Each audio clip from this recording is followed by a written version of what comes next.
Have you ever dreamed of escaping it all?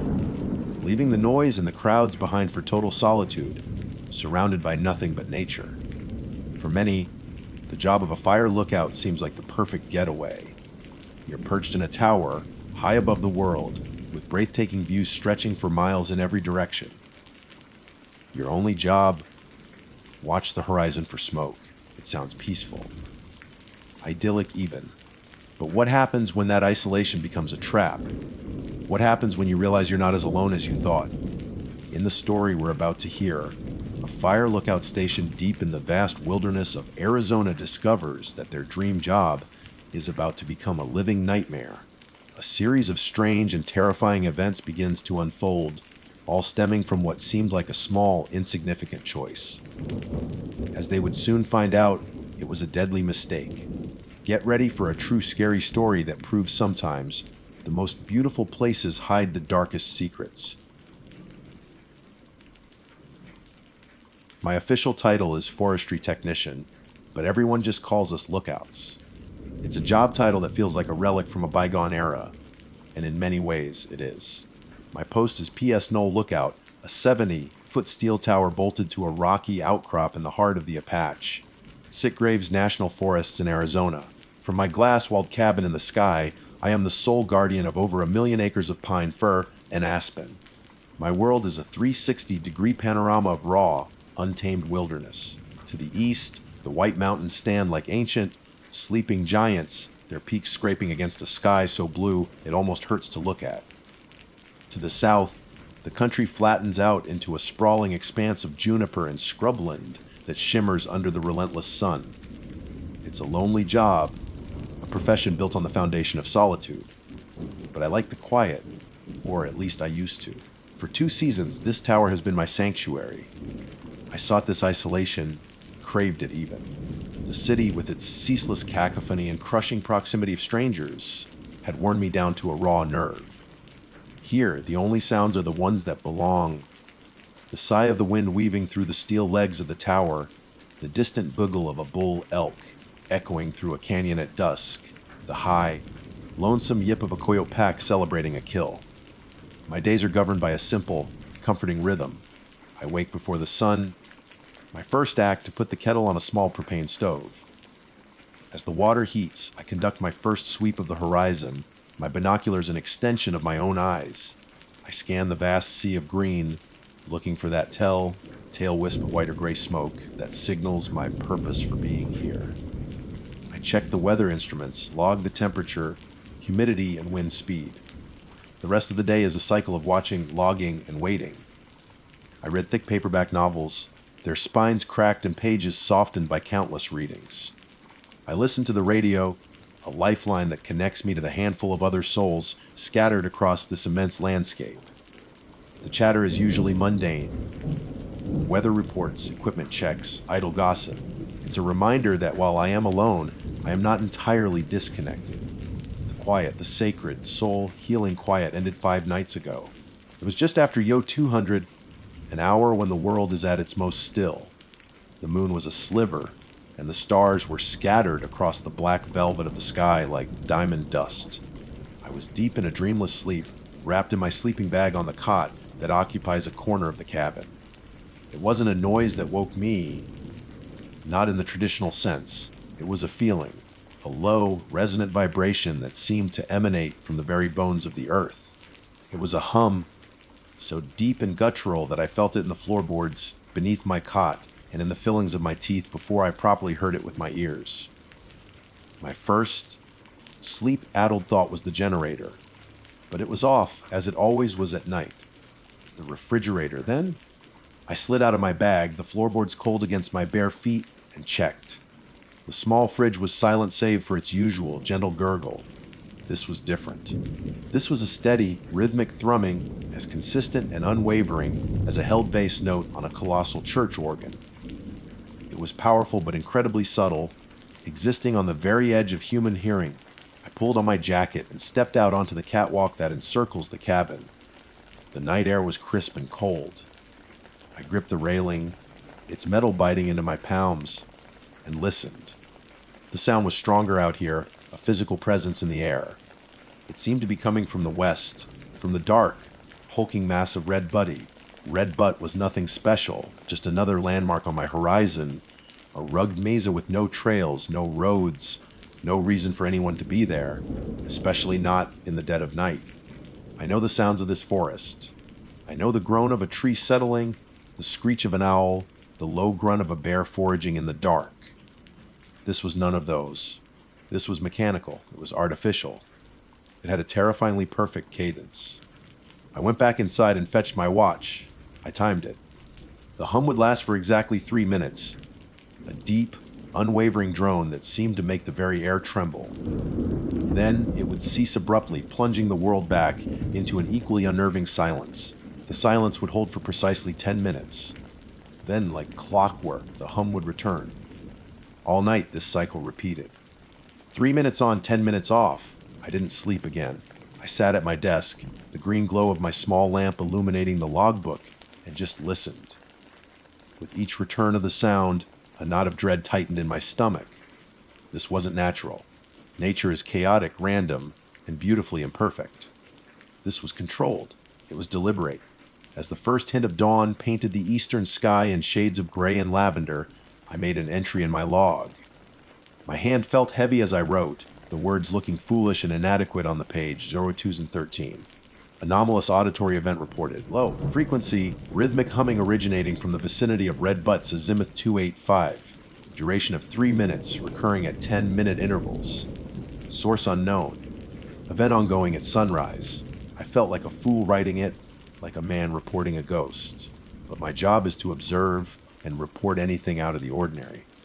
And this, without a shadow of a doubt, was the most extraordinary thing I had ever encountered.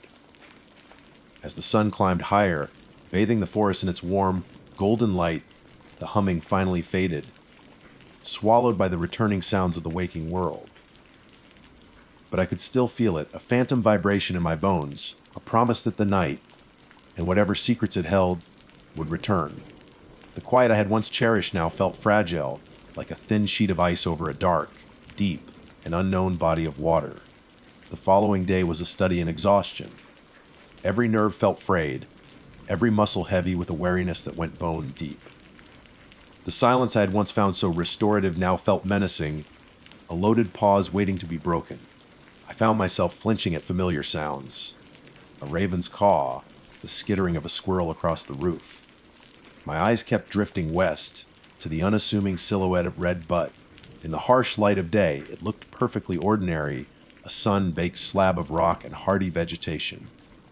There was no sign of what had transpired, no scorched earth or strange equipment visible through my binoculars. It was just a mountain. Yet I couldn't shake the feeling that it was watching me back. The log entry about the anomalous auditory event seemed to mock me from the page. Had I imagined it?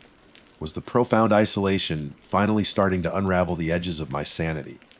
I must have drifted off sometime in the mid-afternoon, slouched in my chair with my head resting on the central Firefinder map.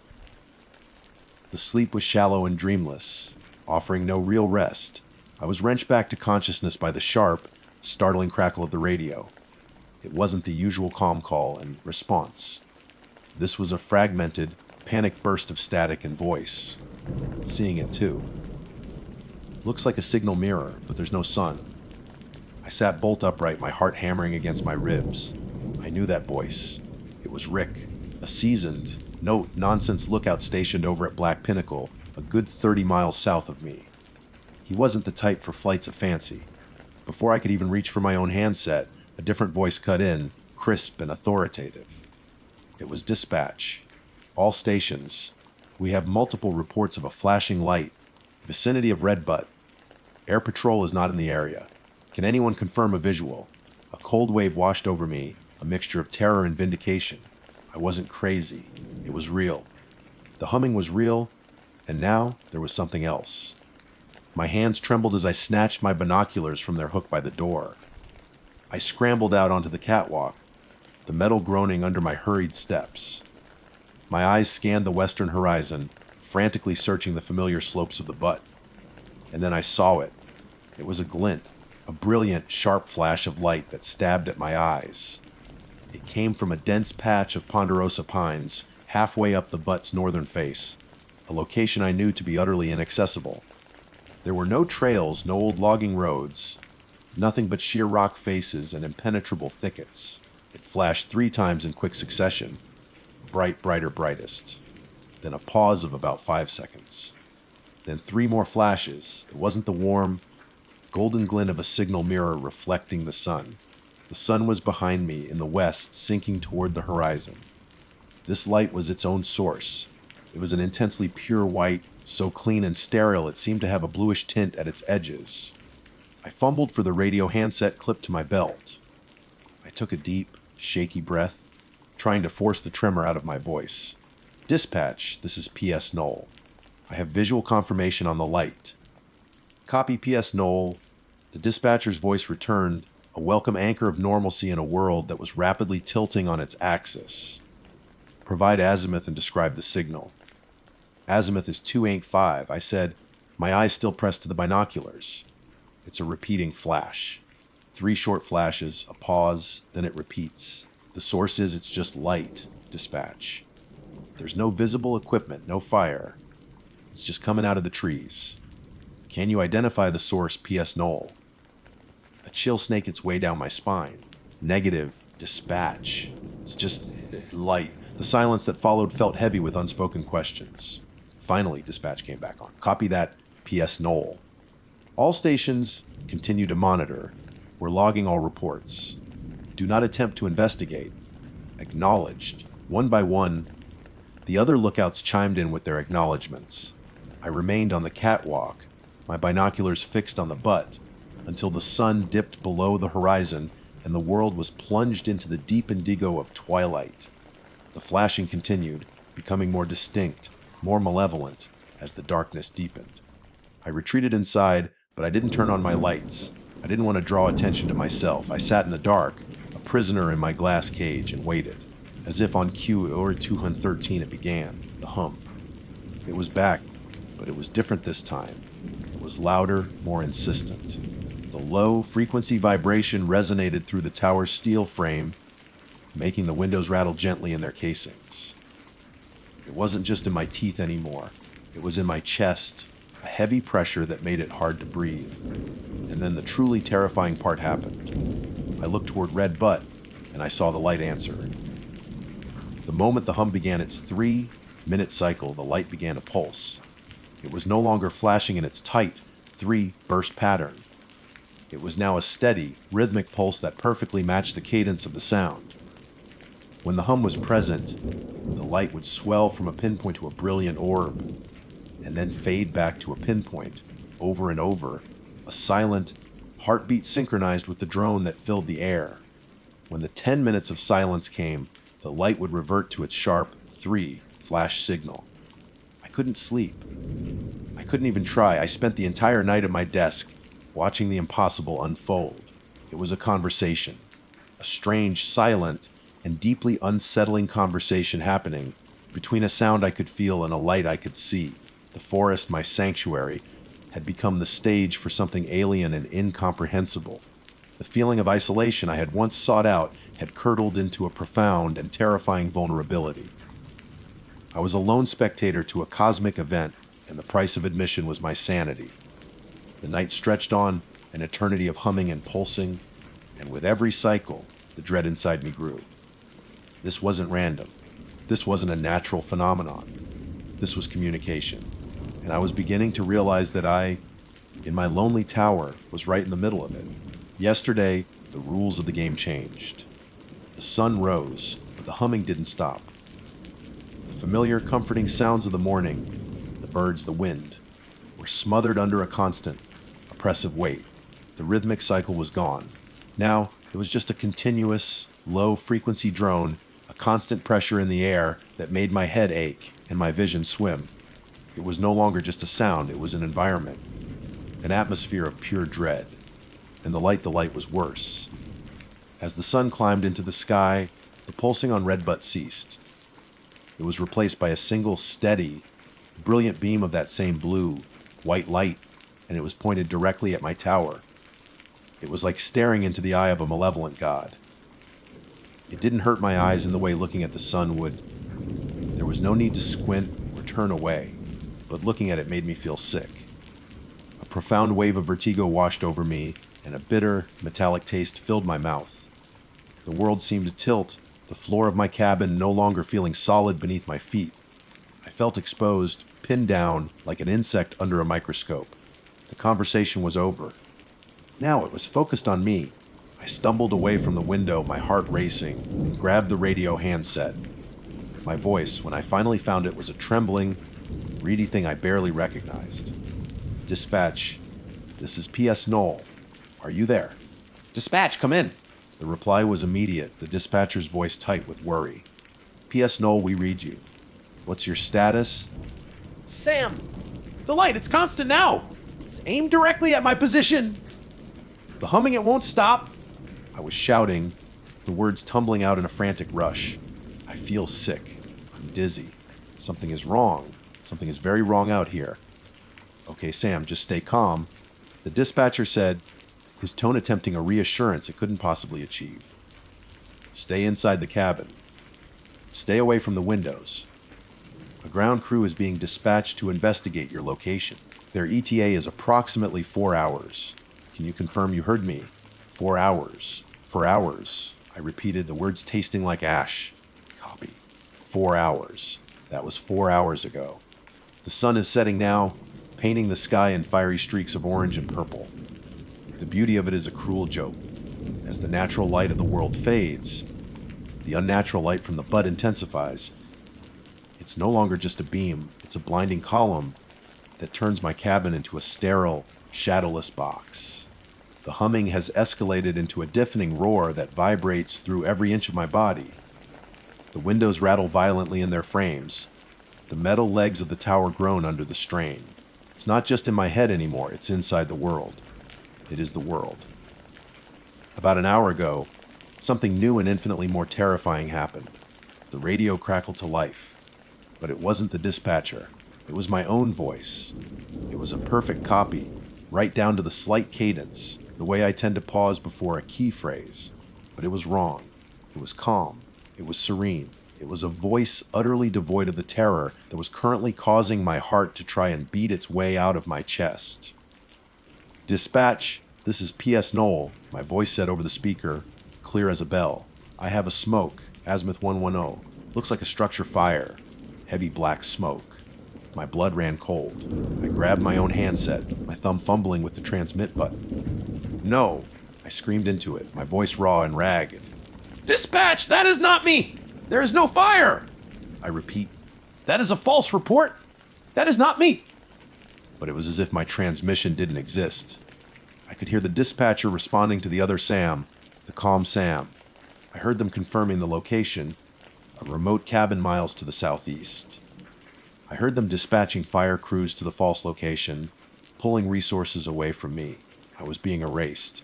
I slumped against the wall, the radio slipping from my numb fingers. I was trapped, not just in the tower, but in a nightmare woven from sound and light and my own stolen identity. A few minutes later, my voice came on the radio again, just as placid and composed as before.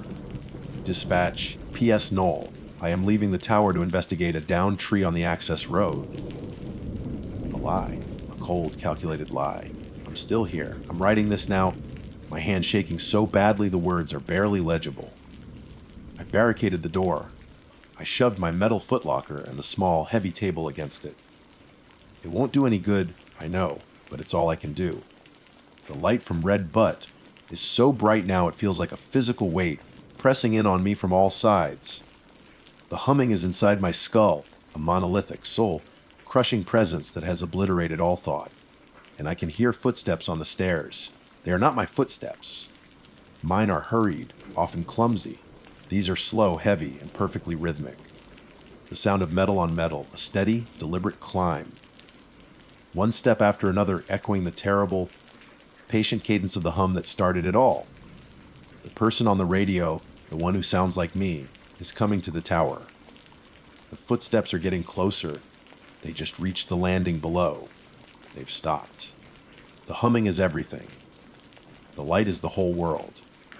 I don't know what's on the other side of the door, but I know it's here for me, and it's wearing my voice. My official title, the one listed on the Forest Service paperwork I signed 6 weeks ago, is Elias Vance, Fire Lookout for the Humboldt Mountain Lookout Post in the Tana National Forest. That name, Elias Vance, feels like a costume I put on, a role I'm playing. Before this, I was an architect in Phoenix, a man who designed buildings meant to defy the very nature I am now tasked to protect. My world was one of concrete, steel, and glass, of deadlines and client meetings, of the constant humming pressure of the city. That world broke me. Or rather, I broke within it. A high-profile project collapsed under the weight of its own ambition. My ambition. The firm let me go with a handshake that felt more like a shove, and the relationship I thought was my foundation crumbled into dust shortly after. I came here seeking the opposite of everything I had known. I craved silence. Not the cacophony of traffic and construction. I wanted solitude, not the suffocating press of a million people. I needed a purpose that was simple, elemental, and true. Watch for smoke. Protect the forest. The job posting seemed like a lifeline thrown into the wreckage of my life. A 6-month contract in a glass box on top of a mountain, 100 feet in the air. A hard reset. A chance to listen to my own thoughts for the first time in years. I'm not sure what I am anymore, because the man who climbed these stairs 6 weeks ago, the architect named Elias Vance, has been stripped away by the sun, the wind, and the crushing, profound silence. What's left is just an observer.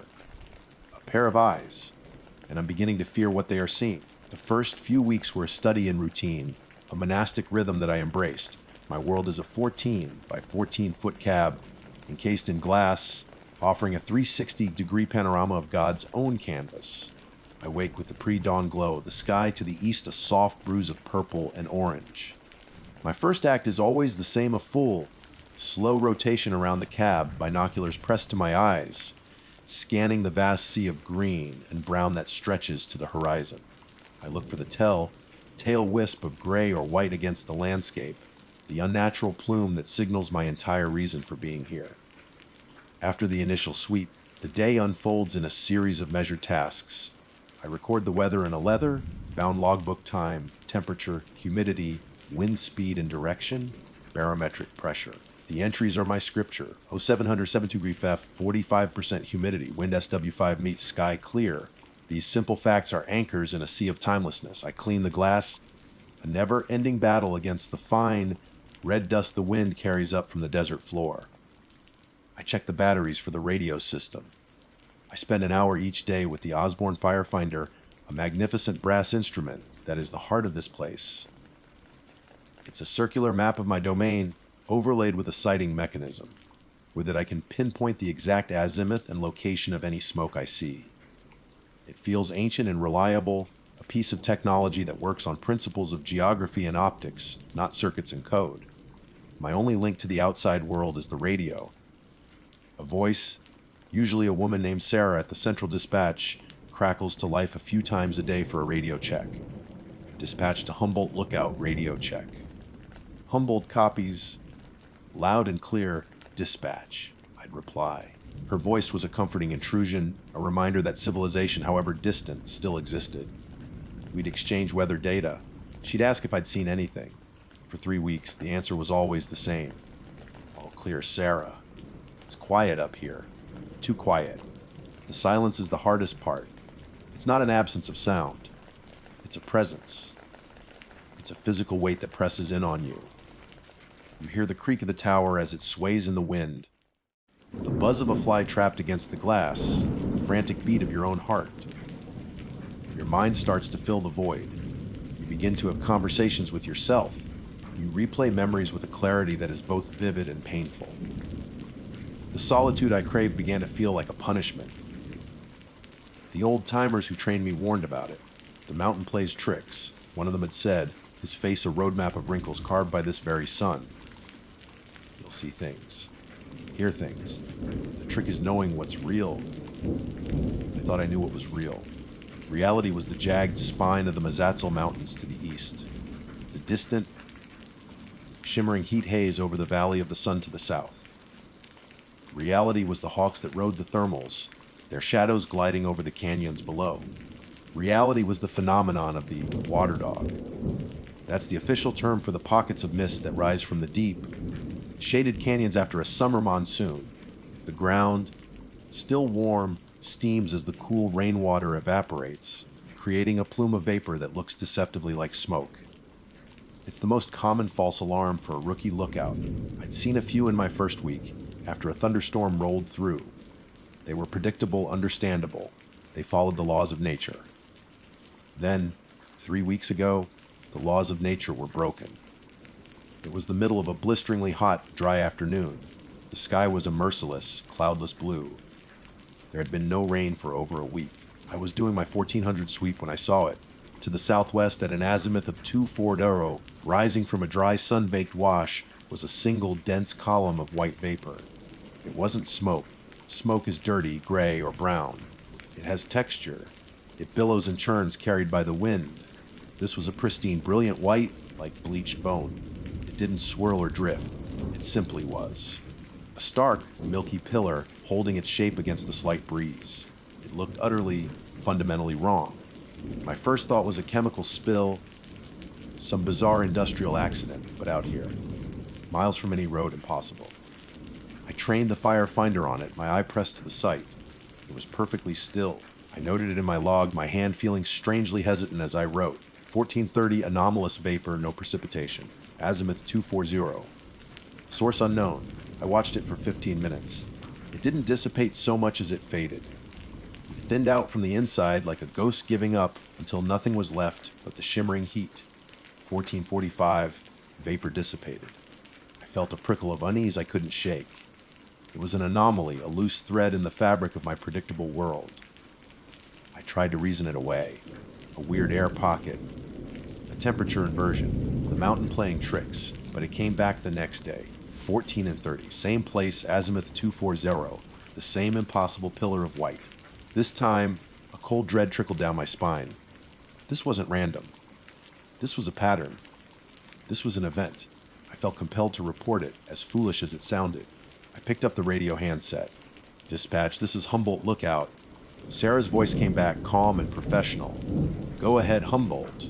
"Dispatch, I've got that vapor again. Azimuth 240. It's not smoke, just a column of mist. Same as yesterday."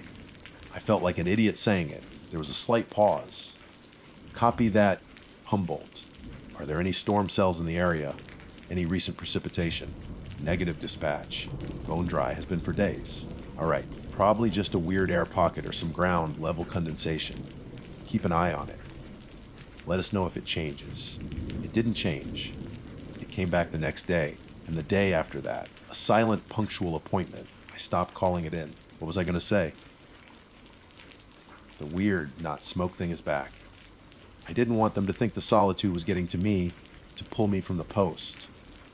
I needed this job. I needed this mountain. I started taking pictures with my phone, but the camera couldn't capture its strangeness. Against the vast, hazy backdrop, it was just a white smudge, indistinct and meaningless. But to my eyes, through the binoculars, it was starting to take on a shape. Not a clear one. Nothing definite. It was suggestive. It was taller than it was wide. And sometimes when I stared at it long enough, I could swear it was swaying, like a person standing perfectly still, rocking gently on their feet. The act of swaying became my obsession. For a week, that was all it did. Every afternoon at 1430, it would coalesce in the wash, a milky white pillar that my rational mind still desperately tried to explain away. And every afternoon, I would watch it through the binoculars, my elbows braced on the railing of the catwalk, until my muscles ached. The swaying was subtle, a gentle, rhythmic rock, like a metronome counting down to something I couldn't comprehend. It was this suggestion of life, of intention, that was so deeply unsettling.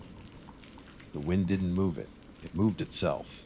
My logbook entries began to change. The neat, objective records of weather and observations grew tainted with my fear.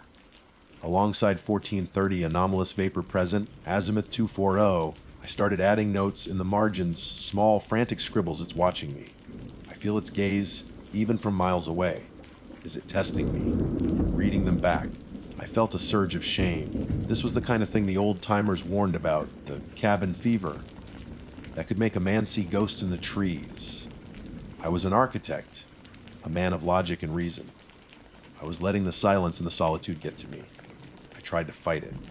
I forced myself to focus on my duties, cleaning the windows with a ferocity that left them spotless, reading the fire safety manuals until I could recite them from memory. I tried to call my ex-girlfriend one evening just to hear a familiar voice, but the call went straight to voicemail. I left a rambling, awkward message that I regretted the moment I hung up. The silence that followed felt heavier than before. Then came the day it didn't just sway. It was last Tuesday. The sun was a hammer beating down on the metal roof of the cab. The air was thick and still. At 14:30 it appeared as punctual as ever. I had the binoculars trained on it, my breath held tight in my chest. For 10 minutes it swayed, and then it stopped. The stillness was somehow more menacing than the movement. I kept watching, my eyes burning from the strain. And then I saw it. It wasn't a drift. It wasn't a shift caused by a breeze. It was a step. The bottom of the vaporous column seemed to stretch and pull forward, detaching from its original spot and re-forming a few feet away. It was a slow, deliberate motion, like a man in a heavy suit dragging his feet. Then the top half of the pillar leaned forward to join it, regaining its upright, vaguely humanoid form. It had moved. It had moved out of the dry wash. My heart hammered against my ribs. This wasn't a trick of the light. This wasn't my mind playing games. I saw it. I saw it take a step. It took another. And another. It began to move with a horrifying, methodical slowness, leaving the wash and beginning its ascent up the long, gentle slope that led toward the base of my mountain. It was coming towards me. Panic, cold and sharp, seized me. My first instinct was to flee, pack my bag, scramble down the 100 feet of stairs, and run. But where? The nearest ranger station was a 2-hour drive away down a winding, treacherous dirt road. The sun was already beginning its descent. The thought of being caught out in that wilderness, in the dark, with that thing, behind me was more terrifying than staying in my glass box. At least here, I was high up. At least here I had a radio. I grabbed the handset, my hand shaking so violently I almost dropped it. Dispatch, this is Humboldt. I have an emergency. My voice was a strangled croak. Sarah's voice, a beacon of calm in my storm of terror, came back instantly. Humboldt, what's your situation? What kind of emergency? The vapor. The thing I told you about. It's moving. It's coming up the mountain towards me. The words tumbled out, nonsensical and insane. There was a long, heavy silence on the other end. I could picture her in the dispatch office, surrounded by maps and screens, frowning in confusion. Elias, she said, her tone shifting from professional to concerned, using my first name for the first time. Elias, what do you mean it's moving? Is it smoke? Is there a fire front? No. It's not smoke. It's the mist, the white thing. It's walking. Oh God, it sounds crazy, I know, but it's walking up the hill. Okay, Elias, just stay calm, she said, her voice slow and placating, the way you'd speak to a frightened child or a madman. We don't show any unauthorized personnel in your area. There are no vehicles on the access road. Are you sure you're not just seeing a dust devil or some atmospheric distortion? I know what a dust devil looks like. I screamed into the radio. This is not that. It has a shape. It looks like a person, and it is walking towards my tower. Another pause, longer this time. Copy that, Humboldt. Maintain visual. Report any changes. Her voice was back to being flat and official. She didn't believe me. She thought I had finally cracked. The realization hit me with the force of a physical blow. I was alone. Utterly and completely alone. For the next 3 days, I lived in a state of heightened, nerve-shredding terror. I barely ate. Sleep was impossible. I would doze off in my chair for a few minutes at a time, only to jerk awake with a gasp, my eyes immediately flying to the window to find it. It never stopped. It never hurried. It just kept coming, maintaining its slow, relentless pace. During the day, it was a shimmering, indistinct white shape against the brown and green of the mountainside. But at night, it was worse. It was faintly luminous, glowing with a soft, internal phosphorescence against the darkness, a pale, walking ghost in the moonlight. I documented its progress with the firefinder, marking its new position on my map every hour. The series of X's formed a horrifyingly straight line, pointing directly at me. I stopped answering the radio checks. What was the point? They thought I was crazy. Any further reports would only confirm it. They would send someone to relieve me, to escort me down from the mountain for a psychological evaluation. I couldn't let that happen. I had to see this through. Some morbid, primal part of me needed to know what it was, what it wanted.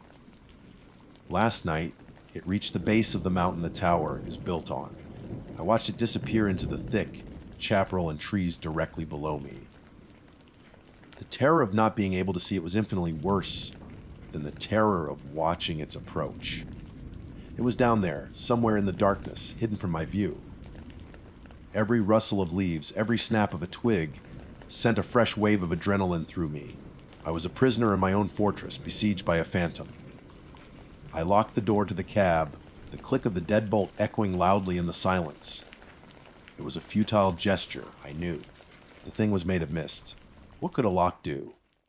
But it was the only act of defiance I could think of. I turned off the lights, plunging the cab into near, total darkness, and sat on the floor with my back against the far wall, my eyes glued to the trapdoor in the floor that led to the stairs. For hours, there was nothing but the familiar sounds of the tower, the groan of the steel, the whisper of the wind. My fear began to subside, replaced by a weary exhaustion. Maybe it was gone. Maybe it had reached the tower, and finding what it was looking for had simply dissipated. Maybe it was all a hallucination, a waking nightmare brought on by stress and isolation. I allowed myself a sliver of hope. Then I heard it. It wasn't the wind. It was a new sound, one that didn't belong, a wet, scraping sound. It was faint at first, but it was unmistakable. It was the sound of something heavy and damp being dragged against metal. It was coming from the stairs. Time ceased to have meaning. There was only the sound. Scrape. Drag. Wet. 100 feet of open, great metal stairs separated me from the ground. 100 feet that had become a vertical tomb. The sound was agonizingly slow, the rhythm of a dying thing crawling its way up from the earth. Scrape. The edge of something soft but heavy catching on the lip of a stair. Drag. The sound of that weight being pulled across the metal mesh. Wet. A faint, sickening slickness to the sound, as if it were leaving a trail of slime in its wake. My back was pressed so hard against the wall of the cab that I could feel the heads of the bolts through my shirt. My entire body was a single, rigid muscle of fear. I held my breath, listening, praying for the sound to stop, for it to be a trick of the wind, an animal, anything but what I knew it was. But it never faltered. It just kept coming, one step at a time, a slow, deliberate ascent that was 1,000 times more terrifying than any frantic rush. With each step, the tower seemed to groan in protest, the steel vibrating with a frequency that resonated deep in my bones. It was as if the tower itself was afraid. I crawled on my hands and knees to the radio, my movements jerky and uncoordinated. My only thought was to make one last, desperate call. My hands, slick with sweat, closed around the handset. I pressed the button. My throat was so tight with terror that only a dry rasp came out. I swallowed, forcing moisture into my mouth. Dispatch! This is Humboldt! Mayday! Mayday! Someone is on my tower. I wasn't shouting, it was a choked, desperate whisper. It's on the stairs! I can hear it! Sarah's voice, bless her, came back instantly, laced with genuine alarm this time. Humboldt, what's your situation? Elias, talk to me! We don't show anyone in your area! It's almost here! It's on the catwalk.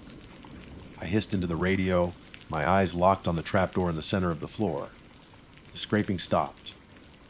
The silence that followed was absolute and profound. It was a listening silence. I could feel it just outside on the catwalk that encircled my glass prison, standing there, waiting. My own breathing sounded like a hurricane in my ears. Then a thick, white fog began to seep under the main door. It wasn't like normal fog. It didn't drift or swirl.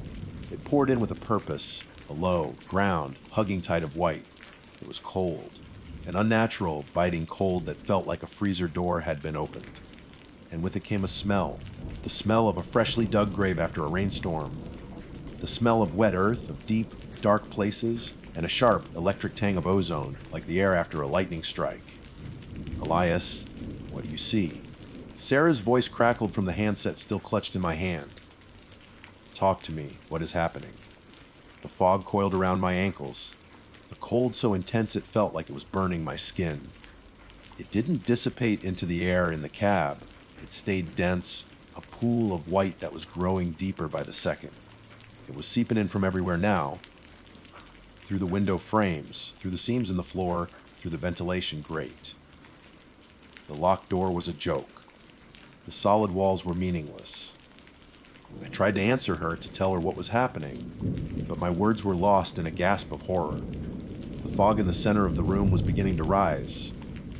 It drew itself upwards, pulling from the pool on the floor, coalescing, taking on a shape, the same shape I had watched for weeks, tall, vague, humanoid. It was like watching a statue being formed out of smoke.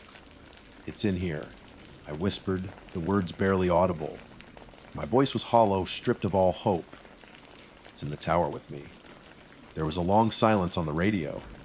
I could hear the faint static, the empty space where Sarah's comforting voice should have been. I waited for her to say something, anything. To tell me that help was on the way, to tell me to hold on, to tell me I wasn't insane. Then a voice came from the radio. Copy that, Humboldt. It was a perfect mimicry of Sarah's voice, the cadence, the pitch, everything was exact, but it was utterly devoid of life. It was flat dead, like a recording played by a machine. We don't show anything in your area. The shape in the center of the room raised an arm. The motion was slow, fluid, like something moving underwater. The arm was a column of mist, yet it had substance. It had intent. It reached for me. I am still whispering into the radio, or I think I am. The handset is heavy, so heavy. Did I drop it? I can't be sure. The fog is so thick now. It fills the cab, it fills my lungs, it fills my mind. It's hard to breathe, but I don't think I need to anymore. The cold is no longer just on my skin. It's inside me, in my blood, in my bones, extinguishing the last embers of my warmth, of my life. The name Elias Vance is a distant echo, a word from a language I no longer understand. That man, the architect, the man who was broken by his world of concrete and steel, is gone. He has been unmade. I am not him. I am not anything. I am the mist. I am the silence. I am the cold. And I am watching. From this high place, I can see everything. The jagged mountains, the deep canyons, the distant, sleeping city. And sometimes on a hot, dry afternoon, I rise from the wash, a silent, white pillar, swaying in a wind that doesn't exist, waiting. It's so cold. My name is Isaac Armistead. To be precise, that is the name recorded in the official employment logs of the U.S. Forest Service, Prescott National Forest Division. The document, signed and dated just under 2 months ago, assigns me to the Hyde Mountain Lookout, a 70-foot steel tower situated in one of the more remote sectors of the Arizona wilderness. The position is a seasonal one, running from the dry heat of late spring until the first significant snowfall of winter. My official title is Forest Fire Lookout, a designation that carries with it a series of duties I now know by heart: hourly meteorological readings, constant panoramic surveillance for smoke, and meticulous daily radio check-ins. I sought out this post with a specific purpose, one that I articulated carefully during my interview. I am a painter. Not a hobbyist, but a man who has dedicated his life to the craft, who has chased light and shadow across canvases for 2 decades. I specialize in landscapes, specifically the sublime and often brutal beauty of the American West. I explained to the hiring panel that my work had become stagnant, suffocated by the derivative noise of the city and the sterile environment of a studio. I sought what I called unfiltered immersion. I wanted to live inside the vistas I painted, to feel the barometric pressure drop before a storm, to witness the undiluted fury of a desert sunset, and to translate that raw experience into my art. The solitude, I argued, was not a deterrent but a prerequisite. The panel, a trio of sun, weathered, pragmatic individuals, seemed to find my artistic pilgrimage a novel, if slightly eccentric, reason for wanting one of the most isolating jobs they offered. They gave me the position. The first month was a confirmation of everything I had hoped for. The initial ascent up the tower's 7 flights of stairs left me breathless, not just from exertion, but from the view that exploded into existence around me. The world fell away into a 360-degree panorama of rolling hills, ancient misses, and a sea of ponderosa pines that stretched to a horizon hazy with distance. The lookout cab itself became my sanctuary. It was a small 14 by 14-foot room enclosed entirely in glass, containing an Osborne fire finder, a magnificent brass instrument for pinpointing locations, a cot, a small propane stove, and my easel, which I positioned to catch the morning light. My days fell into a rhythm dictated by the sun and the Forest Service schedule. I'd wake before dawn, the air crisp and smelling of pine and dust. I would record the temperature, humidity, and wind speed, my voice a solitary crackle over the radio during the 8 a.m. check-in. The rest of the day was for watching. I would scan the endless green expanse, quadrant by quadrant, with a pair of powerful binoculars, my eyes trained to distinguish the lazy drift of pollen from the sinister plume of a fledgling fire. And I painted. I painted with a fervor I hadn't felt in years. I captured the violent slash of a lightning strike against a bruised purple sky and the soft, ethereal glow of the moon on the granite peaks. My canvases were filled with the dramatic interplay of light and land, the very essence of the wilderness I had come to find. The solitude was profound, a deep, resonant silence broken only by the whisper of the wind or the distant cry of a hawk. It was inspiring, just as I had predicted. It was perfect. The change began after the first major thunderstorm of the season. It was a proper monsoon, rolling in from the south with an ominous, dark green belly. For hours, the tower was battered by torrential rain and percussive winds that made the steel structure groan. I felt like the captain of a small ship on a violent sea, the rain on the glass so thick it rendered the outside world an impressionistic blur. When I awoke the next morning, the storm had passed. The air was scrubbed clean, and a brilliant, almost painful sun was causing steam to rise from the drenched forest floor. It was as I was preparing my coffee that I first saw it. The windows of the cab were still beaded with residual moisture from the night's downpour. But on the north-facing pane of glass, the condensation hadn't formed random drips and streaks. It had coalesced into a pattern. It wasn't a product of chance. It was a perfect, intricate spiral composed of thousands of tiny water droplets, each one seemingly placed with geometric precision. The line of the spiral was flawless, following the logarithmic curve of a nautilus shell or the arm of a distant galaxy. It was utterly beautiful, a piece of ephemeral art delivered by the storm. As a painter, I couldn't help but admire its form and complexity. I grabbed my phone, took a photograph to document the strange, lovely anomaly, and then, with a swipe of my sleeve, I wiped it away, clearing the glass to begin my morning watch. The following morning, I awoke to the same clear, bright sky. I stretched, my back stiff from the narrow cot, and glanced toward the north window. I froze, the half-formed yawn dying in my throat. It was back. The spiral was there again, in the exact same position on the north-facing window. But this was not the delicate, dew-eye pattern from the day before. This was etched into the glass itself. It was a faint, frosty white line, as if an artist had taken a diamond-tipped stylus and carved the perfect spiral directly into the surface.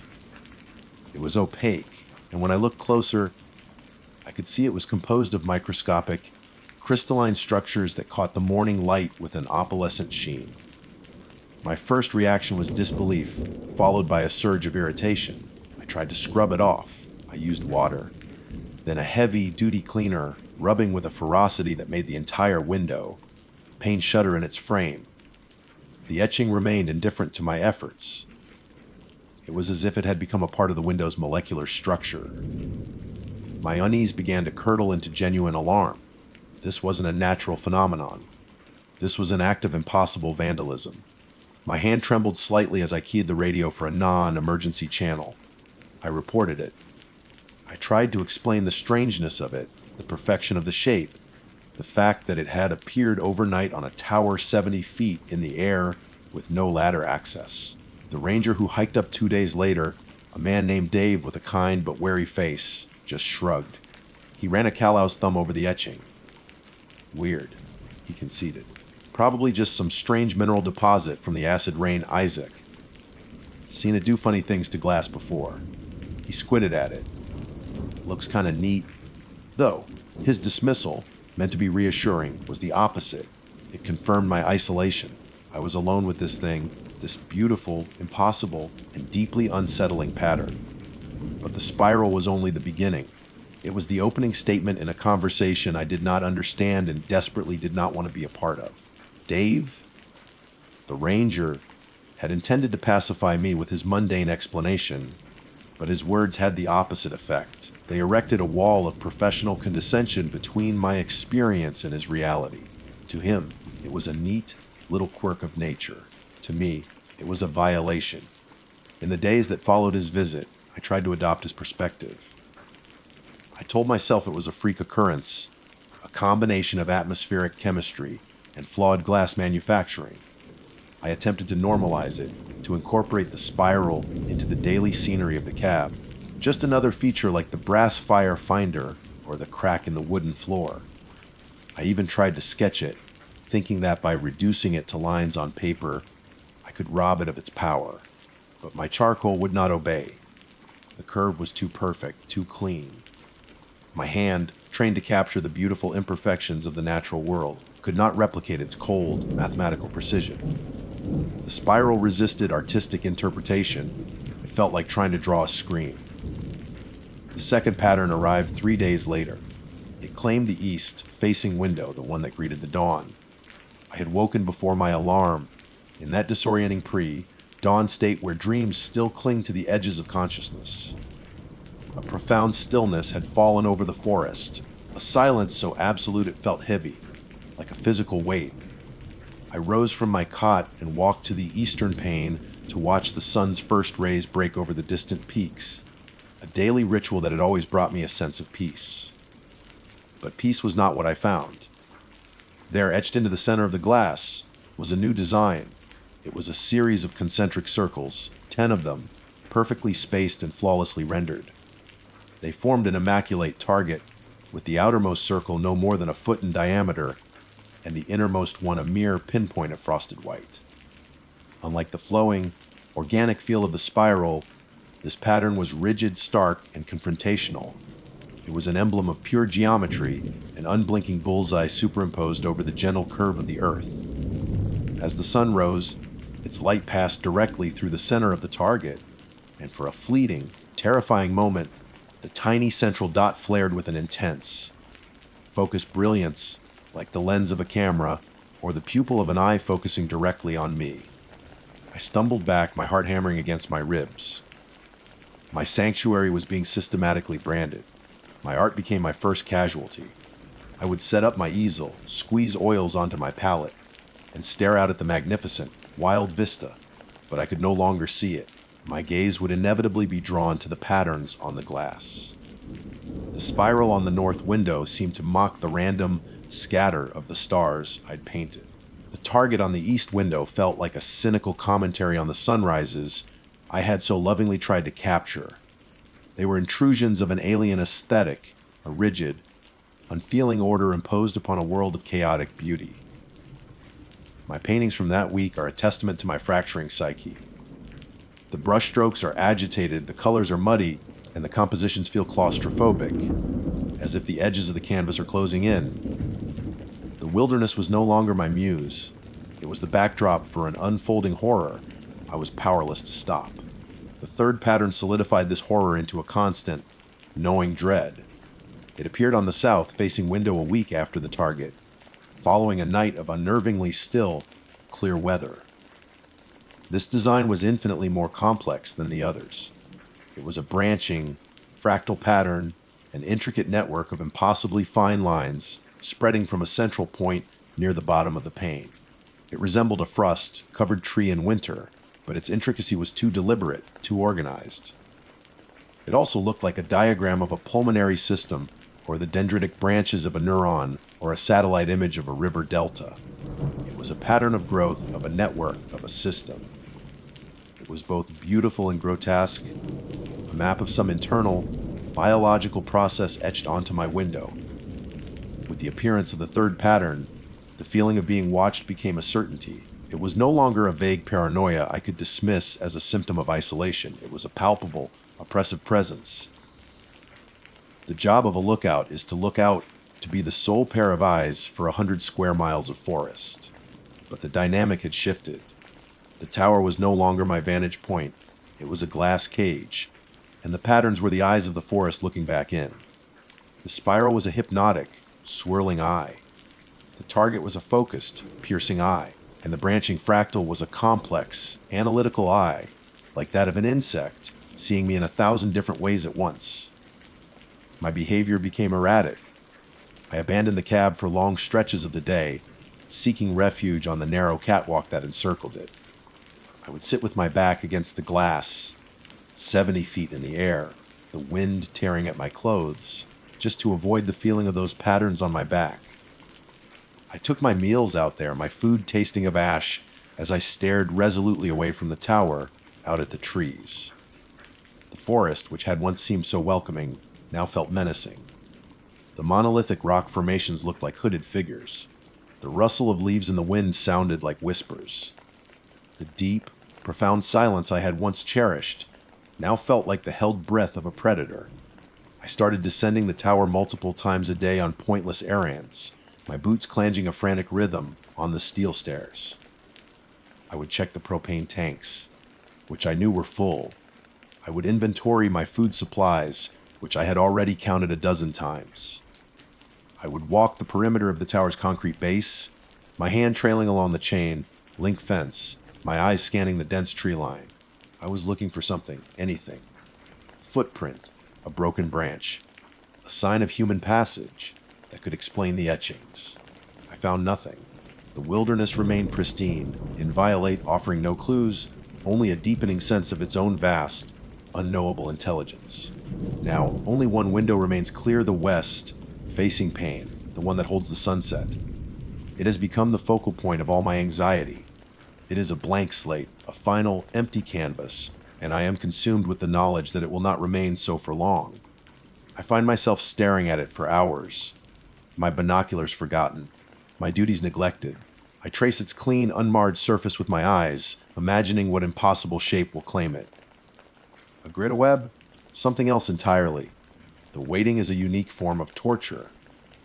Every morning, I wake up with a jolt of adrenaline, and my first, unwilling act is to whip my head to the west, dreading what I will find. The sun is beginning to set now. It is bathing the clear western window in hues of orange and crimson. It is beautiful, the kind of transcendent spectacle I came here to paint. But I cannot pick up my brush. I can only sit here in the center of the room, equidistant from the three patterned eyes, and watch the last clean pane of glass. I am waiting for the artist to complete their collection. The storm arrived not with a slow, ominous gathering of clouds, but with the sudden violence of an ambush. One moment, the sun was setting, painting the clear western window in those final, beautiful hues of a dying day. The next, the sky was blotted out. A wall of black and bruised purple slammed into Hyde Mountain, and the world beyond my glass walls vanished. The wind shrieked a high, keening sound that seemed to be prying at the very bolts of the tower. Rain driven horizontally hammered against the panes not as droplets, but as a solid, roaring sheet of water. I was sealed in. My self-imposed exile on the catwalk was over. I was forced back into the center of the room, the cage, with its three unblinking, geometric eyes. The temperature plummeted. I wrapped a coarse wool blanket around my shoulders, but the chill I felt was deeper than the air. It was a cold that radiated from the glass, from the patterns themselves. The trapdoor in the floor, my only exit, felt 1,000,000 miles away. To reach it, I would have to pass near the windows. I chose to stay put, to make myself as small as possible, a shivering island in the middle of the floor. Then the lightning started. It was not the majestic, branching kind I had once painted. This was a frantic, convulsive lightning that flickered without pause. The sky was a strobe light, and the cab was its cage. Every flash bleached the world white for a split second, followed by an immediate, suffocating darkness. The thunder was not a distant rumble, it was a physical blow, a concussive blast that vibrated up through the steel legs of the tower and into my bones. The entire structure groaned and swayed, and with each lurch, I was convinced it would finally buckle, sending me plunging into the raging forest below. It was during one of these violent flashes that I saw it. For a fraction of a second, the world outside was illuminated, and the patterns on the windows transformed. They were no longer just frosted etchings. The lightning had charged them, and they were glowing with a faint, sickly, phosphorescent green light. The spiral swirled with an inner luminescence.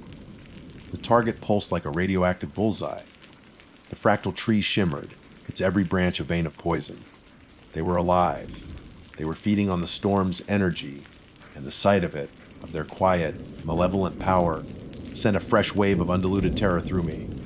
I squeezed my eyes shut, pressing the heels of my palms into them until I saw spots. I didn't want to see. I wanted to be blind. But the strobing light penetrated my eyelids, and the afterimage of those glowing symbols was burned into my vision. I was trapped in a cage marked with glowing sigils, a beacon in the heart of a tempest, and I knew, with a certainty that defied all logic, that I had been summoned. The storm was not a random act of nature. It was a prelude. It was the grand announcement. But that was not the worst part. The worst part came when I could no longer bear to keep my eyes closed. I had to see. I had to know. I forced myself to look out during the next flash of lightning, to peer through the glowing, patterned glass into the storm. And I saw them. Out there, standing among the thrashing pines at the edge of the clearing below, were figures.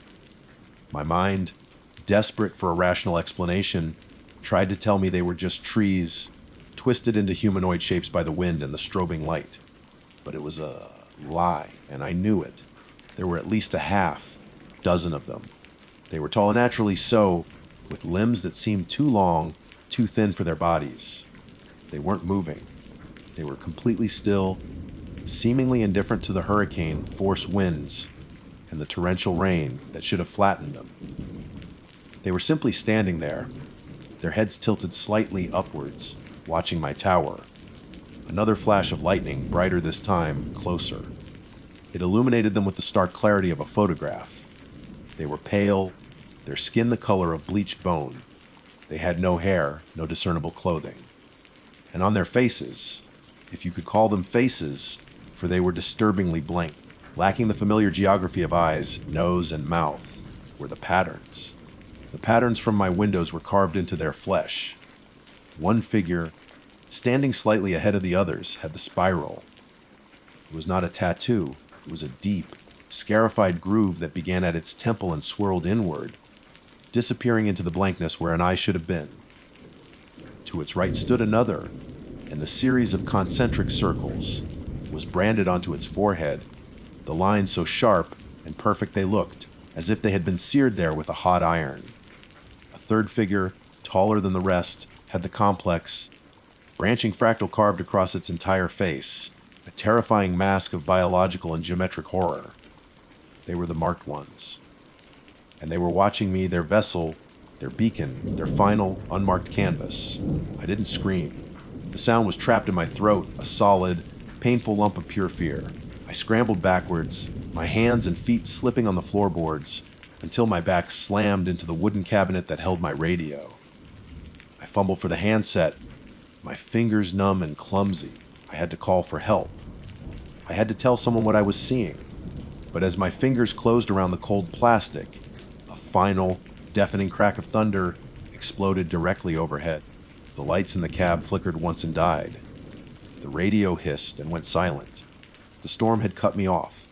I was alone with them. The storm passed as quickly as it had arrived. The wind died down, the rain softened to a drizzle, and the lightning retreated, grumbling to the east. The figures were gone. Whether they had melted back into the forest, or had never been there at all, I couldn't say. My mind was a shattered wreck.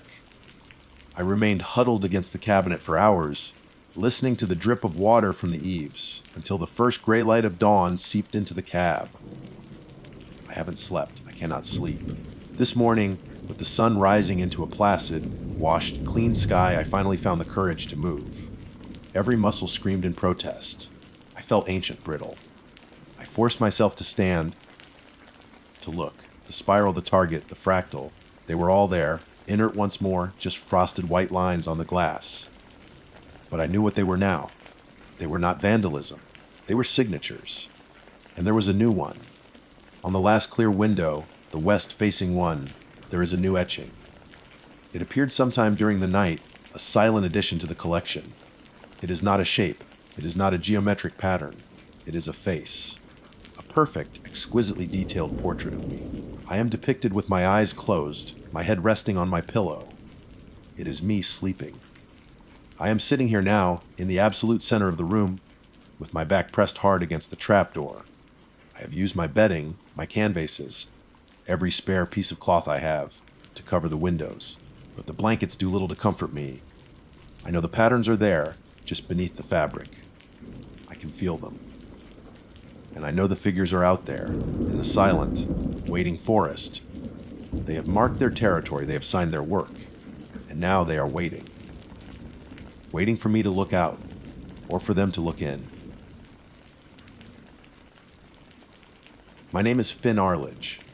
For the past 5 years, I'd been a doctoral candidate in American literature, a life that had slowly suffocated me in a quiet storm of archival dust, fluorescent lighting, and the crushing weight of academic expectation. My dissertation, a sprawling analysis of isolation in the works of transcendentalist writers, had become my own personal prison. I wrote about Thoreau's Walden, but the closest I got to nature was a sad, potted succulent on my desk. So, I did something drastic. I put the dissertation on indefinite hold, drained my meager savings, and applied for the one job that promised the very thing I'd been studying: absolute, profound solitude. I became a fire lookout for the U.S. Forest Service. They assigned me to the Lee Butte Lookout in the Coconino National Forest, Arizona. The tower, a steel skeleton raising a small glass, walled cabin 14 meters into the sky, was my new home. When I first arrived, a seasoned ranger named Dave, whose face was a roadmap of sun, wrinkles, and rice smiles, gave me the tour. His voice was a low rumble, seasoned by wind and dry air. "This here is the Osborne Fire Finder," he said, patting the brass disc mounted on a pedestal in the center of the room. It was a beautiful, antiquated piece of equipment, a map of my domain etched onto its surface with a sighting mechanism for pinpointing the location of smoke. He walked me through the weather station protocols, the crackling idiosyncrasies of the radio, and the daily log keeping. It was all standard, methodical, and deeply calming. He pointed to a small, tidy shelf above the desk. "There are your logbooks. Current season and last season. Everything you need to know is in there. Any questions, radio in. Otherwise, enjoy the view." He gave me a final, knowing look. "The San Francisco peaks over there." He gestured to the majestic blue, hued mountains dominating the northern horizon. "That's the home of the Katsinas, the spirits. Keep an eye on them." He chuckled, but it didn't quite reach his eyes. Then he was gone, his truck a dwindling cloud of dust on the forest road below. For the first 3 weeks, my life was a portrait of bliss. The silence was a physical presence, a cleansing balm on my frayed city nerves.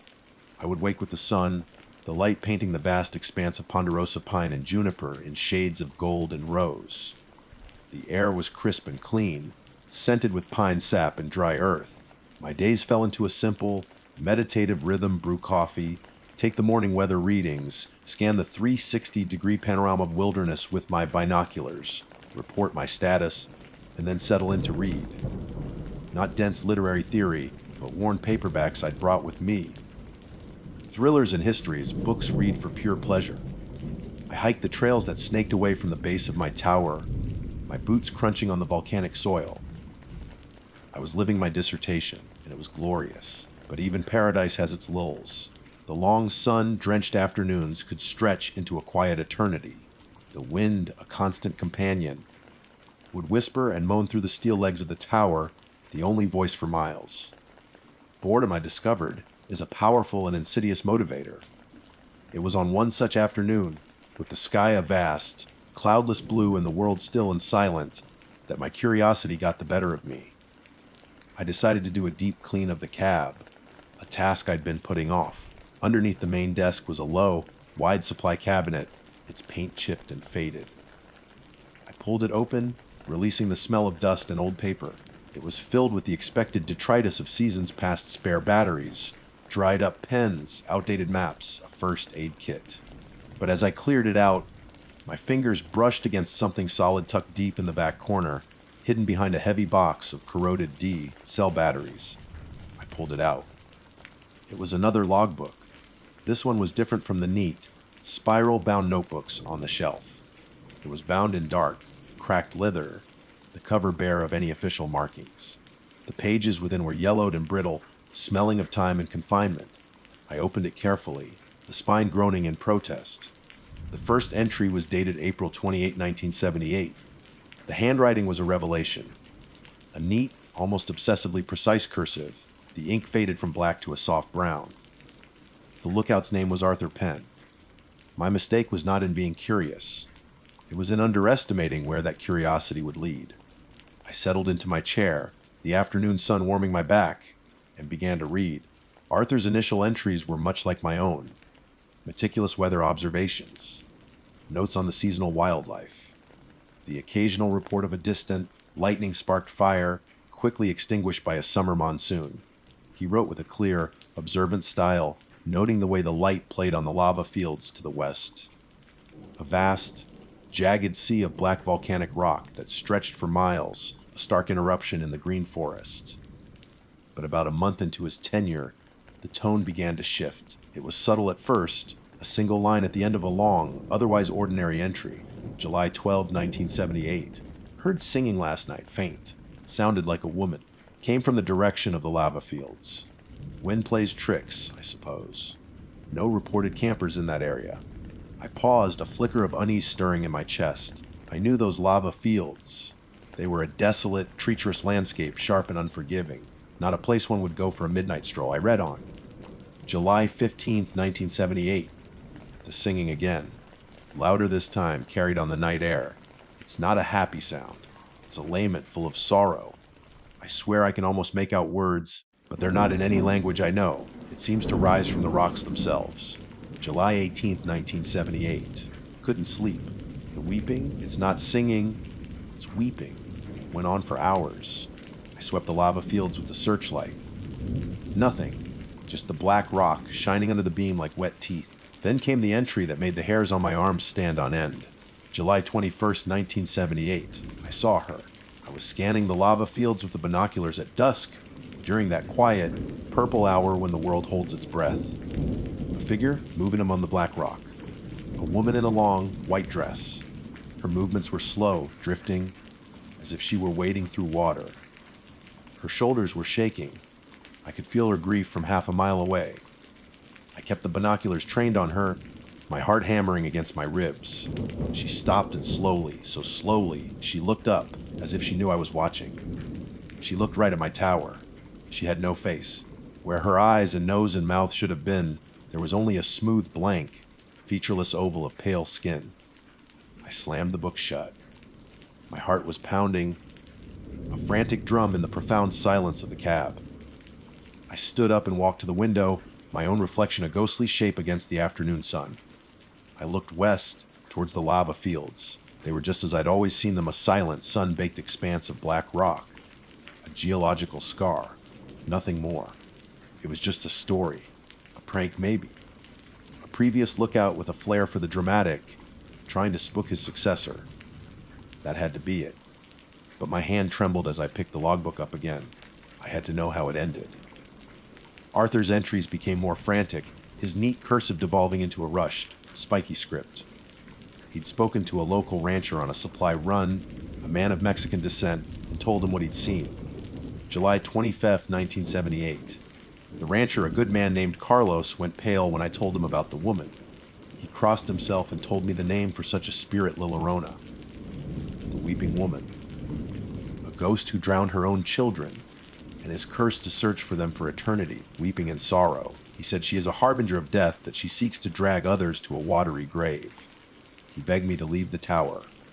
July 28, 1978, she is closer. Every night, she is closer. I don't need the binoculars anymore. I can see the pale smudge of her dress moving at the edge of the forest, just where the trees meet the rock. The weeping is no longer faint. It's a clear, piercing sound that drills into my skull. Sometimes I hear scratching on the steel legs of the tower, a dry, scraping sound like fingernails on metal. August 5th, 1978.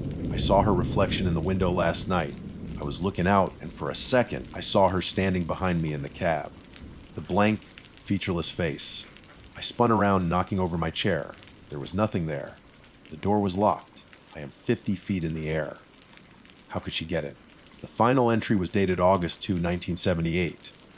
The handwriting was a barely legible scrawl, the pen strokes digging deep into the fragile paper, as if written under extreme duress. She's on the stairs. I can hear her crying right outside the door.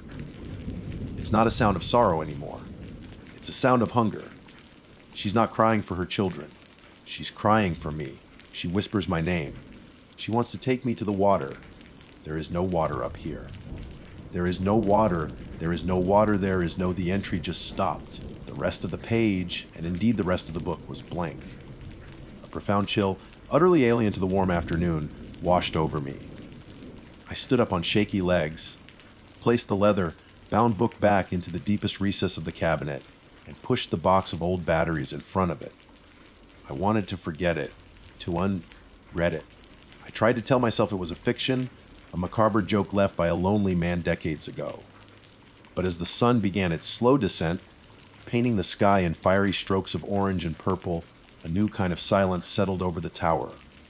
It wasn't peaceful anymore. It was heavy, expectant.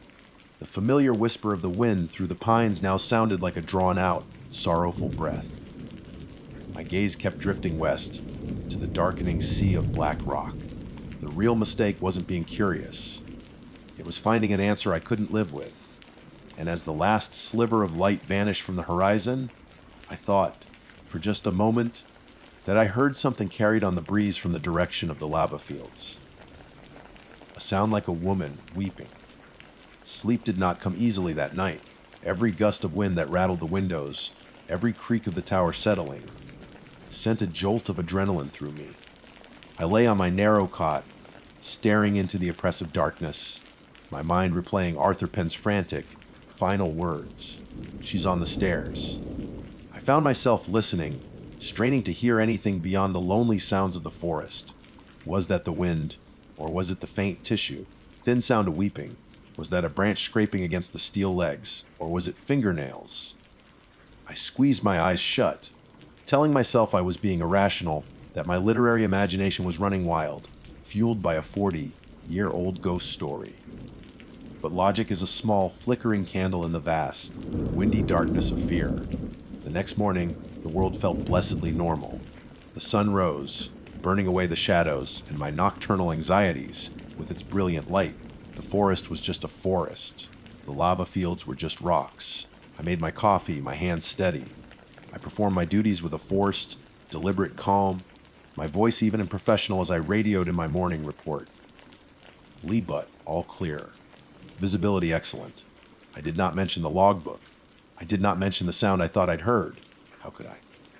Hey, Dave, I think a faceless ghost from 1978 is crying for me out on the lava fields. They'd pull me for a psychiatric evaluation before I could finish the sentence.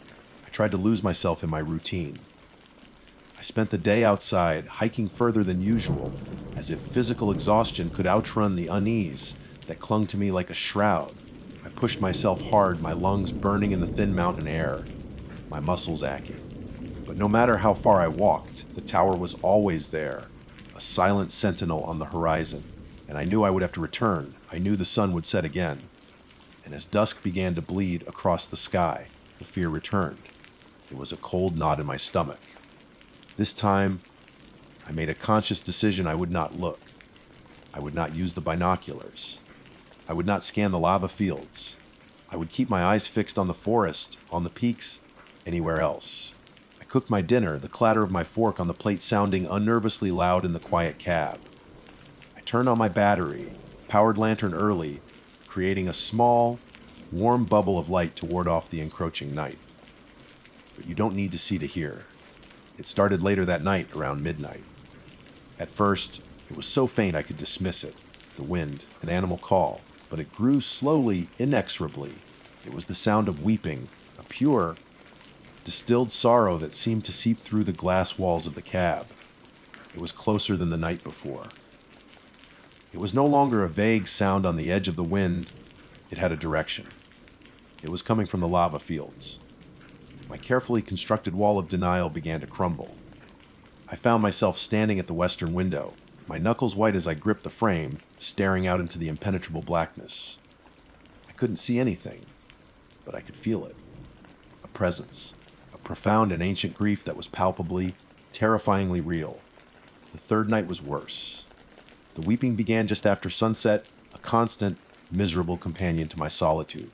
It was louder still, as if the source had moved from the far side of the lava fields to the edge of the tree line, just a few hundred yards from my tower.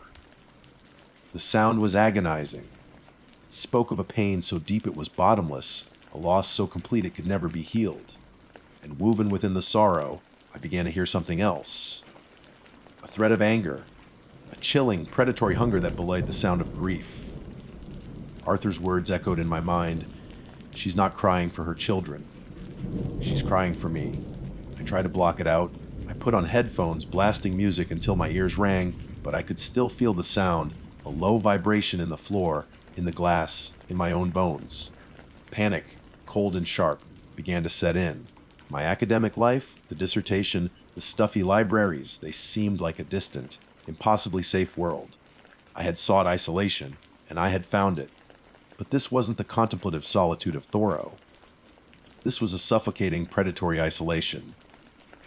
The silence I had craved was now filled with a sound I couldn't escape. On the fourth day, I was a wreck. My hands trembled. I hadn't slept more than an hour, and my mind felt frayed and brittle. I nearly dropped the radio during my morning report. Dave's voice crackled back. "You okay there, Finn? You sound a little shaky." "Fine, Dave." I lied, my voice hoarse. "Just a rough night's sleep. Wind was howling." "Yeah, it can get like that," he said, his voice unconvinced. "Listen, I'm doing a supply run up to the North Rim tomorrow. I can swing by your access road in the afternoon if you need anything." Relief washed over me, so potent it almost brought me to my knees. The thought of seeing another human being was like a lifeline. "Yeah, Dave, that would be great. Actually, that would be fantastic. No problem. See you tomorrow. Kid." The radio clicked off, leaving me once again in the ringing silence. The promise of Dave's visit gave me a sliver of courage. I had to make it through one more night. But as the day wore on, a new, terrible thought began to form in my mind. What if the logbook wasn't a story? What if it was a warning?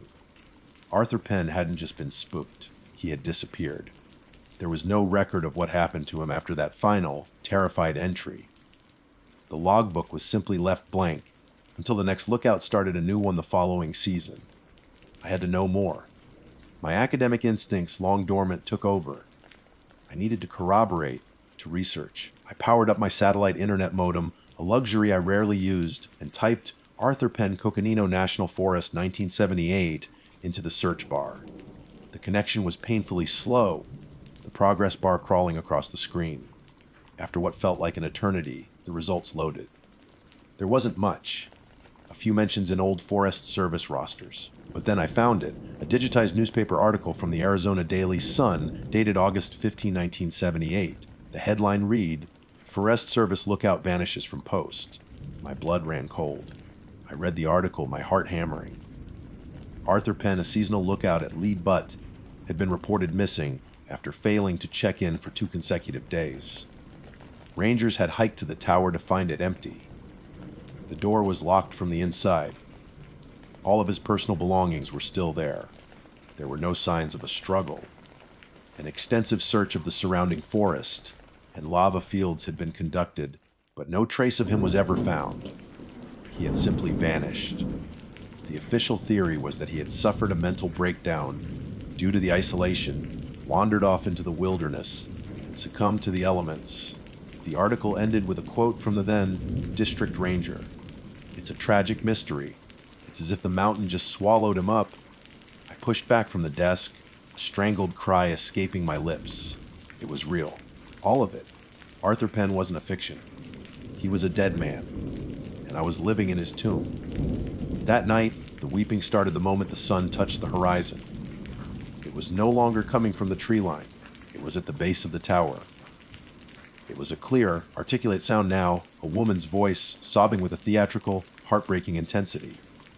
And underneath it, I could hear my name whispered on the wind. "Finn." I scrambled around the cab, my mind racing. I checked the lock on the trapdoor that led to the stairs, a simple, heavy bolt. It was secure. I was 50 feet in the air, in a locked room. I was safe. I had to be safe. Then I heard it. A sound that was not the wind. A sound that was not the weeping. It was a dry, rhythmic scrape, scrape, scrape on the steel legs of the tower. It was the sound of something climbing. I backed away from the windows, my body trembling uncontrollably, and huddled in the center of the room, next to the silent, brass bulk of the Osborne firefinder. The scratching stopped. The silence that followed was somehow more terrifying. The weeping was right outside now, a mournful, gurgling sound, as if the woman were crying through a mouthful of water. "Let me in, Finn." The voice wasn't in the wind. It was in my head. It was calm, conversational, and utterly insane. "It's so cold out here. I just want to be warm. Let me in." I clamped my hands over my ears, shaking my head, tears streaming down my face. "You're not real," I whispered, my voice a pathetic, broken thing. "You're not real." A loud biang on the trapdoor made me scream. The whole tower seemed to shudder. Then another biang, louder this time, rattling the jars on the shelves. Something was on the catwalk right outside my door. Something was trying to get in. The weeping had stopped. All I could hear was the splintering impact against the door and a low, hungry growl that was the furthest thing from a human sound I had ever heard. The world shrank to the space of the small cab, to the shuddering trapdoor and the monstrous, splintering impacts that threatened to tear it from its hinges. Time seemed to warp, each second stretching into a terrifying eternity. My breath came in ragged, shallow gasps. I was pure animal fear, cornered and helpless, my back pressed against the cold metal of the firefinder pedestal. The growling outside was a visceral, physical force, vibrating through the floorboards, a sound of pure, predatory rage. My mind, fractured by terror, latched onto a single, desperate thought: the radio. Dave. He had said tomorrow afternoon, but he was my only hope. I crawled across the floor, my limbs clumsy and uncooperative, every thunderous bienge on the door making me flinch violently. I reached the desk and fumbled for the radio's handset, my trembling fingers barely able to close around the cool plastic. "Dave. Come in! Dave, this is Lee Butt! Mayday!" Mayday. I yelled, my voice a shredded, unrecognizable version of itself. The only response was the hiss of static. The thing outside shrieked, a sound of fury and frustration, and the assault on the door redoubled. Wood splintered. I could see the thick timber of the trapdoor bowing inwards, a crack appearing near the bolt. "Dave, for God's sake, answer me! It's trying to get in! Something is trying to get in!" I screamed into the handset, tears and sweat mingling on my face. The static hissed back, a mocking, empty sound. I was alone, utterly and completely alone.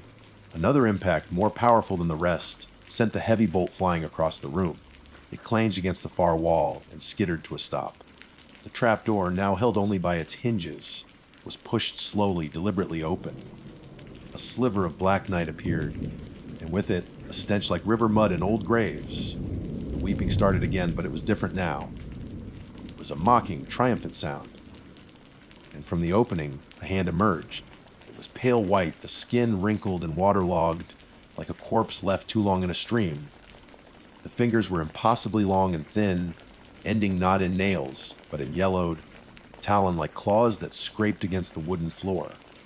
I scrambled backwards, crab walking away until I hit the glass wall of the cab. I was trapped.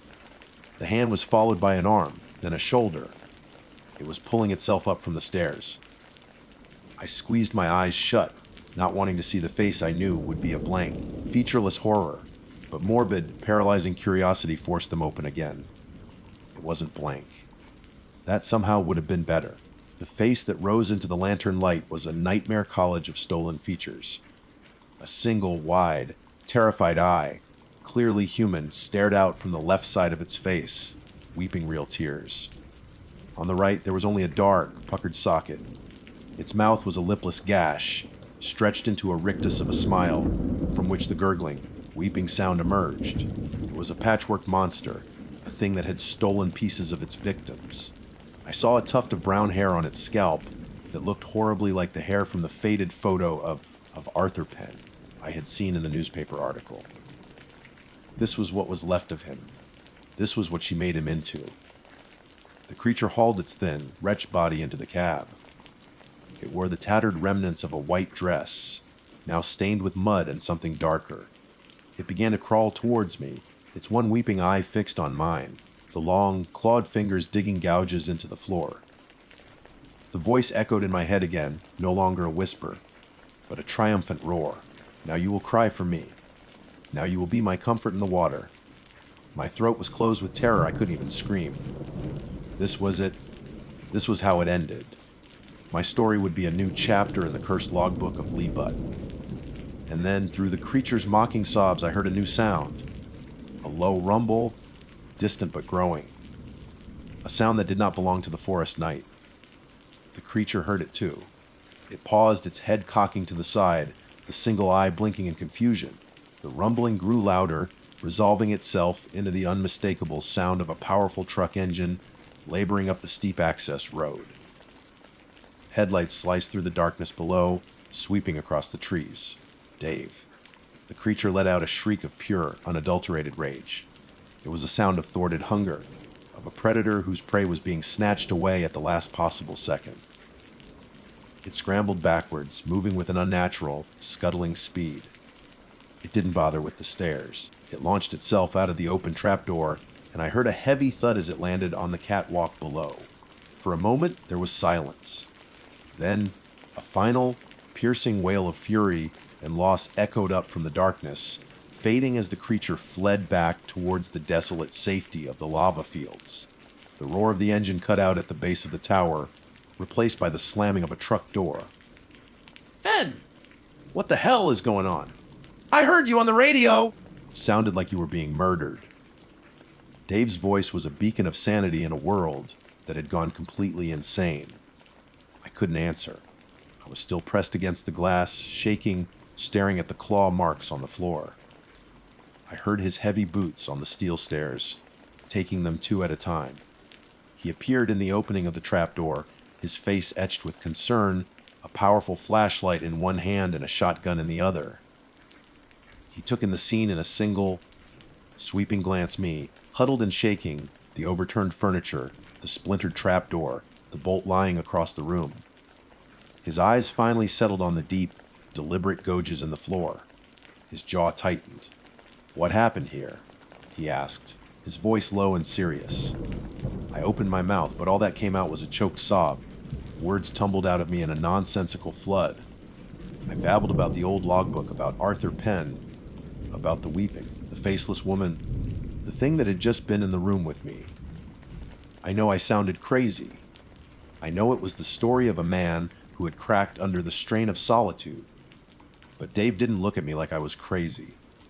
He kept looking at the damage, at the claw marks. He walked over and picked up the heavy iron bolt, weighing it in his hand. He looked at the shattered frame of the trapdoor. He knelt, touching the edge of one of the gouges with his finger. He didn't say anything for a long time. He just stood up, his face grim, and looked out the window towards the lava fields. "I never liked this tower," he said, almost to himself. "Always felt wrong."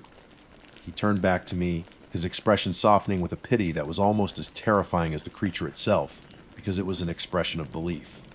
"All right, kid, let's go. Pack your essentials. You're not spending another second here. We moved quickly, a silent, efficient team. I threw my clothes, my books, my wallet into my pack. I left the paperbacks. I left the coffee pot. I left everything else.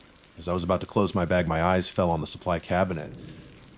On impulse, I pulled out Arthur Penn's leather, bound logbook, and shoved it deep into my pack. It felt like a cursed object, but I couldn't leave it.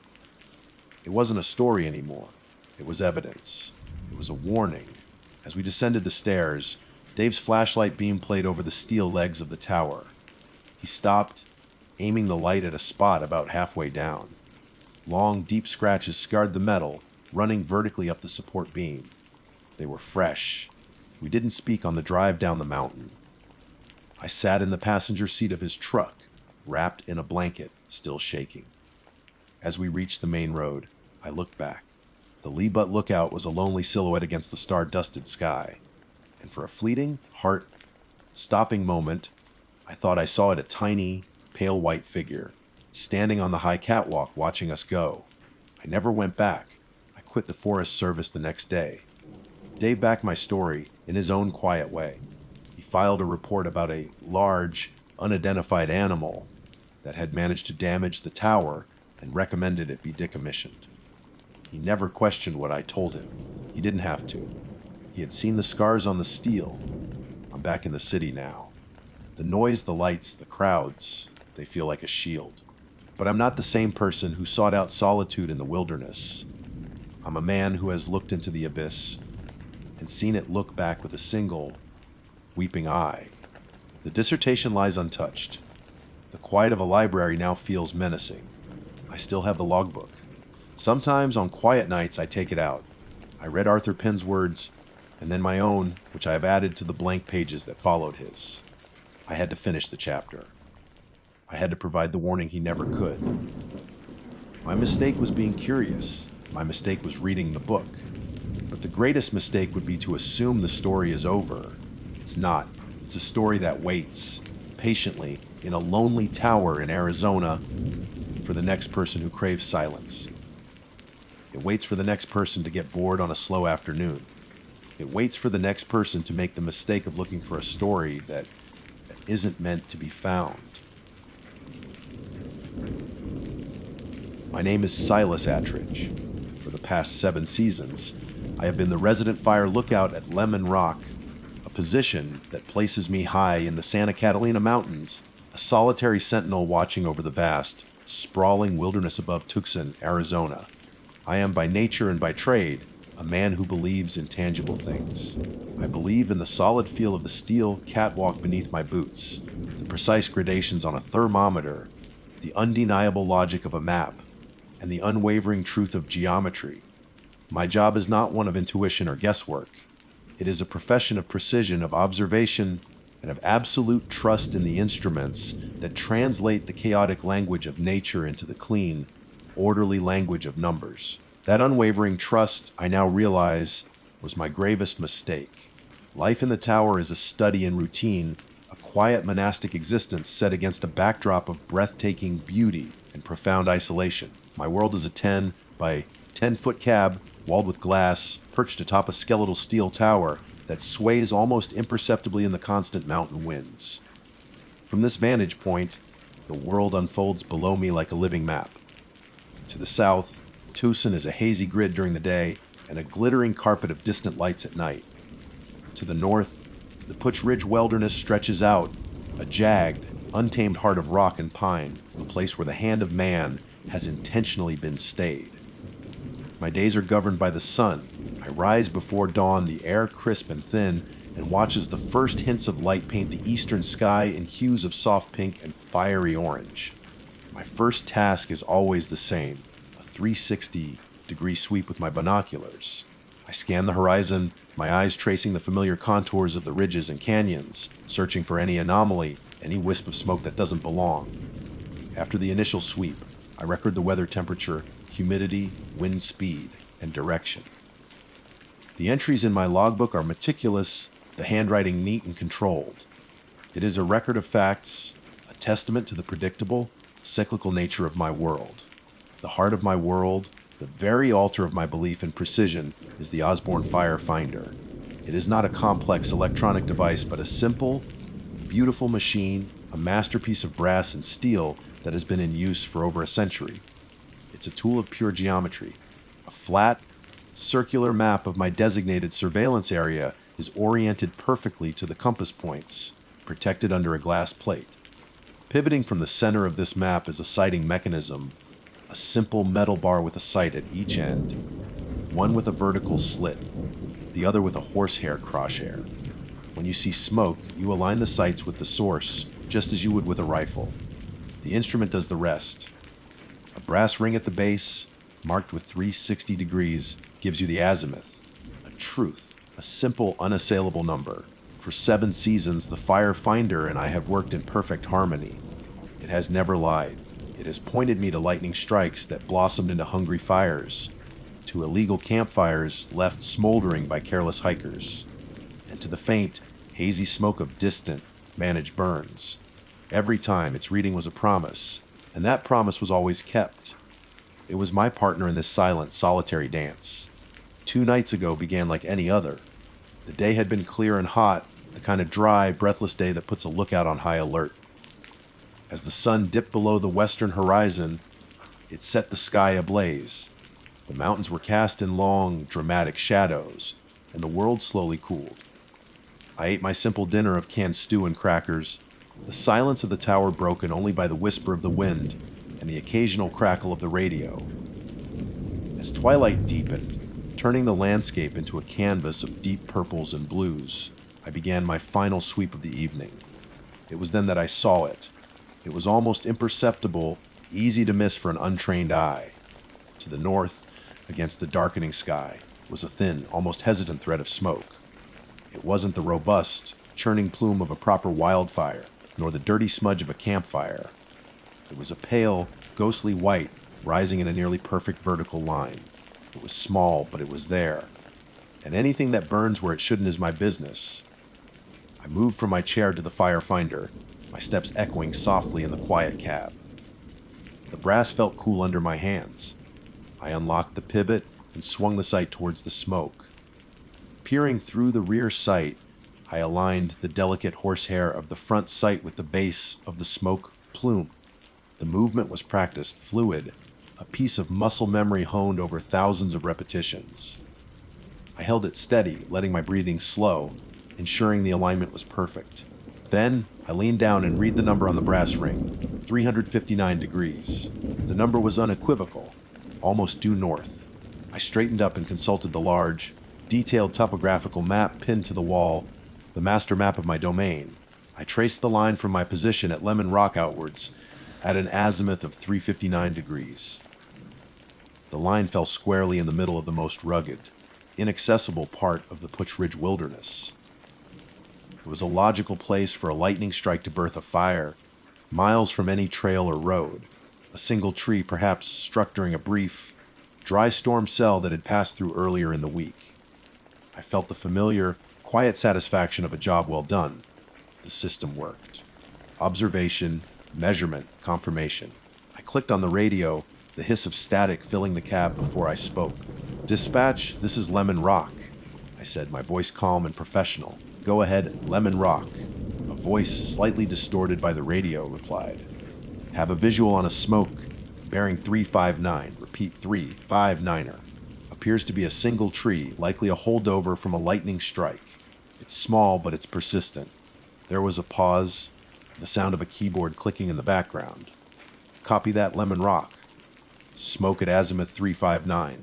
We'll log it. With nightfall, we can't get anyone out there. We'll schedule an air patrol for first light to get a better look." Copy, dispatch. Lemon Rock clear. I switched off the radio and the silence returned deeper this time. I gave the smoke one last look through the binoculars. It was still there, a faint, unwavering line against the star-dusted sky. Everything was as it should be. A fire had been spotted, reported, and a plan was in place. I finished my log entry for the night, locked the cab door, and descended the steep stairs to my small, sleeping quarters at the base of the tower.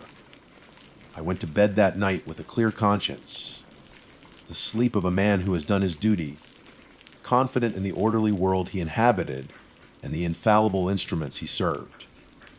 I did not yet know that the instrument was not serving me, but I was serving it. And the number it had given me was not a location, but an invitation. Sleep in the mountains is a deep, profound thing, a total surrender to the silence and the dark.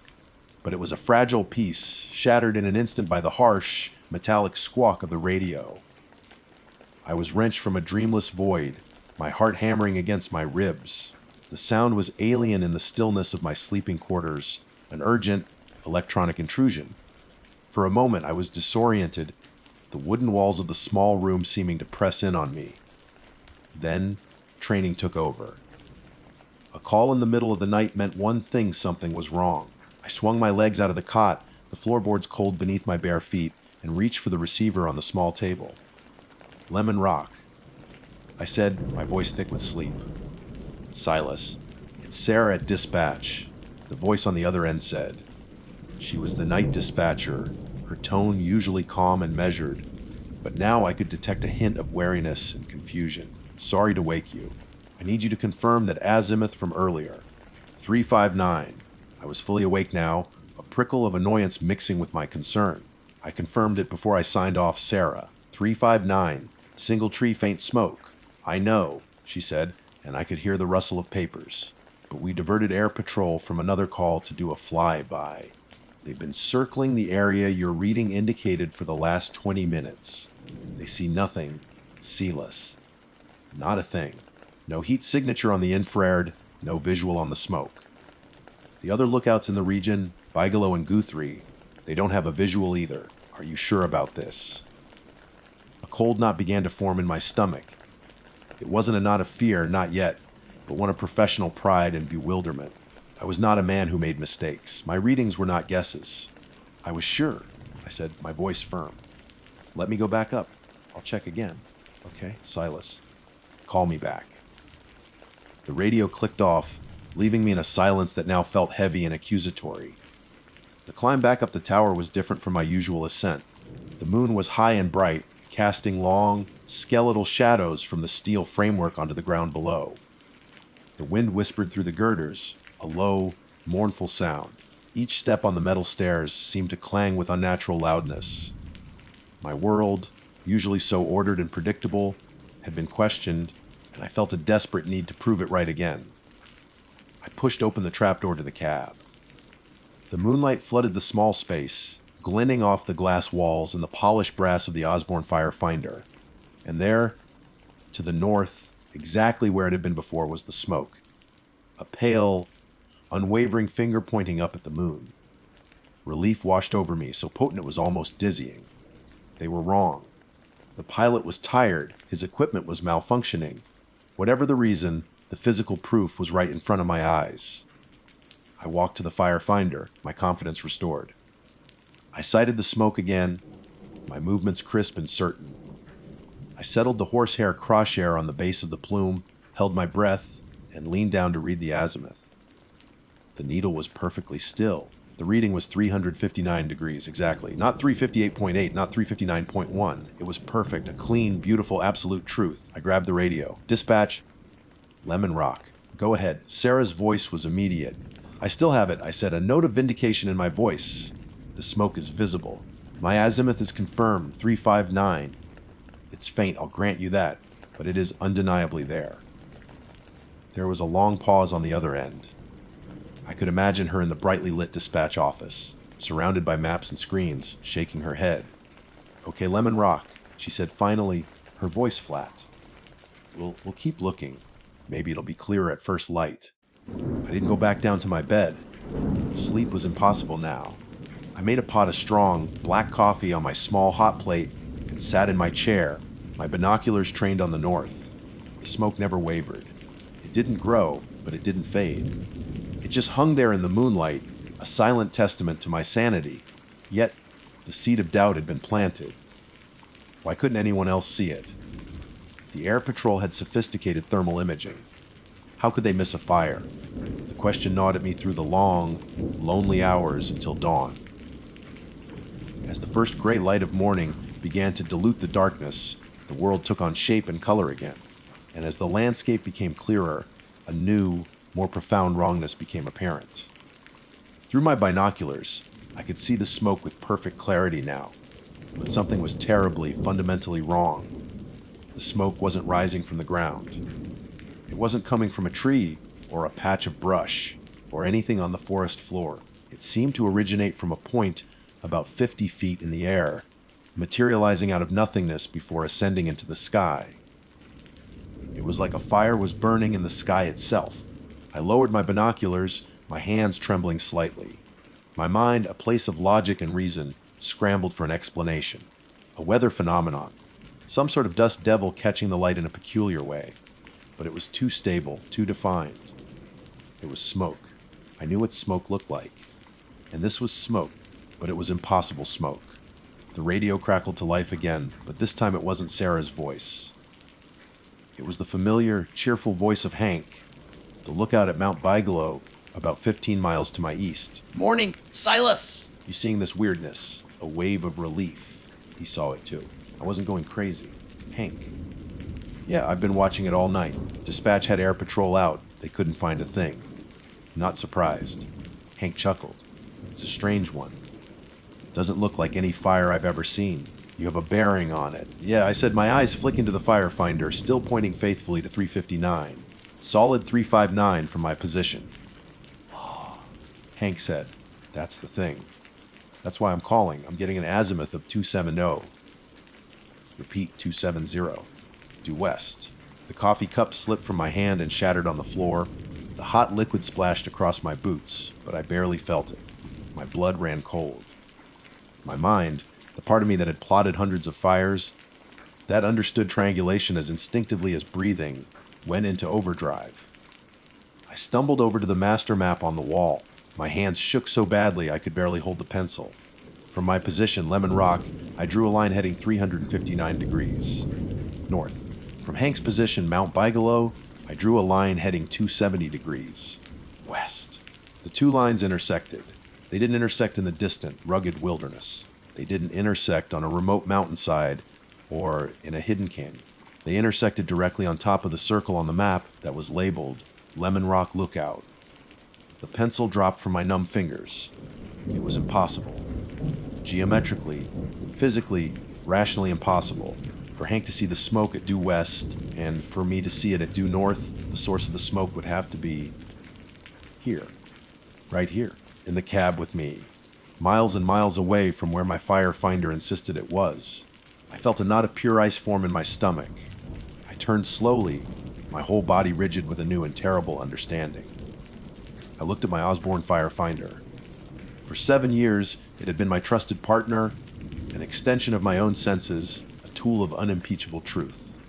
Now, I saw it for what it was. The needle was steady on 359. The smoke was clearly not there. The smoke was somewhere else entirely, or it was nowhere. The firefinder wasn't just wrong, it was lying. The world, my meticulously ordered world of facts and figures, did not simply crack, it shattered into a million unrecognizable pieces. The shards of the broken coffee cup on the floor were a mirror to the ruin of my own mind. For 7 seasons, I had lived by a simple creed: trust your instruments. The Osborne firefinder was my compass, my sextant, my connection to the tangible reality of the wilderness I guarded. In that single, horrifying moment of triangulation, it had transformed from a tool of truth into an instrument of absolute deception. The realization was a physical blow, knocking the air from my lungs and leaving me gasping in the thin mountain air. My first instinct was denial, a desperate scramble to reassemble the logic that had just been obliterated. Hank was wrong. His instrument was off. Or perhaps I had misheard him. 270. He must have meant 370, which didn't exist, or 170. My mind raced, grabbing at any flimsy branch of reason to stop its terrifying fall. But I knew Hank. He was as meticulous as I was. And the cold, hard lines on the map did not lie. They intersected here, in this room. I backed away from the map, my eyes wide, scanning the small cab as if seeing it for the first time. It was no longer my sanctuary, my glass-walled perch above the world. It was a cage. The smoke, the impossible smoke that I could still see hanging phantom, like in the northern sky, was a lie, a fabrication, a lure. But for what? That's when I noticed the smell. It started subtly, creeping into the edges of my awareness beneath the sharp scent of spilled coffee. It wasn't wood smoke. It was something else. Something utterly alien to this clean, pine-scented air. It was acrid and chemical, like the smell of burning plastic insulation. But underneath that was another layer, a scent that was sickly sweet and organic. The smell of meat that had sat too long in the sun, a scent of decay and corruption. My stomach churned. I looked around wildly, searching for the source. The trash can. Old food? But I was fastidious about cleanliness. It was a necessity of isolated living. The smell was new, and it was getting stronger. My gaze fell upon the Osborne firefinder. It sat in the center of the room, impassive, its brass gleaming in the morning light. But it was no longer just a machine. It felt like the source. The source of the lie, the source of my terror, and now, the source of this nauseating stench. I approached it cautiously, as one might approach a venomous snake. The smell was undeniably stronger here, emanating from the instrument itself. And then I saw the light. It was faint at first, so faint I thought it was a trick of the light, a reflection from the rising sun. The heavy brass ring at the base of the firefinder, the one etched with the 360 degrees of the compass, was glowing. It was a dull, sickly red, like the embers of a dying fire. I leaned closer, my heart pounding a frantic rhythm against my ribs. The glow wasn't uniform. It was concentrated, focused on one specific point on the ring. The number 359. The number was brighter than the rest, pulsing with a slow, rhythmic light, a malevolent heartbeat. A low hum began to vibrate through the floor, rising up through the soles of my boots and into my bones. It wasn't the sound of the wind or the groan of the tower's steel. It was a deep, resonant frequency, the sound of machinery powered by something other than electricity. It was coming from the firefinder. The instrument was alive. It wasn't pointing at a fire. It was the fire, or it was pointing to a fire that wasn't in the wilderness, but somewhere else entirely. It wasn't a reading. It was a summons. And I had been the one to answer the call. I had been its voice, broadcasting its invitation over the radio waves. Panic, cold, and absolute, finally broke through the dam of my disbelief. I had to get out. I turned and lunged for the trapdoor, my only escape. My fingers fumbled with the heavy iron latch. I pulled. It didn't budge. I pulled again, throwing my entire weight into it, my knuckles scraping against the splintered wood. It was as if it were welded shut. I hammered on it with my fists, the sound a dull, impotent thud. It was held. From the outside, or from within. I was trapped, a prisoner in my own tower.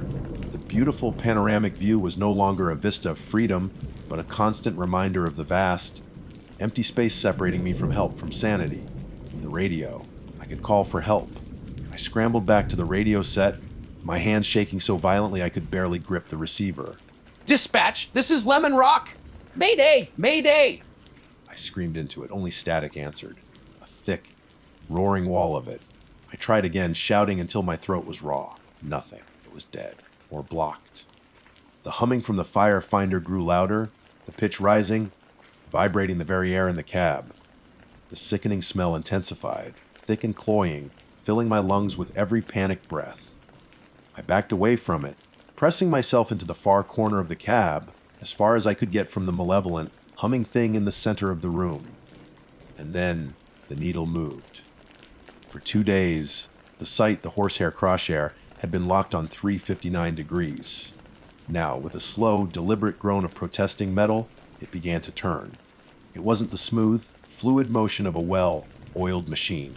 It was a jerky, unnatural movement, like a limb being forced to bend the wrong way. It scraped past 350, past 340, turning away from the phantom smoke in the north. It swung past west, past south, past east, its single-minded purpose terrifyingly clear. It was no longer seeking a fire on the horizon. It stopped. The humming ceased. The cab fell into a sudden, profound silence. The red glow from the number 359 faded, plunging the instrument back into shadow. But the needle, the horsehair sight, was no longer pointing at a number. It was pointing directly at me. The truth crashed down on me with the weight of a collapsing mountain. The fire I reported was not a thing of wood and flame. I don't know what it was. An entity, a power, a hunger from some other place that uses geometry and brass as its bait. The fire finder wasn't a tool for finding fires. It was a beacon. And for 7 years I had polished it, cared for it, trusted it. I had been its faithful keeper. 2 nights ago, it had decided the time was right. It had used me to send a signal, a pin on a map that said, "Here, come here." The smell is stronger now, a choking miasma of rot and ruin. I can hear a faint scratching sound from below the trapdoor. I don't know what kind of fire I reported to dispatch, but I think it's coming to thank me.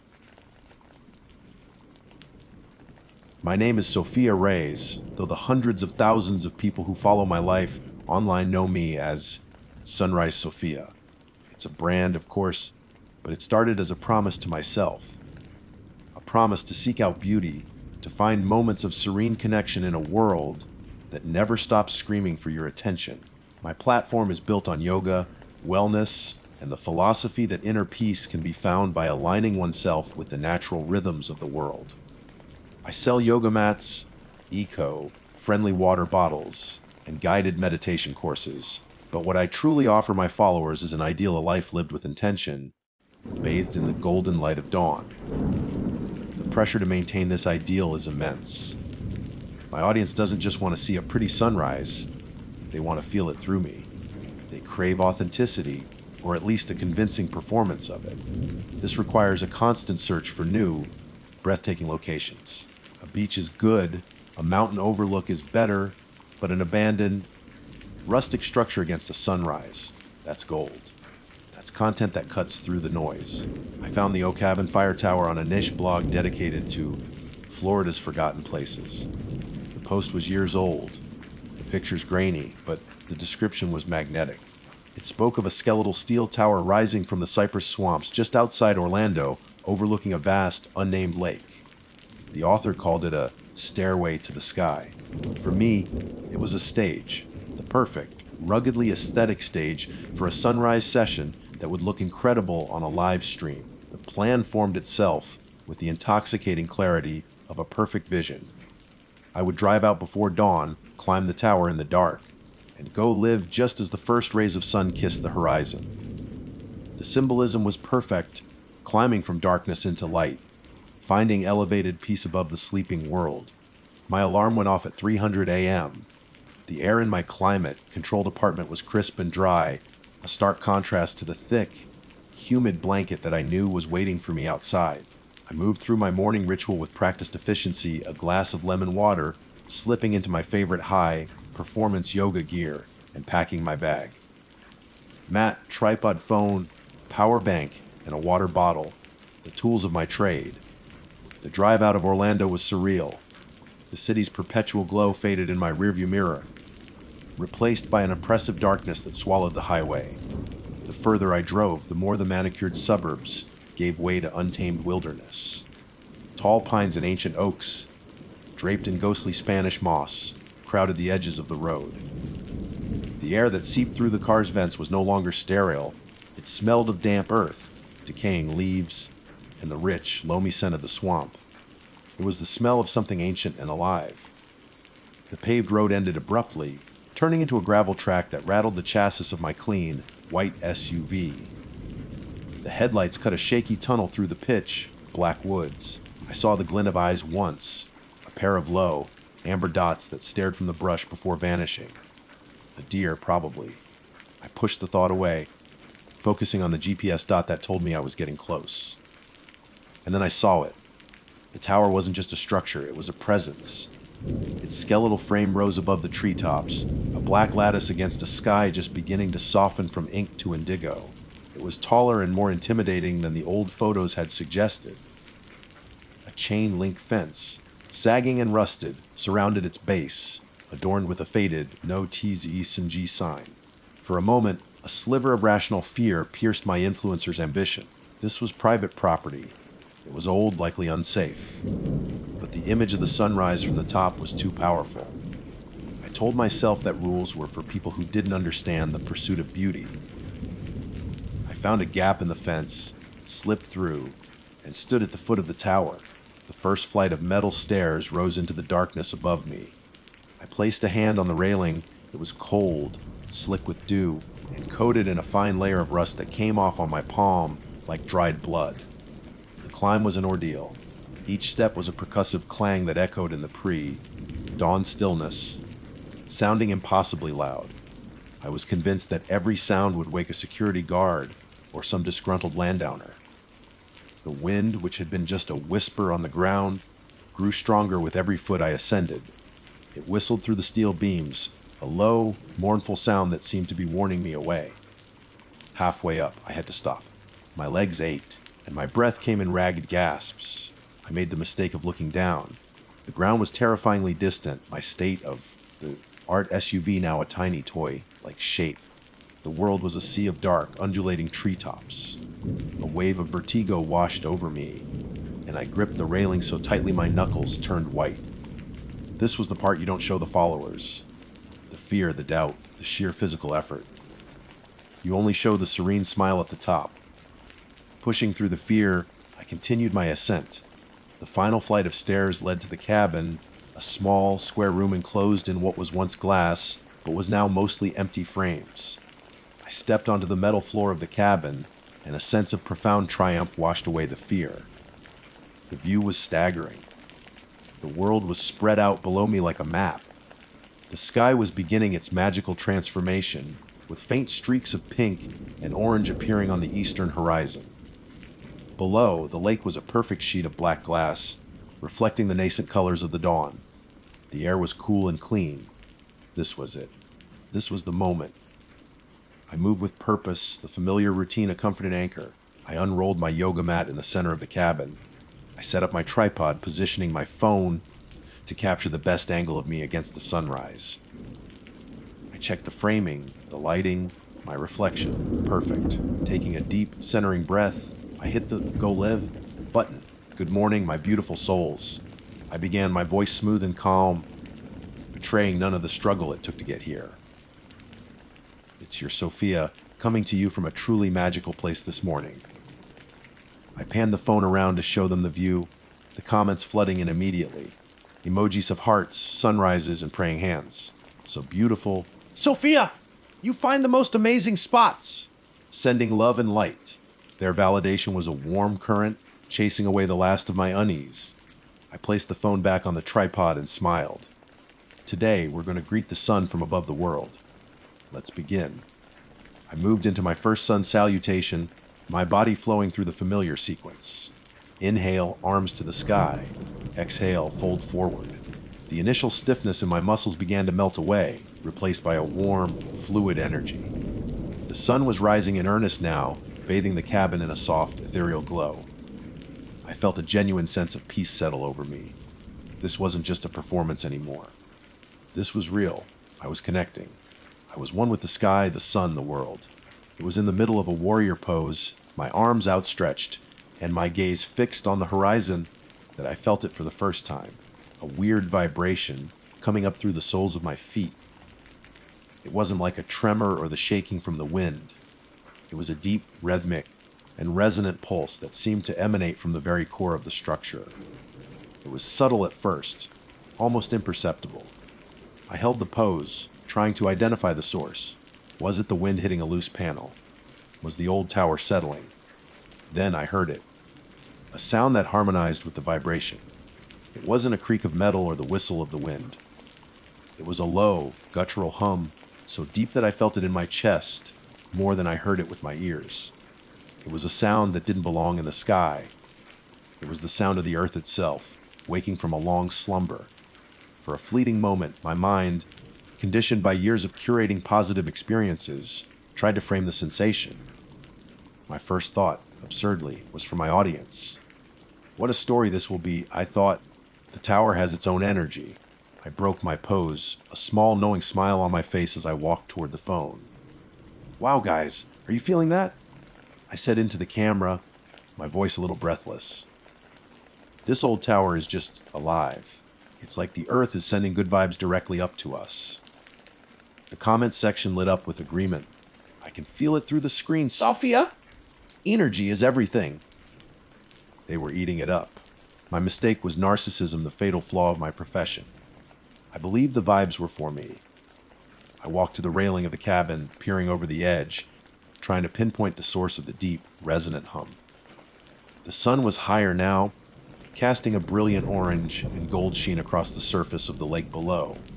And that's when I saw the coolest thing. The water was dancing. It wasn't ripples from the wind. This was different. All across the glassy surface, tiny droplets of water were spontaneously jumping, quivering, and leaping an inch or two into the air, as if the lake were a giant speaker cone vibrating to an unheard bass line. It was mesmerizing, 1,000 tiny fountains erupting and disappearing in an instant. Whoa, you have to see this, I exclaimed, grabbing the tripod and carefully angling the phone's camera down towards the lake. The water, it's literally dancing. I've never seen anything like it. I zoomed in, trying to give my followers the best possible view of the bizarre, beautiful phenomenon. I felt a surge of excitement. This was better than just a sunrise. This was unique. This was viral content. This was a sign from the universe that I was in the right place at the right time.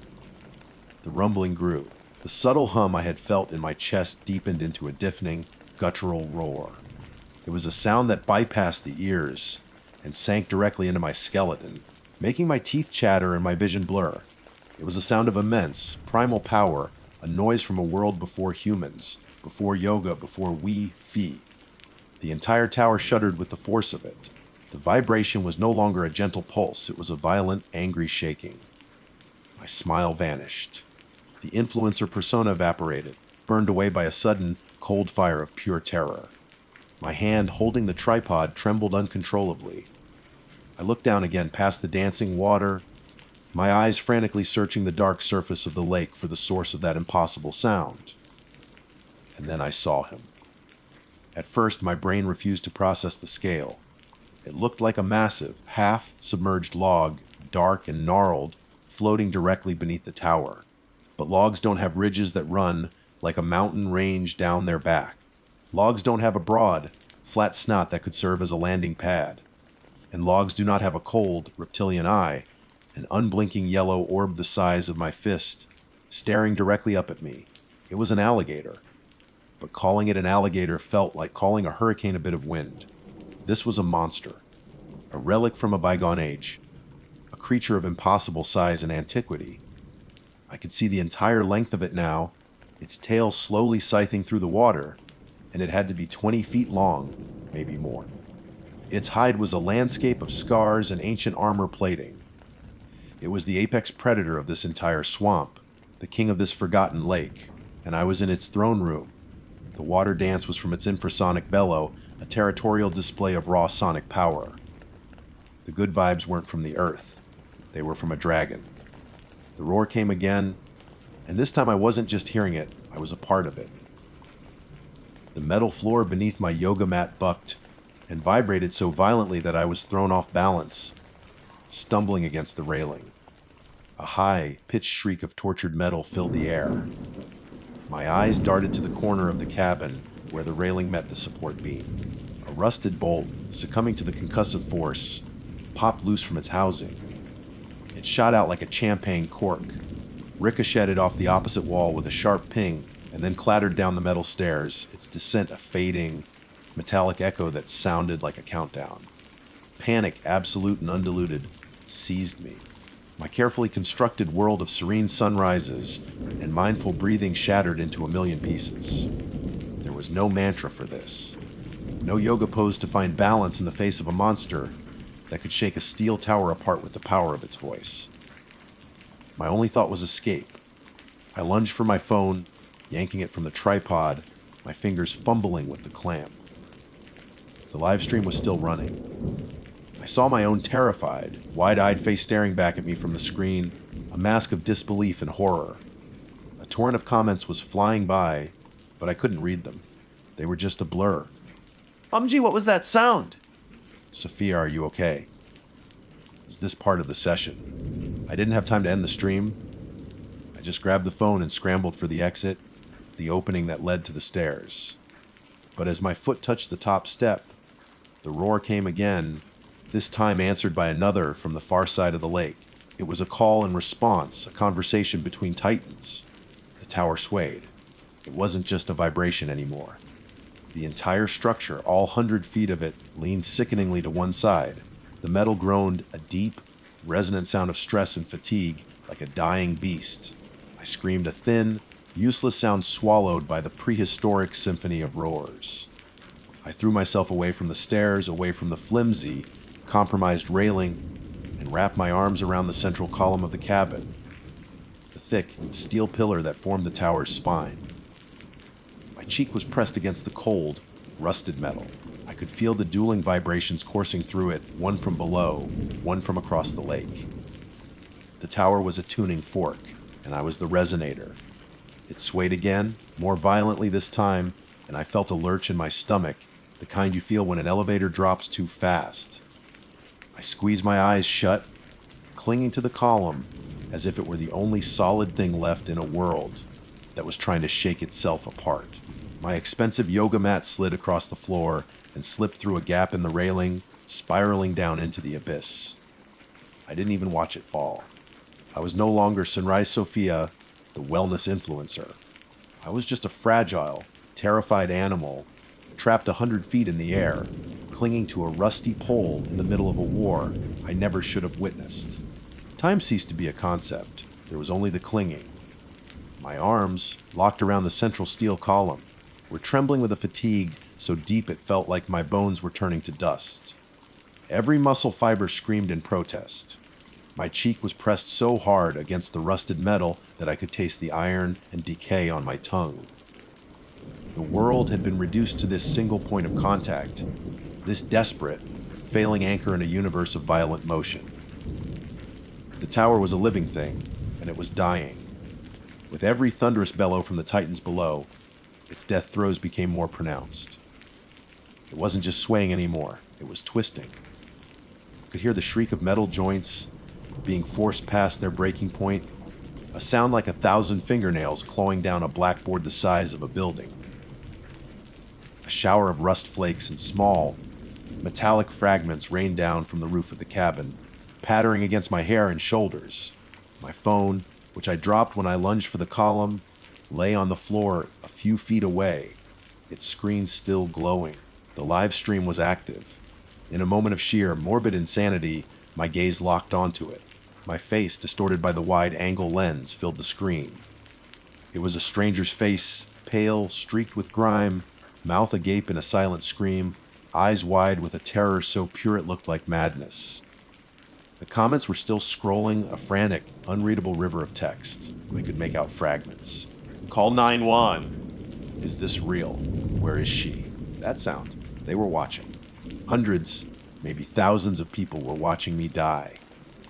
My audience, my community, my beautiful souls, they were now just helpless spectators at a digital execution. The thought brought a hysterical, choked laugh bubbling up in my throat. I had promised them authenticity. It seemed I was about to deliver. The roaring stopped. The sudden, absolute silence was more terrifying than the noise. The tower gave one final, shuddering groan and then settled, canted at a sickening angle. For a few seconds, the only sounds were the mournful whistle of the wind through the empty window frames and my own ragged, desperate breathing.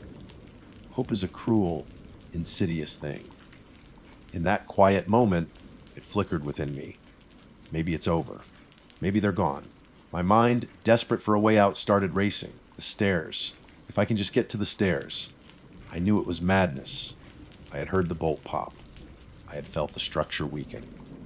But the alternative was to stay here, waiting for the next roar, waiting for the inevitable collapse. Slowly, painfully, I began to unwrap my arms from the column. My muscles screamed, and my hands were numb, refusing to obey. I forced my fingers to unclench one by one. I placed a foot down on the tilted floor, testing its stability. It held. I took a step, then another, my body crouched low, my hands outstretched like a tightrope walker. My target was the opening that led to the stairs. It seemed a mile away. I risked a glance over the railing. The lake was calm again. The water was no longer dancing. The monster beneath the tower was gone. But then I saw it. A V-shaped wake moving with impossible speed from the center of the lake towards the shoreline. And from the opposite shore, another wake was moving to meet it. They weren't gone. They were repositioning. They were preparing for something else. A new sound reached me, carried on the wind. A series of loud, percussive thwacks. It was the sound of something immense hitting the shore, the sound of a colossal body dragging itself onto the land. They were getting out of the water. A primal, instinctual part of my brain understood before my conscious mind could catch up. They weren't just roaring at each other anymore. They were going to fight. And this tower, this fragile metal skeleton, was standing on the battlefield. I had to get down. Now, I threw myself the last few feet towards the stairway opening, not caring about the noise, not caring about anything but escape. My hand grasped the cold metal of the top of the staircase railing. I looked down. Several of the steps were bent and warped. One was missing entirely, leaving a treacherous gap. It didn't matter. I had to try. I put my weight onto the top step. It groaned in protest, but held. I started down, moving as quickly as I dared. My body turned sideways, my back pressed against the central structure of the tower. Each step was a gamble. Clang, clang, clang. The sound was a hammer blow to my frayed nerves. I was maybe 20 feet down from the cabin when the world ended. It wasn't a roar this time. It was something deeper, something that felt like the planet itself splitting open. Both alligators bellowed at the exact same moment. The sonic energies didn't just meet. They collided, they amplified, they created a wave of pure concussive force that hit the base of the tower like a physical blow. The metal screamed its final agony. I felt a cataclysmic lurch as the support leg directly below me buckled. The entire staircase twisted away from the main tower, ripping free from its rusted anchors. For a horrifying, weightless second, I was suspended in mid-air, my hands still clamped around a railing that was no longer attached to anything. Then, I was falling. The descent was a chaotic blur of sensations. The shriek of tearing metal, the rushing wind, a kaleidoscope of green treetops and blue sky and the dark, glittering water spinning around me. I saw the tower collapsing in on itself, folding like a child's toy. I saw my phone, dislodged from the cabin, tumbling end over end through the air, its screen a final, fleeting beacon of a world I no longer belonged to. My last coherent thought was the ultimate irony. I had spent years building a brand around finding a connection with nature. I had preached about respecting its power, about aligning with its rhythms. I thought I was connecting with it. My mistake was not realizing that nature was connecting with itself, and I was just a fragile, unwelcome accessory caught in the middle. I wasn't a participant. I was just in the way. The impact with the water wasn't a splash, it was a solid, brutal collision that knocked the air from my lungs and sent a bolt of shocking, frigid pain through my entire body. Then came the darkness. The cold, black, silent pressure of the lake enveloped me. I didn't know which way was up. My lungs burned, demanding air that wasn't there.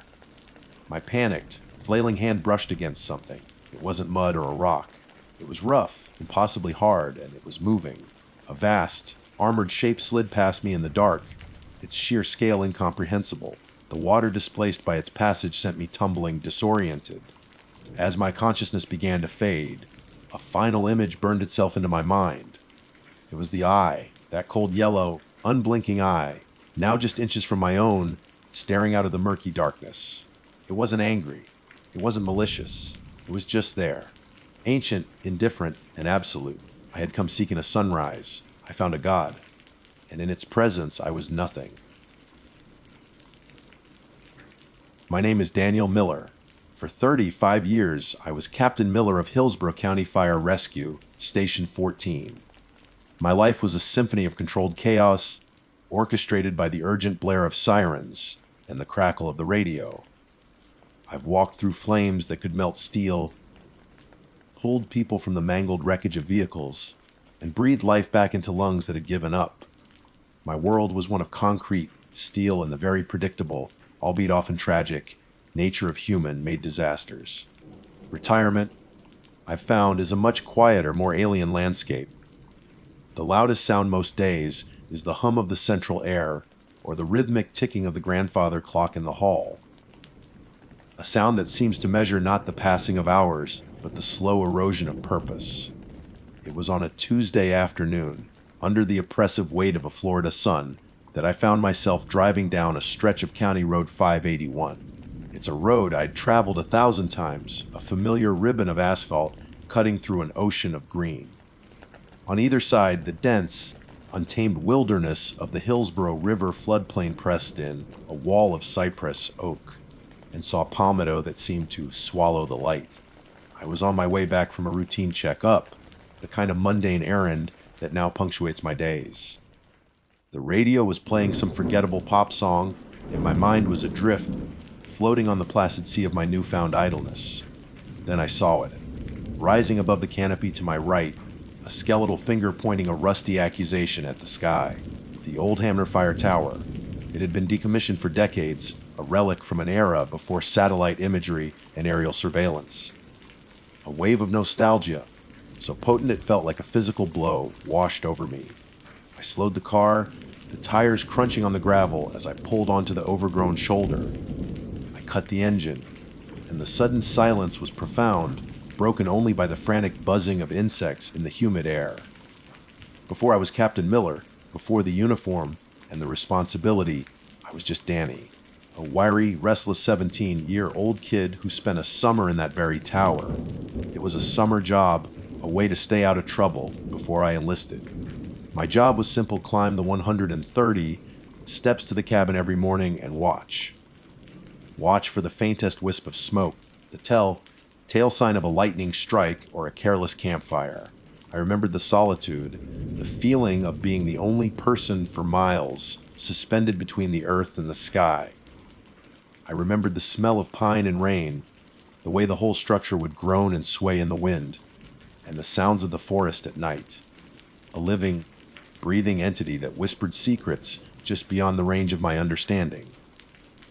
Getting out of the car, I felt the years settle back onto my shoulders. My knees protested with a familiar ache. I was no longer that boy who could scamper up those stairs without a second thought. I was 63, with a body that kept a detailed ledger of every fire fought, every life saved, every fall taken. I walked towards the base of the tower, my hand resting on the cool, flaking paint of its steel leg. I tilted my head back, squinting up at the cabin, a tiny box against the vast, indifferent blue. I was lost in that memory, in the ghost of the boy I once was, when the sound tore through the afternoon calm. It was a scream. There was no mistaking it. It was a woman's voice, high-pitched and raw, stripped of everything but pure, undiluted terror. In my career, I've heard people scream in pain, in anger, in grief. This was different. This was the sound of someone who had looked upon the face of their own imminent, violent death. It was a sound that bypassed the ears and drilled directly into the primal core of my brain. It came from the woods behind the tower, from deep within the dense, shadowy hammock, and the bell rang. For 35 years, that scream, or some variation of it, was my summons. It was the bell that called us from our bunks, from our meals, from our moments of peace. It was a call to action that had been so deeply ingrained in me that my body responded before my mind had a chance to process.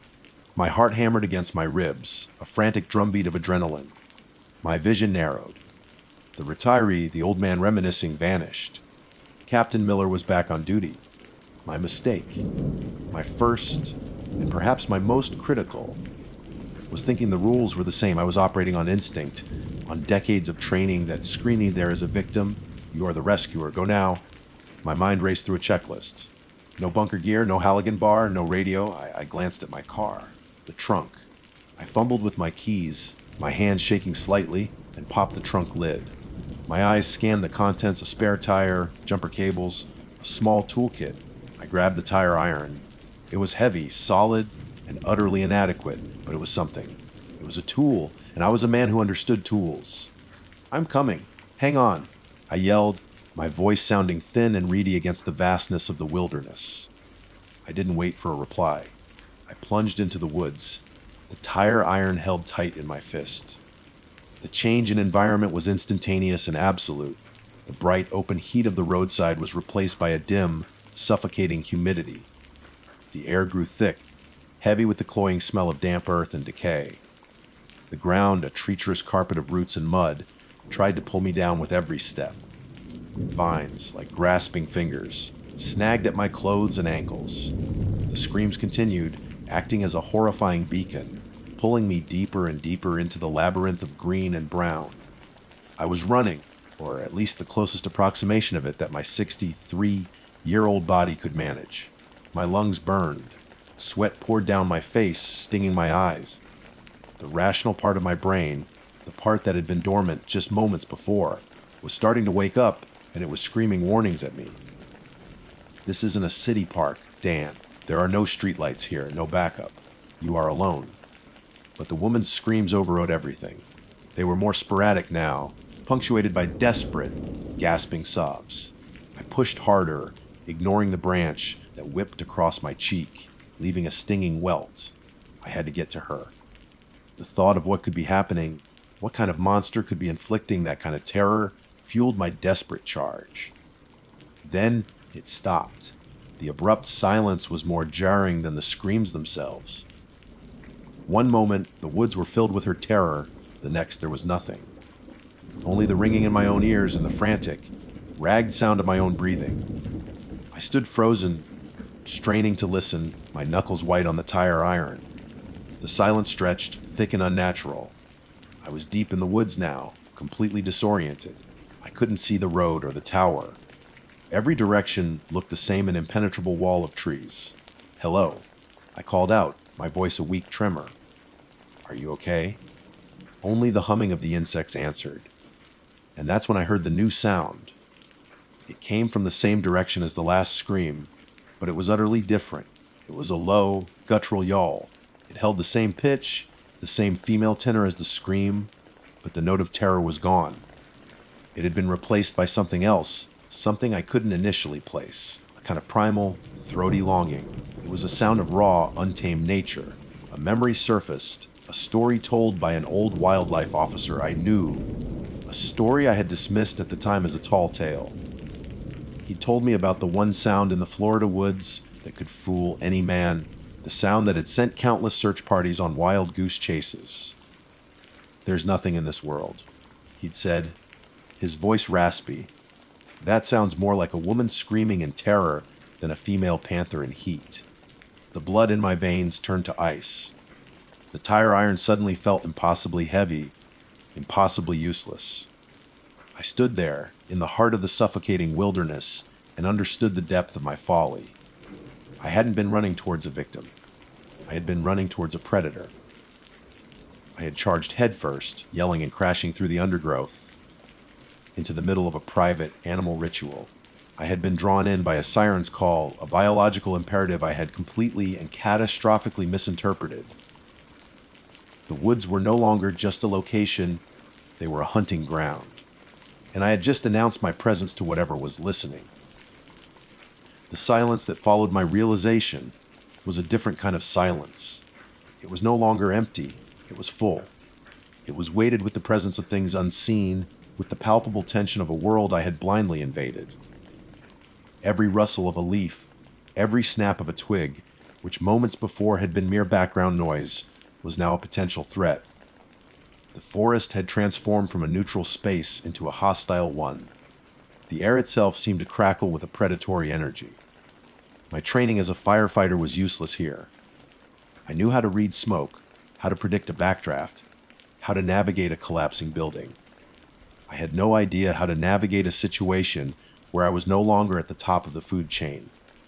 My first instinct was to turn and run, to crash back through the undergrowth the way I came, propelled by sheer terror. But a deeper, more primal knowledge held me fast. You don't run from a predator. Running triggers the chase, the final fatal instinct of both hunter and hunted. My heart was a wild bird beating against the cage of my ribs, but my feet were rooted to the damp earth. Slowly, deliberately, I forced myself to take a breath. I needed to think. The tower was my landmark, my only point of reference. I had come from its direction. If I could just backtrack, move slowly and quietly, I might be able to slip away unnoticed. The female's call had come from deeper in the hammock. I was somewhere between her and the road. The key was to be invisible, to become just another shadow in a forest full of them. I began to move, placing each foot with a care I hadn't used in decades. I was no longer Captain Miller charging to the rescue. I was prey, attempting to escape the notice of the hunter. I took one step, then another, my eyes scanning the dense foliage around me, my ears straining to catch any sound that was out of place.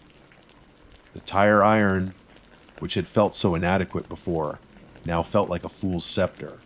What good was a piece of steel against teeth and claws honed by millennia of evolution? It was a comfort object, nothing more. That's when a shadow detached itself from the other shadows. To my left, about 50 yards away, something moved with a fluidity that was both beautiful and terrifying.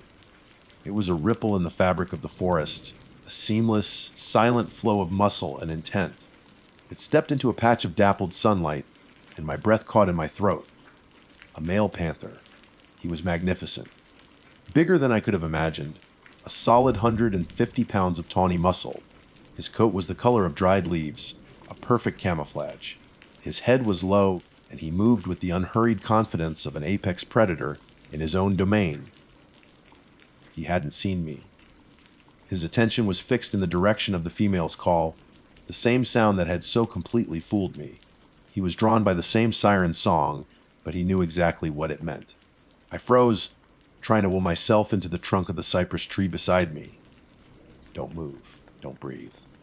Don't exist. He took another step, his massive paws making no sound on the forest floor. He was the ghost the old-timers talked about, the phantom of the Florida swamps. For a moment, I allowed myself a sliver of hope. He would pass by. He would continue on his quest, and I would be left behind, a forgotten anomaly. But then he stopped. His head, which had been scanning the woods ahead, turned slowly, deliberately, in my direction. Perhaps it was the scent of my sweat, the unnatural smell of soap and deodorant in this wild place. Perhaps it was the faint, metallic tang of the tire iron. Or perhaps he simply sensed my fear, a vibration in the air that only he could perceive. His eyes found mine. They were not the eyes of a house cat. They were not angry or frenzied. They were a pale, chilling gold, and they were filled with a cold, intelligent assessment. In that instant, I was no longer an abstraction. I was a problem. I was an unknown factor in a critical equation. He didn't see another curious animal. He saw a rival, an intruder. A low, guttural sound rumbled deep in his chest. It was not a roar, it was more personal, more menacing. It was the sound of a locked door, a line being drawn. His ears, which had been pricked forward, now flattened against his skull. His tail, long and rope-like, gave a single, sharp twitch. Every line of his body screamed a single, unambiguous message: you do not belong here. I'm 63 years old. I've faced down armed men, stood my ground in burning buildings, and stared death in the face more times than I can count. But this was a different kind of fear. This was a fear that stripped away all the layers of training and experience, leaving only the terrified primal core of a prey animal. The impulse to run was a physical force, a scream building in my throat, but my mind, the part of Captain Miller that was still functioning, held it in check. Running meant I was prey. Standing my ground, what did that mean? I did the only thing I could think of. I slowly straightened up, trying to make myself look as large as possible. I held the tire iron out in front of me, not as a weapon, but as an extension of my reach. We stood there, locked in a silent, terrifying standoff. The world shrank to the space between us. The air grew thick, and the only sounds were my own ragged breathing and the low, continuous growl vibrating from the panther's chest. I tried to analyze the situation like I would a fire scene. Assess the threat. Identify escape routes. Look for weaknesses. But the variables were all wrong. The threat was a living, breathing predator, not an inanimate force of nature. My escape routes were blocked by impenetrable forest and the panther itself. And weaknesses. I looked at the coiled power in his shoulders, the sheer size of his paws, and I saw no weakness. Only a terrifying, lethal perfection. My mistake was letting my past dictate my present. I had spent a lifetime being the one who ran towards danger, the one who imposed order on chaos. That identity was so strong that even in retirement, it was the first thing to surface. I had run in to be a hero, but the hero was gone. All that was left was an old man with a bad knee and a piece of steel, standing between a panther and his mate. He took a step forward, then another. He was closing the distance, his golden eyes never leaving mine. The growl intensified, a resonant threat that I could feel in the soles of my feet. He was challenging me, testing my resolve, and he knew, with an instinct I could not possibly match, that my resolve was a hollow shell. Just as the tension became unbearable, the female called again. This time, the yowl was closer, just beyond a thicket of palmettos to my right. The male panther's head snapped in that direction, his body tensing. He was agitated now, torn between two powerful instincts: to answer the call of his mate, and to eliminate the intruder who dared to stand in his territory. He looked back at me, and in that moment, I saw the decision in his eyes. He lowered his body, his muscles coiling like powerful springs. The tip of his tail twitched back and forth, a metronome counting down the final seconds of my life. I was no longer a rival. I was an obstacle, and obstacles in his world were removed. I braced myself, my knuckles white on the tire iron, a useless talisman against the coming storm. I was about to end up as a meal.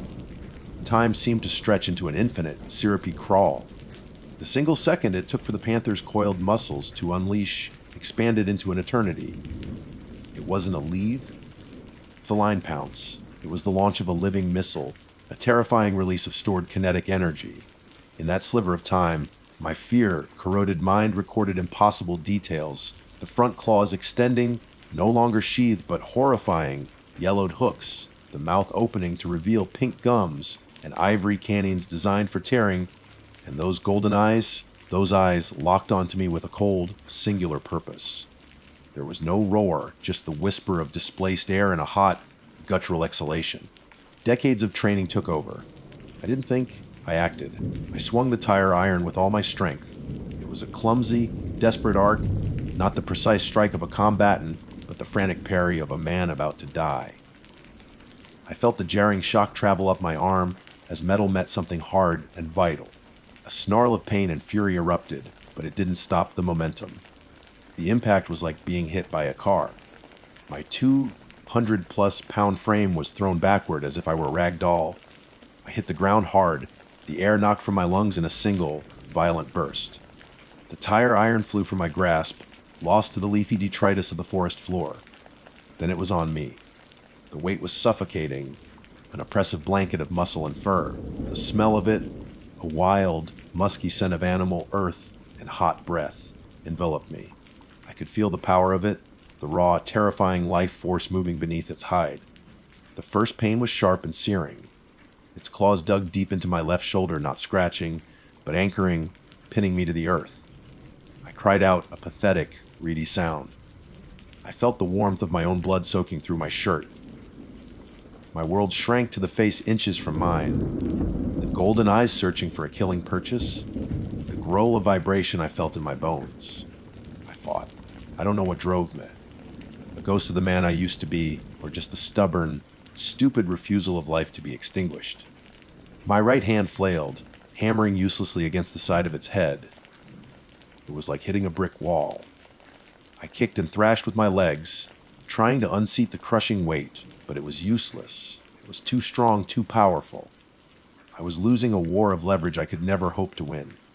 Twisting to the side, I tried to shield my throat and face with my forearm. Another set of claws raked across my arm, shredding fabric and flesh as if they were paper.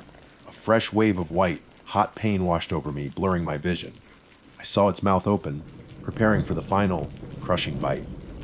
I closed my eyes, bracing for the darkness, and then the female called again. This time it was different. It was close, and the longing, seductive note was gone. It was a sharp, questioning cry. A call that asked, "What is this? What is happening?" The head of the male panther on top of me snapped toward the sound. In an instant, its focus shifted. Its body was still on me, but the energy had changed. It was no longer intent on the kill. It was distracted. It was interrupted. It was my chance. A sliver of a second. With a final, desperate surge of adrenaline and pure will, I heaved upward with everything I had. The unexpected movement caught the panther off balance. It took a half step back to steady itself. It was a tiny shift, but it was enough. I scrambled backward, a frantic crab, like crawl through the dirt and decaying leaves, like a wounded animal. I wasn't looking for it. I was looking for escape. I pushed myself to my feet, my legs trembling uncontrollably. The pain in my shoulder and arm was a roaring fire, but the fear was an inferno. I turned and ran. I ran blindly, not with any sense of direction, but with the pure, panicked flight of prey. Branches whipped at my face. Roots tried to snatch my ankles. But I kept going. I heard an enraged snarl behind me, but I didn't hear the sounds of pursuit. I heard the female call again, a softer sound this time, and the male's low, rumbling answer. They were done with me. I was an annoyance, an intruder who had been dealt with. I don't know how long I ran. I finally burst out of the tree line, stumbling onto the gravel shoulder of the road. The sunlight was blinding.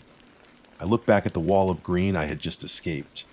It looked peaceful, innocuous, as if the horror I had just endured had been nothing more than a fever dream. I looked down at myself. My shirt was in tatters, soaked dark with blood from my left shoulder down to my forearm. Deep gudges showed the raw, red meat beneath. I was shaking uncontrollably, not from cold, but from shock and the dregs of adrenaline still coursing through my veins. I staggered to my car, my hands trembling so badly I could barely fit the key in the lock. I fell into the driver's seat and slammed all the locks. The flimsy security of steel and glass felt fragile and insufficient. I started the engine, the roar of the motor the most comforting sound I had ever heard. I slammed the car into drive, tires spitting gravel as I sped away. I didn't look in the rearview mirror. I didn't dare. I don't even remember the drive home. My next clear memory is of standing in my bathroom, staring at the pathetic old man in the mirror. His face was pale and scratched, his eyes wide with a horror that hadn't yet faded. I cleaned the wounds methodically, bandaging myself with a skill learned over a lifetime of emergencies. But there was no bandage that could cover the wound that went deeper. That night, I didn't sleep. I sat in the dark of my living room, listening to the ticking of the grandfather clock. The silence of my house, once a comfort, was now pregnant with unseen menace. Every sound from outside, the wind in the trees, the cry of an owl, made me jump. I had survived, but the hero who ran into that forest didn't come back out. He died there on the damp forest floor, under the weight of a raw and uncompromising truth. I learned a terrible lesson that day. I had lived my life in a world built by men, a world of rules and order. But just steps off the pavement lies another world, an older and more honest one.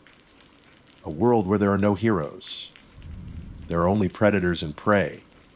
I had heard a call and answered it with the arrogance of my species, never understanding that the call was never meant for me. And in the quiet of the night, sometimes I still see those golden eyes watching me from the darkness, a cold reminder that I am just a visitor here, a fragile creature, only ever one mistake away from becoming a meal. My name is Ava Torres, and for the last 12 years, my life has been defined by the rustle of leaves and the flash of unseen wings. I am an ornithologist, a title that sounds more distinguished than it feels. In reality, it means countless hours spent in solitude, neck craned towards the canopy, ears tuned to a language of chirps, calls, and songs that most people would dismiss as simple background noise. For me, it is a complex, living symphony, and I am its devoted student. My work has taken me from the cloud forests of Costa Rica to the rugged coastlines of Maine, but for the past month, my home has been the sprawling, humid expanse of the Ocala National Forest in Florida. The specific object of my obsession here was the red, cockaded woodpecker, Dryobates borealis. It's a bird that exists on the knife's edge of survival, a specialist that requires old, growth longleaf pine forests, a habitat that is vanishing with heartbreaking speed. Seeing one, truly observing it in its natural environment, is more than a professional victory. It feels like bearing witness to a small, tenacious miracle. That particular evening, the forest was breathing around me. The oppressive heat of the Florida afternoon had finally begun to recede, leaving behind a thick, soupy humidity that clung to my skin and clothes. The air was heavy with the scent of pine needles, damp earth, and the sweet, decaying perfume of fallen magnolia blossoms. I had been out since dawn, a thermos of lukewarm coffee and a pack of trail mix my only companions. The woodpecker had remained elusive, a ghost in the pines, and the sun was now bleeding through the trees in strokes of orange and deep violet. Any sensible person would have packed up hours ago. But passion, as I have often found, is rarely sensible. I knew I was pushing my luck, staying out later than I had planned. The forest transforms when the sun sets. The familiar paths and clearings of the day warp into a labyrinth of shadows and indistinct shapes. The symphony changes its tune. The cheerful chatter of daytime songbirds gives way to the rasping of cicadas in the low, questioning hoots of distant owls. A primal part of the human brain, the part that remembers being prey, awakens in the twilight, as I finally conceded defeat and began the trek back to my parked truck. I passed one of the old, abandoned fire towers that dotted the forest. It was a skeletal relic of a bygone era, its metal frame a stark, black silhouette against the bruised purple sky. These towers always filled me with a sense of melancholy grandeur. They were symbols of vigilance, of eyes that once watched over these woods, now left to be slowly consumed by rust and creeping vines. It was there, in the profound stillness at the base of the tower, that I heard it. Whip, poor will. The sound cut through the evening air with crystalline clarity. It was a perfect, 3-syllable song, rhythmic and insistent, coming from the deep darkness that was gathering beneath the pines. A smile touched my lips instinctively. It was a beautiful sound, hauntingly so. I recognized it immediately, of course. Caprimulgus vociferus, a nocturnal insectivore, a member of the nightjar family. I had studied its sonograms, read papers on its territorial calls, but I had never been lucky enough to hear one in the wild. My scientific mind began cataloging the details, the time, the location, the clarity of the call. It was a valuable data point, a small consolation prize for my woodpecker, less day. But then another memory surfaced unbidden. It was a memory not from a textbook, but from a dimly lit kitchen that smelled of cinnamon and lavender. It was my grandmother's voice, her hands busy kneading dough, her eyes holding a wisdom that felt far older than she was. She was a woman of the earth, a weaver of stories and superstitions that ran counter to everything I would later build my life upon. And I remembered the legend she told me of the whip. Poor Will. She never called it by its scientific name. To her, it was a spirit bird, a psychopomp. She said it was a creature that existed between worlds, one that could sense the delicate thread of a soul as it prepared to depart its mortal body. To hear its relentless call in the dead of night, she claimed, was not a gift. It was an omen. It meant a soul was being measured, and that death was lingering nearby, waiting to collect its due. They sing a soul out of the world. She used to whisper, her voice low and serious, making the hairs on my young arms stand on end. I shook my head, a small, sharp motion in the gloom. A laugh, thin and humorless, escaped my lips. An omen. I was a scientist, a woman who dealt in observable facts, in data, in the elegant logic of the natural world. I didn't believe in omens or soul-eating birds. I believed in evolution, in instinct, in the biological imperatives of mating and survival. The bird was singing to attract a mate or to declare its territory, nothing more. Its call held no supernatural weight. It was simply a collection of sound waves interpreted by my ears and processed by my brain. And yet, the call came again, closer this time. Whip, poor will. The rational explanation in my head felt thin, a flimsy shield against the power of the story. The legend, planted in my mind as a child, was a seed that had lain dormant for decades. And now, in the isolation of the dying forest, it was beginning to sprout. My grandmother's voice was a tangible presence in my head. It's a bad luck bird, Ava. You don't want that one calling for you. I dismissed it as foolishness, a product of fatigue and low blood sugar. The most logical thing to do was to continue my walk back to the truck, to the safety of steel and glass, and the hum of an engine. But the ornithologist in me, the insatiably curious scientist, rebelled. This was a rare opportunity. The bird was near. If I could get to a higher vantage point, I might be able to spot it with my night vision monocular. The tower loomed before me. The answer was obvious. My decision was made not out of fear, but in defiance of it. I would climb the tower. I would find the bird. I would reduce it to a scientific observation, a note in my logbook. I would conquer the silly, creeping dread with logic and reason. I approached the base of the structure, the first metal step cool and unyielding beneath my hand. The rhythmic, three-syllable song echoed in the quiet forest, a steady, hypnotic beat. It was, I told myself, just a bird. My hand closed around the cold, gritty metal of the first rung. The decision once made felt like a declaration of war against the creeping tendrils of superstition. This was my hubris, my fatal flaw dressed in the noble armor of scientific inquiry. I was not just an observer, I was a conqueror, and the foe was a phantom in my own mind. A ghost story whispered in a warm kitchen years ago. With a deep breath, I began to climb. The tower groaned under my weight, a low, guttural sound of stressed metal that seemed to emanate from its very bones. Each step was a negotiation with decay. The stairs were narrow, perforated sheets of steel that were slick with evening dew and patches of slick, velvety moss. They were designed for function, not comfort, and certainly not for a climber whose mind was half occupied by folklore. I kept one hand clamped tightly on the railing, my knuckles white, the rust flaking off under my grip like dried blood. Whip poor Will, whip poor Will. The call was my metronome, a steady, relentless beat marking my ascent. With every 10 feet I climbed, the sound seemed to gain a new texture, a new layer of meaning. At first, it was a target, the objective of my scientific quest.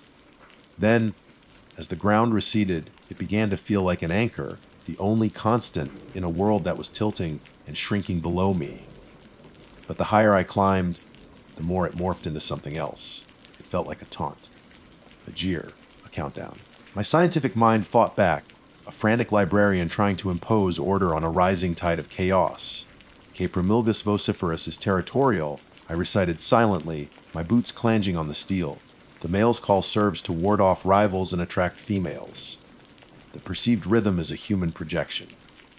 The location is likely a low branch, offering good cover and a clear broadcast channel. The words were a mantra, a shield of logic. But the shield was growing thin. The wind was stronger up here, a restless presence that pushed and pulled at me, whispering through the steel lattice of the tower. It carried the scent of the deep woods. Pine, rot, and something else, something vaguely metallic and unsettling like old blood. The forest floor had dissolved into an ocean of blackness, the individual shapes of trees merging into a single, undulating mass. The only light came from a sliver of moon, a cold, indifferent eye in the vast darkness above. I felt profoundly, terrifyingly exposed, a solitary figure pinned between a dark earth and an empty sky. It's a bad luck bird, Ava. You don't want that one calling for you. My grandmother's voice was no longer a faint memory. It was sharp and clear, as if she were standing right behind me. I could almost feel her hand on my shoulder, trying to pull me back. I gritted my teeth. I was not a child to be frightened by spooky stories. I was Dr. Ava Torres. I had faced down venomous snakes in the Amazon and navigated treacherous mountain passes in the Andes. I would not be defeated by a bird and a memory. I paused on a small landing about halfway up the tower, my lungs burning, my legs trembling from the strain. The structure swayed gently in the wind, a motion that was deeply unnerving, like being in the rigging of a ghost ship. I leaned against the railing, my forehead pressed against the cool metal, and forced myself to take slow, deep breaths. This was the moment to reassert control. I unslung my pack and retrieved my night vision monocular, a familiar weight in my hand. It was a tool of my trade, an extension of my senses, a piece of technology that translated the invisible into the knowable. I raised the monocular to my eye. The world bloomed into a ghostly, luminous green. The sea of blackness below resolved itself back into individual trees, their leaves glowing with an eerie light. I swept the device slowly across the area where I judged the call was coming from, a dense thicket of palmettos and scrub oaks near the tower's base.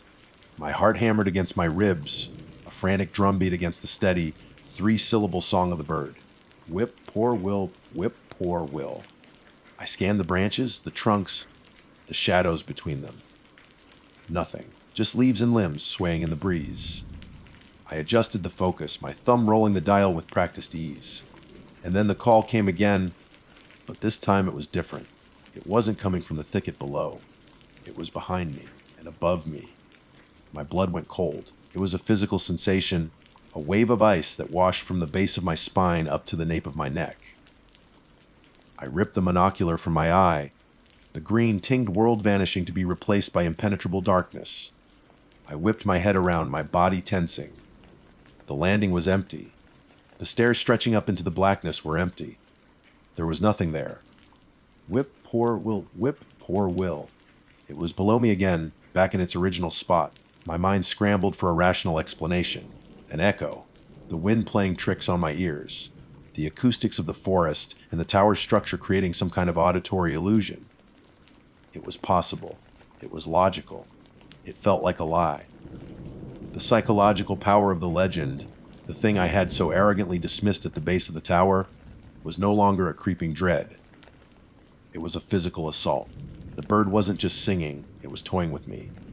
It was a predator, and I was its prey, and this tower was its web. My scientific certainty, the bedrock of my identity, was fracturing. The world was no longer governed by the elegant laws of physics and biology I understood.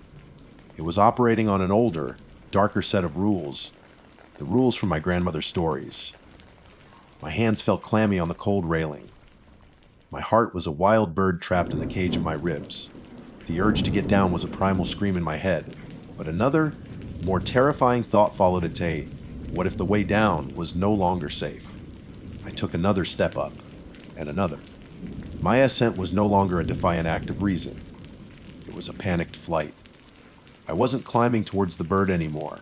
I was climbing away from the sound, from the disorienting, terrifying feeling of being surrounded. The top of the tower, the small enclosed cabin I could just make out against the stars, seemed like the only possible sanctuary. My foot slipped. The sound of my boot skidding on the wet metal was like a gunshot in the night. I lurched forward, my chest slamming into the railing with a force that knocked the wind out of me. Pain exploded in my ribs. My pack, heavy with equipment, shifted on my back, pulling me off balance. For a sickening, weightless moment, I teetered over the edge, the black ocean of the forest churning 100 feet below. I cried out, a strangled gasp of pure terror. My fingers, slick with sweat, scrabbled for purchase on the railing.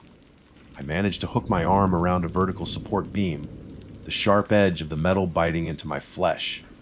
I hung there, gasping, my body screaming with adrenaline and pain. And in the ringing silence that followed my near fall, the song began again. It was soft, almost gentle, as if whispering a secret.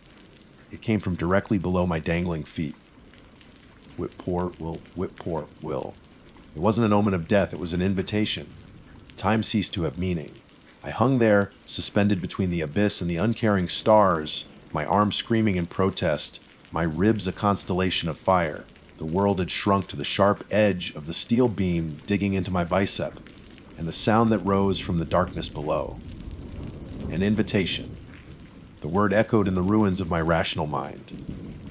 It was a thought so alien, so utterly contrary to the laws of nature, that it shocked me more than the fall itself. Birds don't invite. They call, they warn, they threaten, they attract. They do not extend gentle, deliberate invitations to their own destruction. That single, impossible thought was the catalyst. It shattered the last remnants of my scientific composure and replaced it with a pure, animalistic terror. The danger wasn't the fall. The danger was the thing that was waiting for me at the bottom. With a surge of adrenaline born from sheer panic, I clawed my way back onto the narrow staircase. My body was a clumsy, trembling machine, fueled by a single imperative up. The thought of going down, of descending back towards that soft, patient call, was a horror beyond contemplation. The top of the tower, the small, enclosed cabin that had seemed like a foolish goal moments before, now became my only hope of salvation. It was a sanctuary in the sky. My ascent was no longer a climb, it was a frantic scramble. I abandoned all caution, my hands and feet finding purchase on the slick metal through sheer, desperate will. The wind howled around me, tearing at my clothes, trying to peel me from the structure. Every groan of the aging tower was the growl of a monster, every gust of wind its hungry breath. My lungs burned, my vision swam with black spots. But I didn't stop. I couldn't. Finally, my hand hit something solid and flat, the floor of the cabin. I hauled myself over the edge, collapsing onto the dusty metal floor like a beached fish. For a moment, I just lay there, gasping, the rough, cold surface a welcome, solid reality beneath me. I had made it. I was inside. I was safe. I crawled to the door, a flimsy sheet of metal with a simple slide bolt, and slammed it shut. The sound of the bolt clicking into place was the most beautiful sound I had ever heard. I slumped against the door, my entire body shaking uncontrollably. The tower still swayed gently, but inside the small cabin, the wind's assault was muffled to a low moan. Silence descended. A profound ringing silence. The bird had stopped singing. Slowly, as my breathing returned to a ragged semblance of normal, I took in my surroundings. The cabin was a tiny, octagonal room, perhaps 10 feet across. Dust lay thick on every surface, dancing in the faint moonlight that filtered through the grimy, salt-streaked windows. The air was stale, heavy with the smell of rust, rat droppings, and something else, a faint, sharp scent like ozone, the smell of the air after a lightning strike. In the center of the room was a rusted metal pedestal where a map or an alidade might once have sat. It was a cage at the top of the world. I waited, my ears straining against the silence. The absence of the call was somehow more menacing than its presence had been. It was the silence of a predator that has stopped making noise because its prey is already in the trap. The forest below was a void. The world was holding its breath. And so was I. Minutes stretched into an eternity. The adrenaline began to fade, leaving behind a deep, throbbing pain in my ribs and a cold, heavy dread in the pit of my stomach. My scientific mind, battered and bruised, tried to make a final stand. It was just a bird. It flew away, he panicked. That's all. But I knew it was a lie. That's when I heard the first new sound. It was a scratch. A faint, dry, scraping sound. And it wasn't coming from below. It was coming from the wall, right behind my head. I froze, every muscle in my body locking into place. I held my breath, trying to convince myself I had imagined it. The creak of the old tower, the wind. Scrape, scrabble, scratch. It was the sound of something dry and sharp, like claws dragging slowly along the outside of the metal cabin. It was moving. It was climbing. My heart, which had just begun to slow, exploded into a frantic, painful rhythm. I scrambled away from the door, pressing myself into the far corner of the cabin, trying to make myself as small as possible. The scratching sound continued, slow and methodical, as it circled the small room. It was taking its time. It was exploring the contours of my cage. Then came the tapping, a single sharp tap on the window pane to my left. I couldn't help it. I let out a small, choked sob. My eyes were glued to the window, a grimy square of glass that revealed only darkness. I fumbled in my pack, my trembling fingers closing around my high-powered flashlight, a tool of science, a weapon of light against the darkness. I pointed it at the window and thumbed the switch.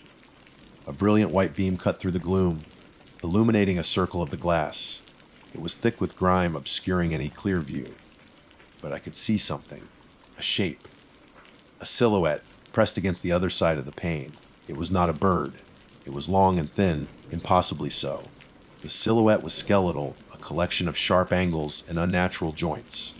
And it was the head, the thing that had tapped on the glass, that broke my sanity.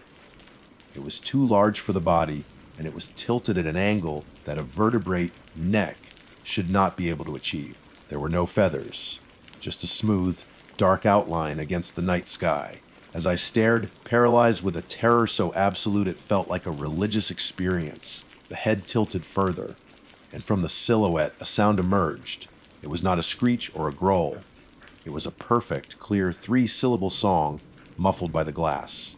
Whip, poor, will, whip, poor, will. It wasn't a call. It was a voice. It had been mimicking the bird. It had lured me up here, step by step, playing with me, herding me into this box in the sky. The flashlight fell from my nerveless fingers, rolling across the floor. The beam pointed at the ceiling, plunging the window back into darkness. The tapping started again, harder this time. Tap, tap. A spiderweb of cracks appeared in the old glass. My grandmother's voice filled my head, no longer a memory but a final, terrible truth. They sing a soul out of the world. She wasn't speaking of omens or portents. She was giving a literal, biological description. This creature, this thing that wore the voice of a bird, didn't foretell death. It delivered it. The glass shattered, exploding inward in a shower of glittering shards. A blast of cold, night air filled the cabin. I screamed, a raw, hopeless sound. I didn't see the thing as it came through the broken window. I only felt a searing pain in my shoulder as something impossibly strong and sharp clamped down on me, dragging me across the floor. My last sensation was of being pulled through the jagged opening, the sharp edges of the broken glass tearing at my skin.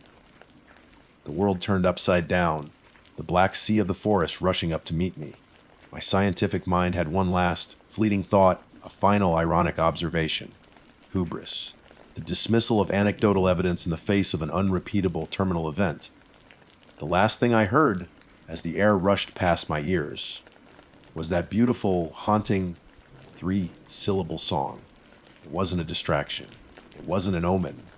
It was a name spoken by the thing that was now carrying me into the dark. My name is Mason Thorne, and for the better part of 2 decades, my life has revolved around a singular, all-consuming passion, the raw, untamable power of the sky. To call me a storm chaser is an oversimplification. It's a title that feels too casual, too much like a hobby. For me, it is a vocation, a science, and at times, a form of worship. I don't just chase storms, I study them, document them, and try to understand the intricate physics that give birth to such terrifying beauty. My work has been featured in meteorological journals and nature documentaries, and my photographs have won awards. This isn't to boast, but to establish that I am not a reckless amateur. I am a professional who understands risk, calculates it meticulously, and has built a career on dancing along the edge of nature's fury without falling into the abyss. My fascination began as a boy in Oklahoma, sitting on the porch with my grandfather, watching the distant prairie sky curdle from a placid blue to a bruised, violent purple.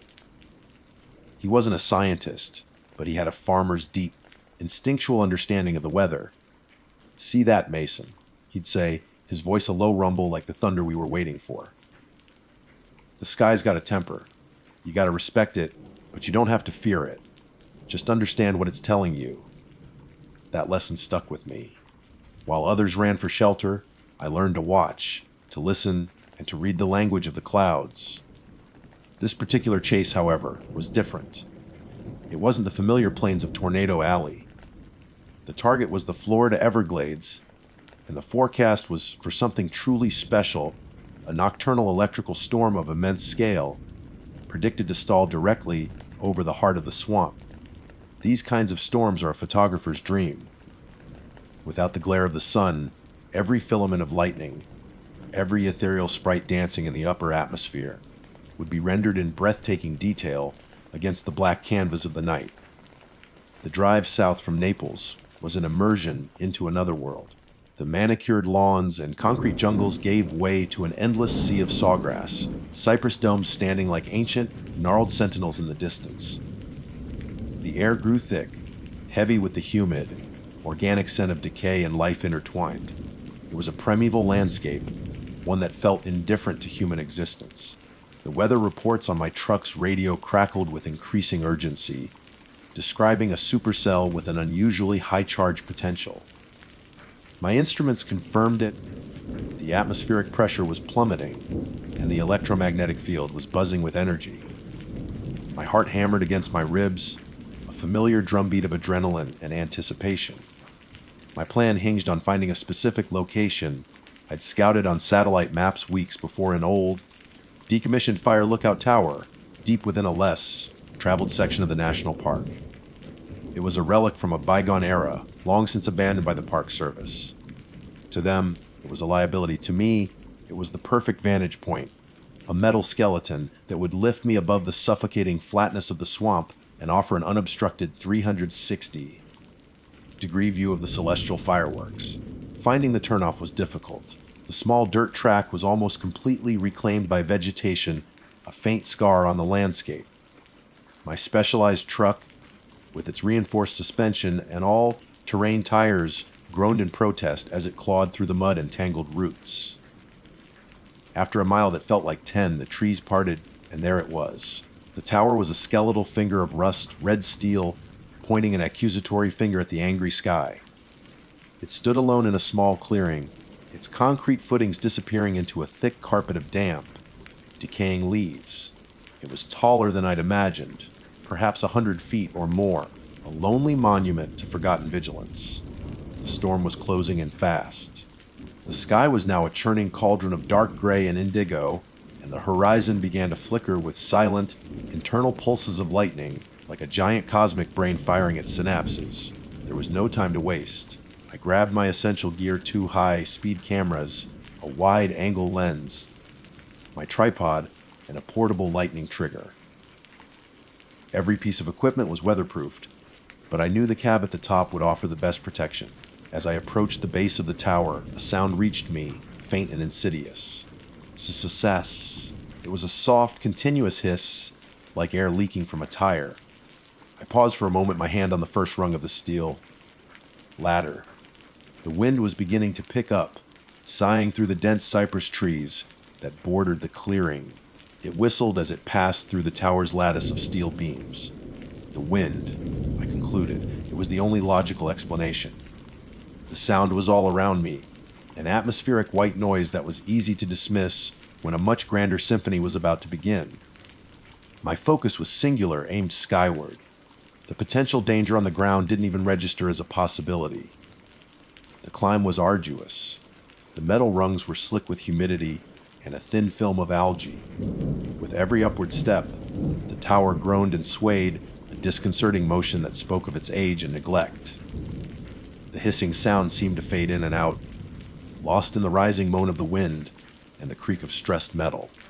I was so concentrated on my footing, on the weight of the gear on my back, and on the magnificent, terrifying spectacle unfolding above, that I pushed the sound from my mind entirely.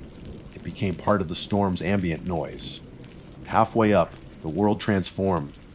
I had risen above the claustrophobic canopy of the trees and could see the vast, waterlogged expanse of the Everglades stretching to the horizon. The setting sun had painted the underside of the storm clouds in apocalyptic shades of orange and purple.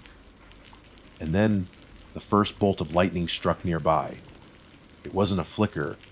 It was a blinding white fracture in the sky, followed a heartbeat later by a crack of thunder so violent it felt like a physical blow. The tower shuddered with the concussion. It was exhilarating. It was terrifying. It was everything I lived for. My mistake, I see now, was sensory overload. My entire being was attuned to the grand drama playing out in the heavens. I was a connoisseur of atmospheric violence, and this storm was a masterpiece. The visual input was overwhelming, the strobing flashes that illuminated the sawgrass plains, the intricate web, like patterns of intracloud lightning, the sheer scale of the cloud formations. My auditory senses were filled with the cannonade of thunder and the shriek of the wind. Every other sense was muted, pushed to the background by the sheer magnificent overload of the moment. Finally, I reached the top platform and hauled myself into the small cab. It was a dusty, cramped box, with panes of glass long since shattered, leaving empty squares that perfectly framed the storm. The air inside was still and smelled of rust and old, dry wood. I worked quickly, my hands moving with practiced efficiency. I set up the tripod, mounted the cameras, and connected the lightning trigger. Just as I finished, the sky truly opened up. It was no longer a series of individual bolts, but a continuous, frenetic light show.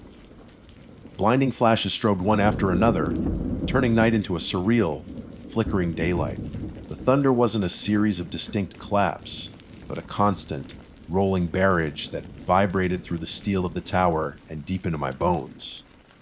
I was in the heart of the beast, a privileged observer inside a cathedral of pure energy. My cameras were rolling, capturing footage I knew would be the highlight of my career. I felt no fear, only a profound sense of awe and accomplishment. I had found the perfect spot. I was safe in my metal perch, looking down upon the world, completely captivated by the power I had come to witness. The persistent, hissing sound from below was long forgotten, a trivial detail lost in the glorious roar of the heavens. For what felt like an eternity, but was likely no more than an hour, I existed in a state of pure, unadulterated ecstasy. The world outside the small, rusted cab of the fire tower ceased to exist.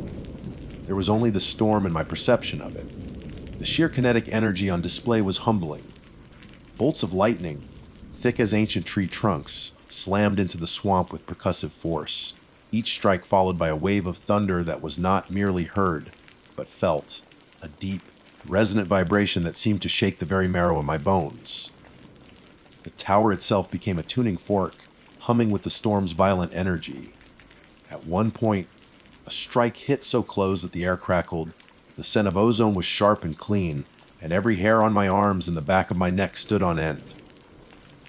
For a split second, the world went white, and I was momentarily deafened by the explosive sound that followed.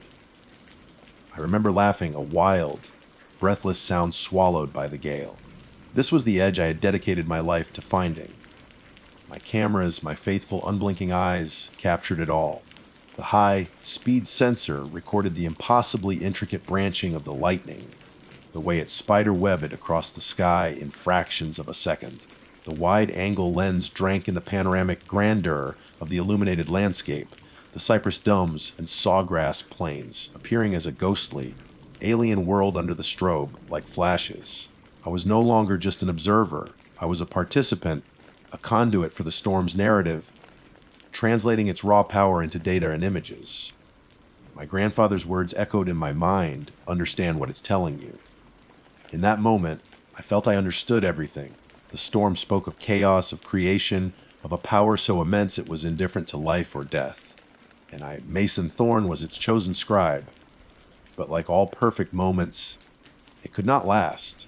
The crescendo passed. The relentless barrage of thunder softened into a more distant, intermittent grumbling. The flashes of lightning grew less frequent, the intervals between them stretching from seconds to minutes. The heart of the storm was moving on, dragging its spectacular fury eastward toward the coast. A profound sense of loss, a post-adrenaline melancholy, began to settle over me. The god in the sky was departing, leaving behind a profound and ringing silence. And then the rain came. It wasn't the gentle prelude to a storm, but its furious epilogue.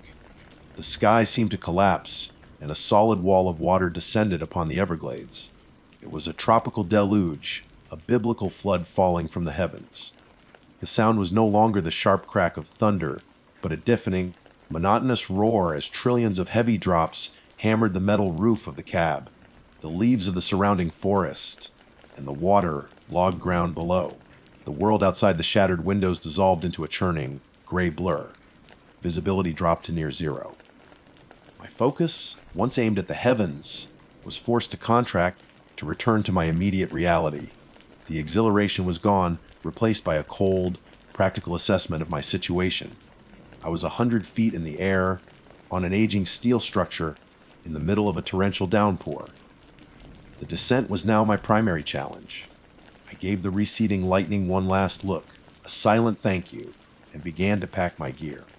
The process was methodical, a familiar ritual that helped ground me.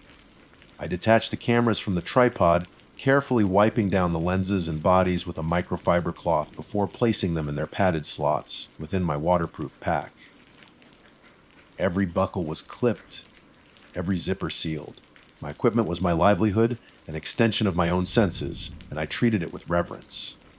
The task occupied my hands and my mind, But as the grand noise of the thunder faded, and my attention was no longer consumed by the light show, I began to notice other sounds again. The roar of the rain was overwhelming, yet underneath it, another sound was trying to surface like a half-forgotten melody. S-s-s-s. There it was again. It was more defined now, less ethereal than before. I paused, my hand hovering over the clasp of my backpack. Was it the rain? Perhaps the sound of it sluicing down the steel beams of the tower, a constant, high-pressure hiss. It had to be. My logical, scientific mind sought and found a plausible explanation. The alternative, that the sound was something else, something organic, was too outlandish to consider. I was tired, coming down from an adrenaline high, and the environment was playing tricks on my senses. I dismissed it, for the second time, as a trick of the wind and water. A fatal error in judgment, born of arrogance and exhaustion. With my gear secured on my back, I moved to the trapdoor in the floor of the cab. It was stiff, the metal swollen with rust, but it groaned open with a firm shove. A blast of wind and rain shot upwards, soaking my face and chest in an instant. Looking down, the steel ladder disappeared into a gray, watery abyss. The rungs, which had been merely slick on the way up, would now be treacherous, coated in a film of water and dislodged algae. My descent began. Each step was a calculated risk. My gloved hands gripped the cold, wet rungs until my knuckles were white. My boots, designed for traction, slipped twice, sending a jolt of fear through my body and forcing me to pause. Clinging to the ladder, my heart pounding a frantic rhythm against my ribs. The wind tried to peel me from the tower, whipping my rain poncho around me like a sail. My world shrank to a 3-foot circle of awareness. The rung my hand was reaching for, the one my boot was on, the one below it. As I descended further, passing the halfway point, the acoustic properties of my surroundings changed. The main force of the wind was now above me, screaming over the top of the tree line. Down here, buffered by the cypress canopy, the roar softened. The sound of the rain was still a constant drumming, but it was no longer the all-consuming noise it had been at the summit. And in this relative quiet, the hissing returned with a vengeance. It wasn't just a sound anymore, it was a presence. It was not the uniform, mechanical sound of wind or water. This sound had texture, a layered quality, as if it were composed of dozens, or perhaps hundreds, of individual sources. It was a chorus of sibilants rising from the base of the tower. It was everywhere. Sis. Sis. I stopped again, my body tensed. I was perhaps 40 feet from the ground. I peered down into the gloom, but the driving rain obscured my view. The base of the tower was a formless shadow. My mind raced, desperately trying to assemble the sensory data into a coherent, non-threatening picture. Air escaping from fissures in the ground. A bizarre geothermal phenomenon caused by the storm. Steam rising from the super, heated ground where lightning had struck. Every rationalization felt thin, a flimsy shield against a growing primal dread. The sound was too alive. The rain was cold, seeping into my collar and running down my back. But a different kind of chill was spreading through my veins. The desire to be on solid ground, to get to the perceived safety of my truck, warred with the instinct that was now screaming at me to stop, to go back up. But where would I go? Back to the exposed cab to wait out the rain, for hours perhaps. No, the logical choice was to keep moving, to face whatever was making the noise and get past it. It was probably nothing, I told myself.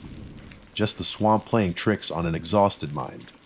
I forced my limbs to move, descending the last 40 feet with a grim determination that bordered on panic. 10 feet. The hissing was loud now, a clear, sharp, venomous sound that seemed to vibrate up the steel frame into the soles of my boots. 5 feet. I could smell something else in the air, mixed with the petrichor of the rain and the organic scent of the swamp. It was a dry, acrid, musky odor.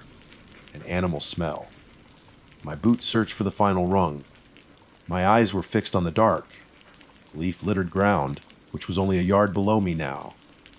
I was focused on the end of the climb, on the relief of standing on solid earth.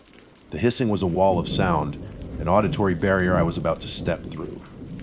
I took a final, deep breath, let go of the ladder, and dropped the remaining few feet to the ground. My right foot landed squarely on the concrete footing of the tower. My left foot landed on the soft, wet earth just beside it. The instant my weight settled, the hissing intensified tenfold, exploding from a steady hum into an enraged, deafening roar. And the ground beneath my feet began to move. For a single, frozen moment, my brain refused to process the sensory information.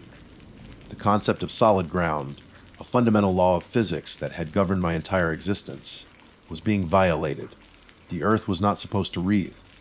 It was not supposed to undulate like a living carpet. The enraged, explosive hissing was no longer just a sound. It was a physical vibration that traveled through the soles of my boots and up my spine, a declaration of war from the very ground I stood upon. The disconnect between what I knew to be true and what I was experiencing created a brief, terrifying paralysis, a system crash in my consciousness. Then, instinct, raw and primal, kicked in. My hand shot to the side of my head, fumbling for the switch on my headlamp. My fingers felt clumsy, numb as if they belonged to someone else. After an agonizing second, the switch clicked.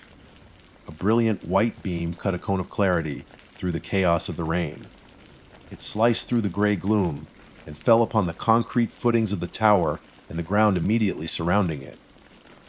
And the truth, in all its grotesque horror, was revealed. It wasn't the ground that was moving. It was what was on the ground. The entire base of the tower was a seething, writhing mass of snakes. Not dozens. Hundreds, thick. Muscular bodies coiled over and around each other in a dense, living tapestry of mottled brown and black scales. In the deluge, the slightly higher, drier ground offered by the tower's concrete foundation had become a sanctuary, an island in a forming flood. And I had just dropped into the absolute center of it. My mind, which just an hour before had been contemplating the sublime physics of the cosmos, now supplied a single, devastating word: cottonmouth. Water moccasins. I could see them clearly in the beam of my light. Their brutish, triangular heads, their pit viper's eyes gleaming like chips of obsidian. And as my light swept over them, they reacted. Heads lifted from the tangled mass, and mouths gaped open in their infamous threat display, revealing the stark, ghostly white interior that gave them their name. It was like looking into a field of living skulls, 100 tiny, silent screams in the downpour. The hissing was their collective voice, a chorus of pure venom. My carefully constructed world of logic and risk assessment shattered into a million pieces. There was no analysis, no calculation. There was only the animal brain's scream to survive. My legs tensed, my mind screaming the command to leap back, to get back onto the ladder, to climb, to escape. It was a desperate, hopeless plan. I was surrounded. The ladder was feet away, an impossible distance across a minefield of fangs. I threw myself backward, a clumsy, flailing motion. My right foot, planted on the concrete, slipped on the wet surface. My left foot, mired in the soft mud, found no purchase. As I began to fall, a movement to my right caught my eye. A thick, dark body coiled and ready. It struck with the speed of a released spring. Timothy! The impact against my right boot was hard, like being struck with a hammer. I felt the jarring force through the thick leather, but there was no pain. The fangs, miraculously, had failed to penetrate, but the psychological blow was absolute. The barrier had been breached. They were attacking. Before I could even register that small mercy, as my body was still twisting off balance, another struck. This one came from the left, lower to the ground. It was faster, more fluid, and it aimed higher. I felt a sudden, piercing agony in my left calf, just above the protective cuff of my boot. It was a pain unlike any I had ever known, not a cut or a tear, but an injection of pure fire. 2 points of white, hot heat that began to radiate outward instantly. I screamed, a raw, guttural sound of agony and terror that was immediately swallowed by the roar of the rain. My left leg ceased to be a part of my body. It was an alien thing, consumed by a blinding, chemical fire. All strength vanished from it, and I crashed backward, landing hard on the wet, leaf-strewn ground. My head hit something soft, yet firm. My hands, thrown out to break my fall, pressed down into a shifting, roiling mass. The horror escalated from a visual threat to a full body tactile nightmare. They were everywhere. I could feel them now, not just see them. The slick, powerful, muscular bodies slithering beneath and against me. I felt the cool, smooth texture of their scales on my back, through my soaked poncho, the terrifying weight of them as they moved over my legs, my torso. My headlamp, now pointed erratically at the sky, illuminated the falling rain and strobing, nightmarish flashes as my head twitched. I was in the nest, I was part of it. A new sensation began to compete with the fire in my leg.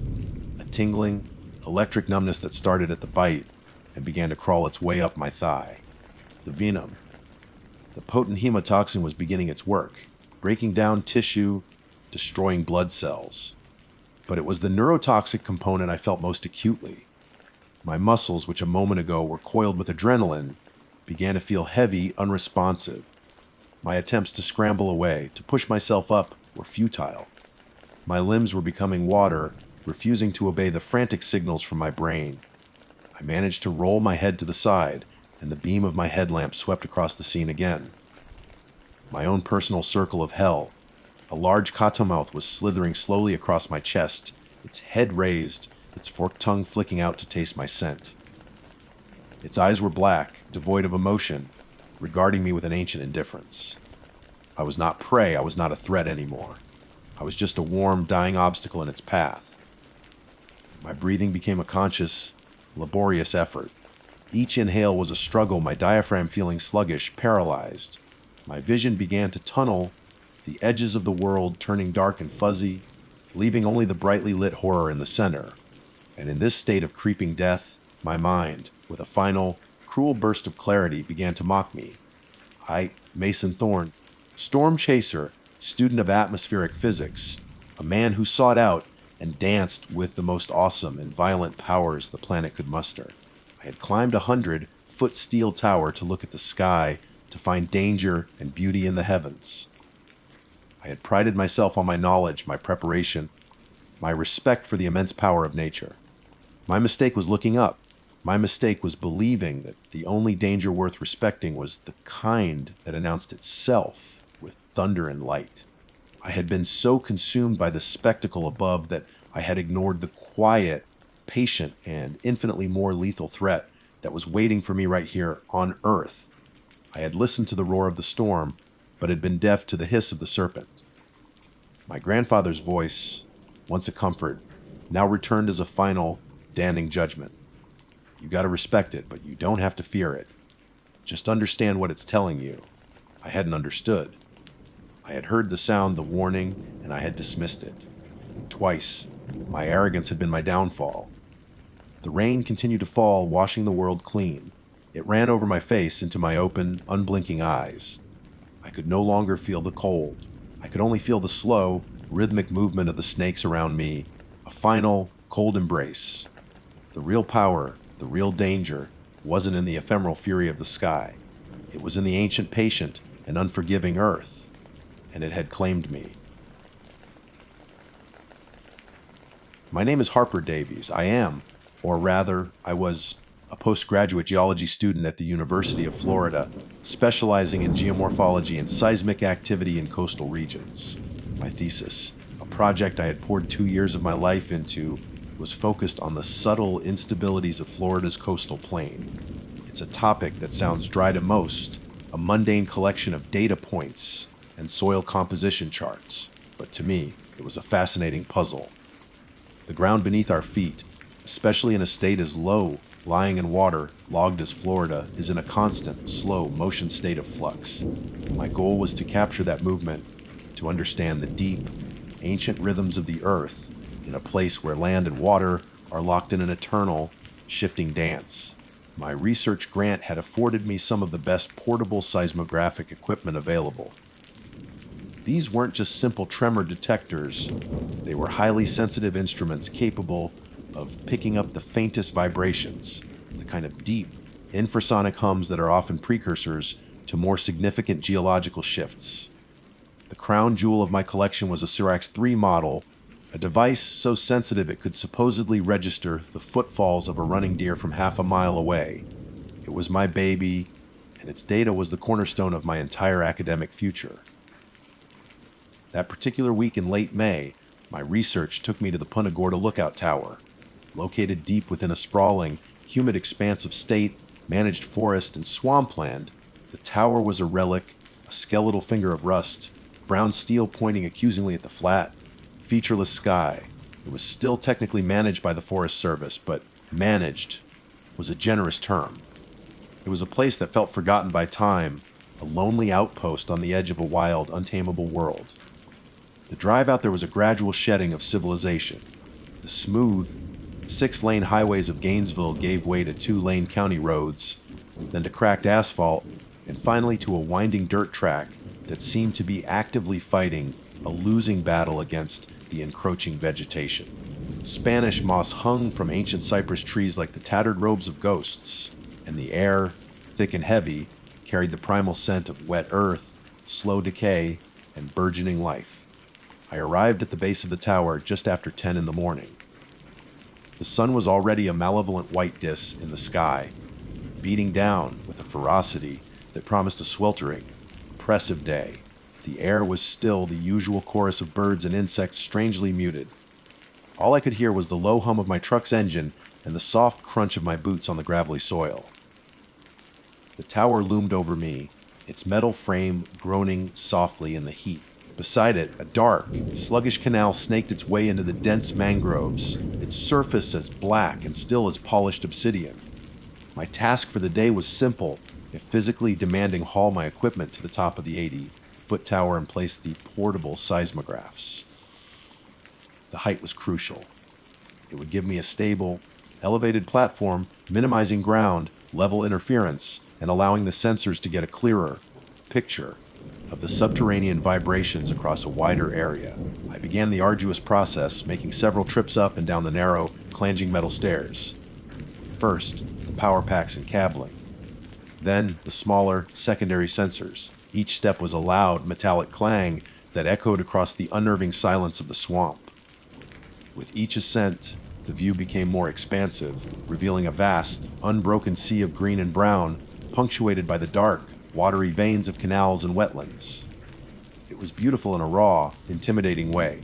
It was a landscape that didn't care about humans, a place that had existed long before us and would likely exist long after we were gone. Finally, it was time for the main event, the Sierra 3. I had it nestled in a custom-built, heavily padded Pelican case. It was heavy, and I handled it with the reverence of a priest carrying a sacred relic. I took a deep breath, hoisted it onto my shoulder, and began the final climb. The metal of the handrails was hot to the touch, and sweat dripped from my brow, stinging my eyes. By the time I reached the small, enclosed platform at the very top, my shirt was soaked through and my muscles ached. I set the case down gently and took a moment to catch my breath, leaning against the railing and surveying my domain. From up here, the world felt different. The oppressive heat was tempered by a faint breeze, and the silence felt less like an absence of sound and more like a state of deep, watchful waiting. I could see for miles in every direction. The world was a flat, green plate stretching to the horizon. I felt a familiar surge of academic excitement. This was it. This was the perfect spot. The data I would collect here would be pristine. I spent the next hour meticulously setting up my instruments. I unspooled cables, calibrated the sensors, and connected everything to my ruggedized laptop. I was in my element, a scientist in her lab. The world outside my focused bubble of wires and readouts ceased to exist. I was Harper Davies, geologist, and I was about to listen to the secrets of the Earth. It was around noon when the first event occurred. It wasn't a sound at first, but a feeling, a low, powerful vibration that seemed to come from everywhere at once. It started in the soles of my boots, a deep, resonant thrum that traveled up my legs and settled in my chest. It was the kind of low-frequency wave that you feel more than you hear. My geologist brain kicked into overdrive. Tremor it supplied instantly. Subtle but definite. My eyes darted to my laptop screen. The Sirax 3 was registering it. A neat, rhythmic sine wave began to draw itself across the monitor, a perfect graphical representation of the vibration I was feeling. My heart quickened. not with fear, but with the thrill of discovery. This was exactly what I had come here for. I leaned over the railing, my scientific curiosity piqued, and looked down. That's when I saw the water in the canal. It was no longer still and black. The surface was alive, rippling and churning in a bizarre, localized disturbance. It wasn't like the concentric circles from a dropped stone. It was more chaotic, as if the water itself was boiling from below. The vibration continued, a steady, powerful pulse that shook the entire tower, making the metal groan and shudder around me. Minor tremor. I murmured to myself, reaching for my logbook. My hand was steady as I uncapped my pen. I was a scientist observing a phenomenon. I had a theory, a textbook explanation ready to be applied. Possible liquefaction effect on water surface due to seismic resonance. I wrote the words down, my script neat and confident. I saw a geological event, and so I applied a geological explanation. That was my first mistake. I was so focused on the earth beneath the water that I failed to consider what might be in it. The neat sine wave on my screen wasn't the whisper of shifting tectonic plates. It was a heartbeat, a very, very large one. The realization struck me not as a thought, but as a jolt of pure ice-cold adrenaline. A heartbeat. The rhythmic sine wave on my screen, the shuddering of the tower, the boiling water below. It wasn't geology. It was biology. I was standing on a gigantic metal tuning fork, and something alive was wringing it from the depths. My scientific detachment, the calm, analytical persona I had so carefully constructed, shattered into a million pieces. The world of neat data points and rational explanations evaporated, replaced by a primal, gut-wrenching fear that I had never known. Before I could even process the full implication of that thought, the vibration was joined by a sound.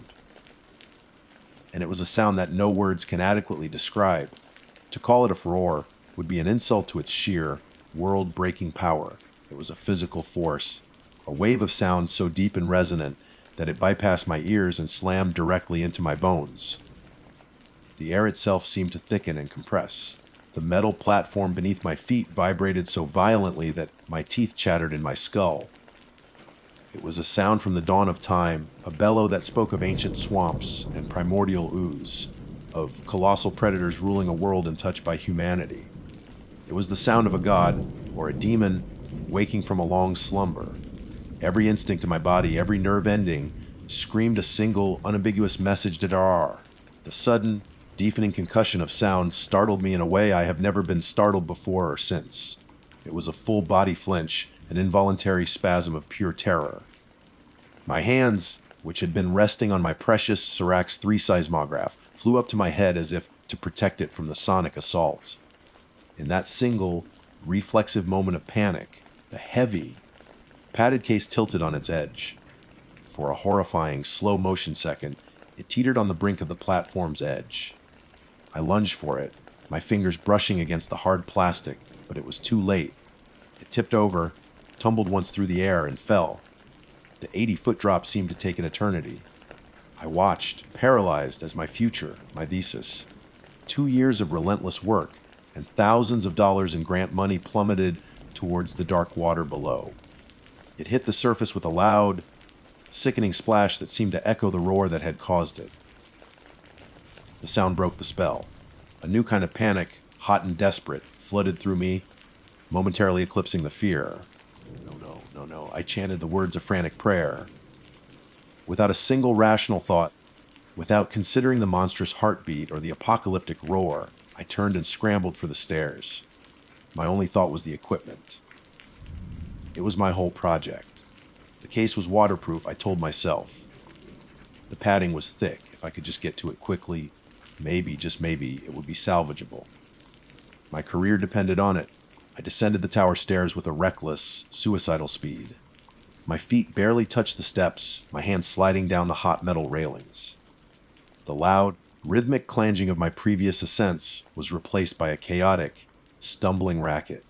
I nearly fell twice, my ankle twisting on a narrow step, but the desperate need to retrieve my work propelled me forward. The world had narrowed to a single point of focus, the spot in the canal, where the case had disappeared. The primal fear was still there, a cold knot in my stomach, but it was buried beneath a layer of pure academic desperation. I was no longer a person in a dangerous situation. I was a scientist trying to save her data. I reached the bottom of the tower, my lungs burning, my legs shaking from the exertion. I didn't pause. I ran the few yards to the canal's edge, my boots sinking into the soft, muddy bank. I skidded to a halt, peering frantically into the murky, black water. The ripples from the splash were already gone, the surface returning to its placid, obsidian stillness. There was no sign of the case. Come on, float," I whispered, my voice trembling. I scanned the water, my eyes darting back and forth. The silence had returned, deeper and more profound than before. The air was thick and heavy, pressing in on me. The only sound was my own ragged breathing and the frantic pounding of my heart against my ribs. Where was it? Had it sunk that fast? I took a hesitant step closer to the water's edge, leaning forward, trying to pierce the dark surface with my gaze. The water was opaque, stained black by tannins from the decaying leaves of the mangroves. I could see nothing but my own distorted, terrified reflection. I crouched down, my hands on my knees, my mind racing. How could I have been so stupid, so careless? How could I explain this to my supervisor? The project was over. My funding would be pulled. My academic career was finished before it had even truly begun. It was in that moment of despair, as I stared into my own reflection, that the water broke. It happened just a few feet from the bank, so silently and smoothly that it seemed impossible for something of any size. First, a slight bulge in the water. Then, 2 bumps broke the surface. They weren't bumps. They were nostrils. They were followed by a long, armored snout, and then by the ridged reptilian plate of a skull. Finally, 2 eyes emerged from the black water. They were not the eyes of an animal. Animal eyes, even those of predators, hold some spark of life, some recognizable emotion. Fear, aggression, curiosity. These were not eyes. They were 2 pieces of polished jet, 2 black holes in the fabric of reality. They were ancient, cold, and utterly devoid of anything I could comprehend as thought or feeling. They were the eyes of extinction. They fixed on me, and in their abyssal depths, I saw nothing but a calm, patient, and absolute certainty. The certainty of a geological process, of an earthquake or a volcano. The certainty of a thing that was here long before me and would be here long after I was gone. I was frozen. My body refused to obey any command my brain tried to send it. Run, climb, scream. Nothing worked. My feet felt as if they had taken root in the soft mud. The creature did not move. It simply floated there, its massive body hidden beneath the black water, only the top of its horrifying head visible. It had been drawn by the splash, by the disturbance in its territory, and it had found me. The scale of it was impossible. I had seen large alligators before, 10 or 12 footers, sunning themselves on golf courses. This was something else entirely. The head alone, from the tip of its snout to the point where it submerged into the water, was nearly as long as I was tall. The ridges on its back were like small hills. It wasn't an alligator.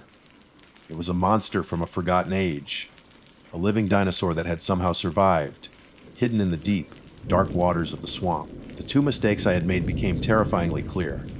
First, my diagnosis. Seeing geology where there was a monster. Second, my reaction. Scrambling down from the relative safety of the tower, driven by a panicked attachment to a piece of equipment. I had willingly, stupidly, walked to the water's edge and offered myself up. It saw me. It wasn't seeing a threat or a fellow creature. It was seeing something that had trespassed. Or perhaps it was simply seeing lunch. The silence stretched thick and suffocating.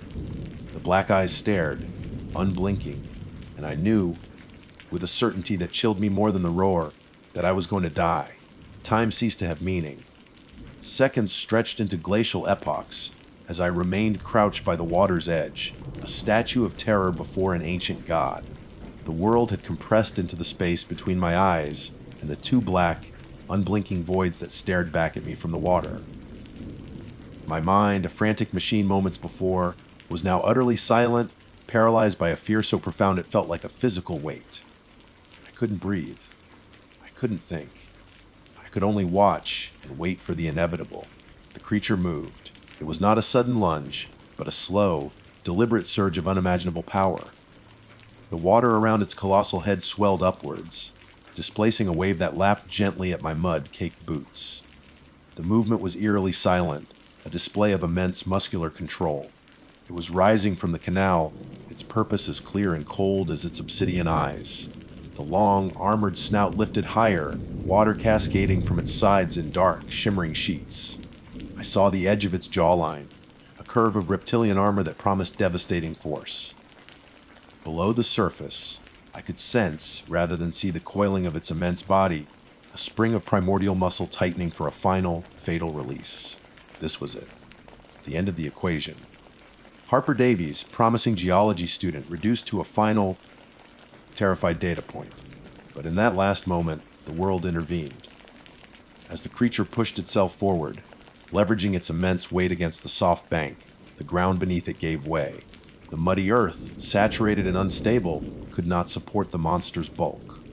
With a great, sucking gasp, the entire section of the bank where the creature was pushing off collapsed into the canal. For a split second, the monster was thrown off balance.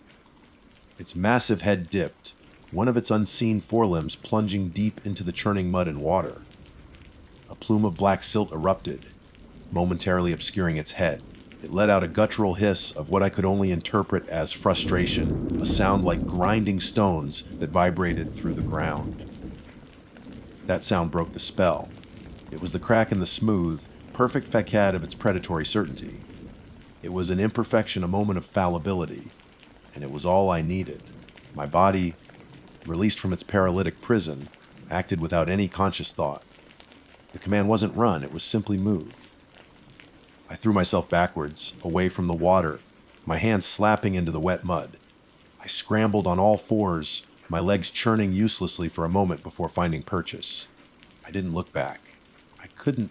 The only thing that existed was the tower, the skeletal metal sanctuary that was my only hope. I got to my feet and ran. It was not a coordinated athletic sprint, but a clumsy, stumbling flight of pure animal panic. I could hear the monster behind me, a tremendous thrashing sound as it extricated itself from the collapsed bank. The ground shuddered with its movements. I risked a single, fleeting glance over my shoulder and was met with a sight that will be burned into my memory until the day I die. The creature was lunging onto the bank, its full forelimbs now visible. They were as thick as tree trunks, tipped with claws the size of daggers. Its jaw was open, revealing a pale, cavernous interior and rows of conical, yellowed teeth. It was impossibly huge, a living mountain of muscle and scale. That sight gave my terror wings. I reached the base of the tower and threw myself at the stairs, my hands grabbing the hot metal railings and pulling me upwards. I climbed with a strength I didn't know I possessed, my body fueled by a torrent of adrenaline. Each clang of my boots on the metal steps was a prayer. Higher, faster, away. I didn't stop when I reached the first landing. I didn't stop when my lungs felt like they were on fire. I kept going, scrambling upwards until I reached the small, enclosed platform at the very top.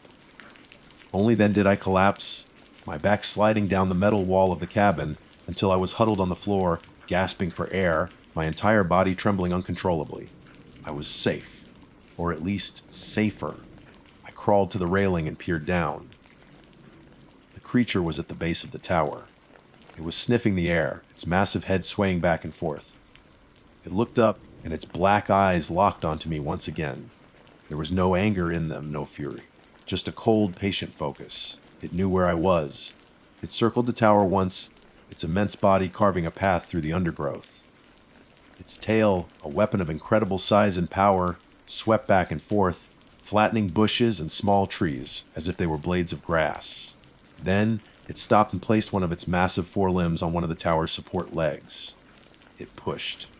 A low, groaning sound vibrated through the structure.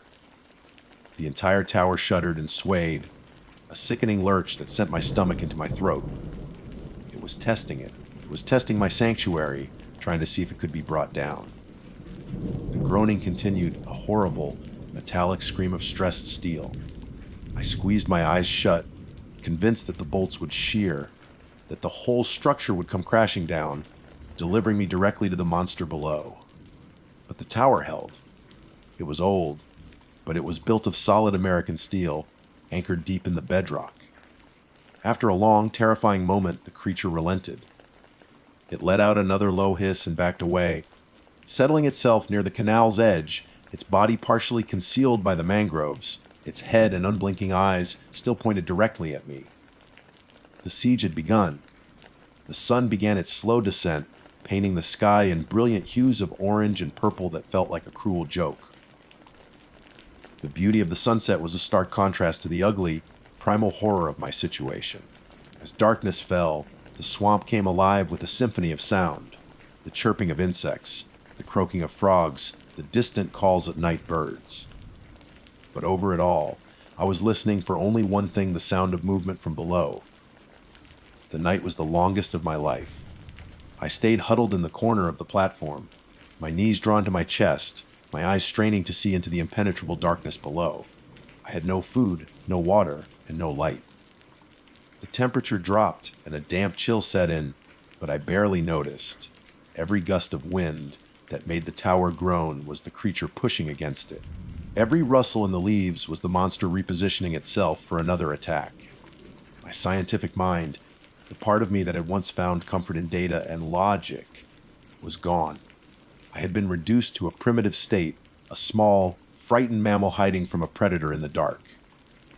Sometime before dawn, in the deepest, darkest hour of the night, I heard it again, the roar. The same world-breaking, bone-shaking bellow from before. It erupted from directly below me, shaking the tower and echoing across the vast, sleeping swamp. But this time it was answered. From far off, miles away to the south, came a reply. A fainter, but equally powerful roar. The creature below me went still. I could feel its attention shift. After a few minutes of utter silence, it bellowed again. The reply came sooner, this time closer. A conversation was taking place, a primal call and response across the dark wilderness. The creature at the base of my tower, the monster that had held me prisoner, had another purpose. The infrasonic vibration I had mistaken for a tremor, the roar that had sealed my fate. It was a mating call, and it had been answered. I watched, my heart pounding, as a great, dark shape detached itself from the shadows below and slid silently back into the black water of the canal. There was a brief, powerful swirl on the surface, and then it was gone. It was leaving. It was moving on, following a call more ancient and powerful than its interest in the small, terrified creature in the metal tree. I did not move until the sun was fully risen, casting long shadows across the swamp. I waited, listening for what felt like an eternity. But there was nothing, only the normal, morning sounds of the Florida wetlands. Slowly, painfully, I got to my feet, my muscles screaming in protest. I descended the stairs, my eyes scanning the ground with every step. I reached the bottom and ran, not to the canal, but to my truck. I fumbled with the keys, my hands still shaking, and threw myself inside, locking the doors. I did not look back. I started the engine and drove, leaving the tower, the swamp, and my multi-$1,000 seismograph behind. I never went back. I dropped out of the program, unable to explain the loss of the equipment, unable to face the wild places I had once loved. My career as a geologist was over. Sometimes I wake up in the middle of the night, the memory of those black, empty eyes fresh in my mind. I didn't conquer a monster. I didn't win. I simply survived because I was no longer interesting. I was a brief, insignificant distraction in the life of something ancient, powerful, and utterly beyond human comprehension. And I know, with a certainty that chills me to my core, that it is still out there, in the deep, dark water, its heart beating with the slow, patient rhythm of the earth itself. My name is Logan Hayes, and I am, by trade and temperament, a purveyor of quiet dread. As a writer, my stock in trade is the slow burn thriller, the kind of novel that doesn't rely on cheap jump scares, but rather on the creeping, insidious horror of a mind unraveling under pressure. My last two books, The Shadow and the Reeds and Echoes on the Water, both found their way onto bestseller lists, a success for which I am grateful, but which also brings with it a unique kind of paralysis. The blank page becomes a mirror, reflecting the expectations of thousands of readers. To combat this, I have a ritual. I seek out true, unadulterated solitude, not the curated quiet of a writer's retreat or the artificial peace of a secluded cabin with Wi-Fi and a coffee maker. I need the kind of isolation that strips away the modern world, leaving only the essentials: my thoughts, my notebook, and the raw, untamed voice of nature. That's what brought me to this forgotten fire tower, a skeletal finger of rust and steel pointing accusingly at the sky from the heart of the big cypress swamp. Getting the permit was an exercise in bureaucratic absurdity, a labyrinth of phone calls and obscure forms directed at a park service that had all but forgotten the structure existed. They warned me, of course. It's not maintained, Mr. Hayes. There's no cell service. You'll be entirely on your own out there. We're talking gators, bears, panthers, the works. I smiled and nodded, the warnings serving only as a more potent lure. This was exactly what I needed. The friction, the challenge. It was all part of the process of sanding down the soul to find the creative core beneath. The first 2 days were idyllic, a perfect symphony of the solitude I craved. I established a routine that bordered on monastic. At dawn, I'd watch from the tower's cabin as the mist burned off the sprawling wetlands, revealing a world of emerald green and shimmering water. The air was thick with the scent of damp earth, pine, and decay, the perfume of life cycling endlessly. My mornings were for writing, the words flowing with an ease I hadn't felt in months, fueled by strong, boiled coffee from my camp stove. The only sounds were the scratching of my pen on paper, the sighing of the wind through the tower's metal struts, and the distant chorus of birdsong. Afternoons were for exploration, cautiously mapping a small perimeter around the tower's base, familiarizing myself with the cypress knees that looked like praying gnomes and the strangler figs that choked the life from their hosts. In this place, I felt anonymous and vast, a tiny, insignificant observer in a kingdom that had existed long before me and would persist long after I was gone. It was humbling and, for my work, profoundly inspiring. I was writing about a man losing his connection to reality in the wilderness, and here I was steeping in the perfect atmosphere. The change began on the third day, as dusk began to bleed purple and orange across the horizon. I was in the cabin, 100 feet above the swamp, reviewing the day's pages. A profound sense of satisfaction washed over me. This was working. The story was taking shape. It was in that moment of quiet triumph that the first alien sound pierced the tranquility. It was a scream, not the cry of a bird or the screech of a bobcat. It was the undiluted, blood-curdling shriek of a woman in the throes of mortal terror. My heart slammed against my ribs, a frantic bird trapped in a cage of bone. I dropped my pen, ink spattering across a nearly perfect page. I scrambled to the catwalk, my hands shaking as I gripped the cold metal railing. I scanned the darkening landscape, my eyes straining to see past the encroaching shadows. Nothing, just the endless expanse of trees and sawgrass, indifferent to the horror that had just echoed through it. My mind, a machine trained to find patterns and impose logic, immediately began its work. Rationalize a commanded Florida panther. Puma concolor Cory. Their cry is famously, unnervingly human-like. I had read about it, even watched videos online in preparation for this trip. It was a known phenomenon, but knowing a thing and experiencing it are two vastly different realities. The sound hadn't been distant. It had felt close, intimate, as if the panther had been standing directly beneath my metal perch. I stayed on that catwalk until full darkness fell, my ears straining for a follow-up, a rustle in the undergrowth, anything. But there was only the familiar whisper of the wind. I told myself it was a good omen, a sign that the real Florida was accepting me into its fold. I even tried to write the experience into my manuscript, but the words felt hollow. The seed of a deeper, more primal fear had been planted, and the perfect silence of my sanctuary was now tainted by the memory of that scream. Day 4 dawned hot and oppressive. The air was still, the usual breeze absent, making the humidity feel like a physical weight. I found it difficult to concentrate. The memory of the scream kept replaying in my mind, a phantom echo. Deciding that physical activity was the best antidote, I descended the 150 steps to the ground, intending to clear a bit more of the brush from the tower's base. It was just past noon, the sun directly overhead bleaching the color from the landscape. I was working with a machete, the rhythmic thwack against palmetto fronds a comforting, mindless task. That's when the second sound came. It was a hiss, a deep, guttural, resonant hiss that vibrated through the soles of my boots. It was the sound of a very large, very angry alligator. I froze mid-swing, the machete held aloft. Every instinct screamed at me. I knew that sound. It was a territorial warning, a prelude to a death roll, but the sound had come from the north, from a dense thicket of slash pine and saw palmetto I had crossed myself not an hour earlier. It was dry ground.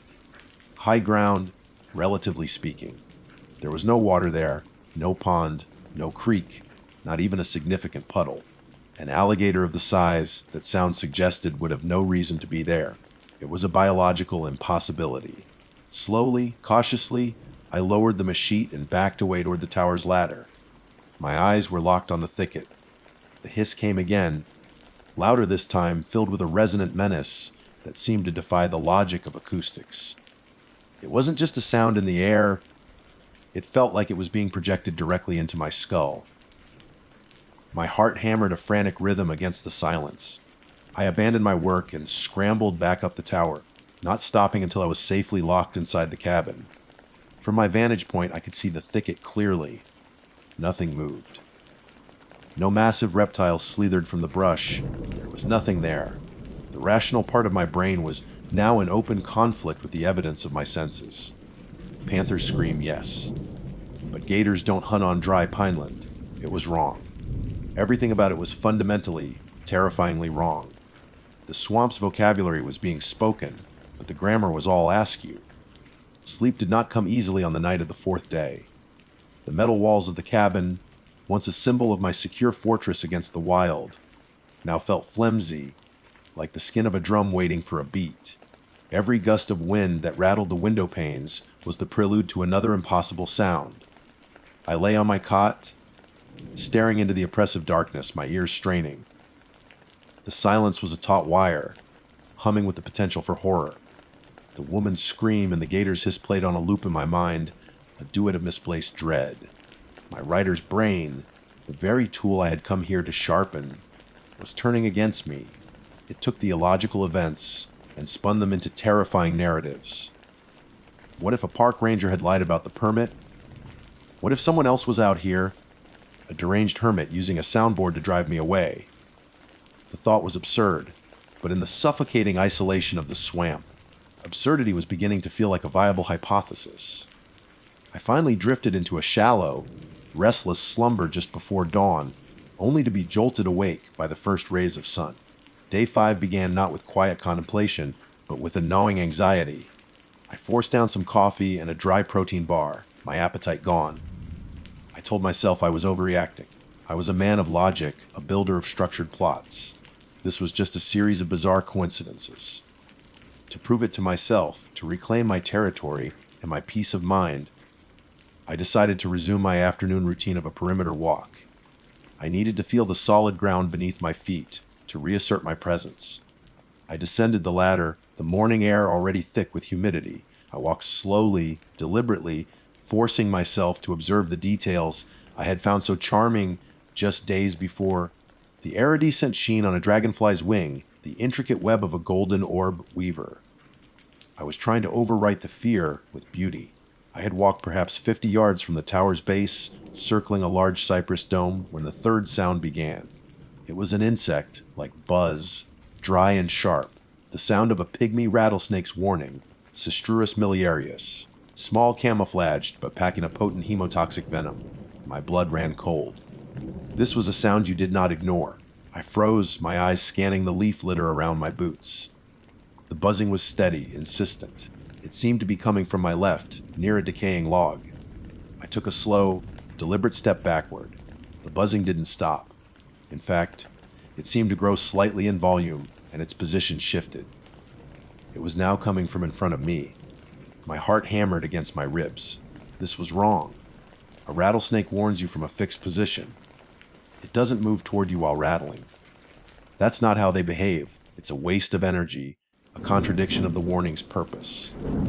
I took another step back, my eyes wide, trying to pinpoint the source. The sound moved again. Now it was to my right. It was as if the snake was circling me, an invisible, buzzing specter in the undergrowth. Panic began to bubble in my throat.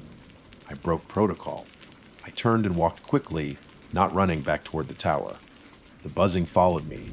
It maintained a perfect 10-foot distance, a mobile perimeter of auditory threat.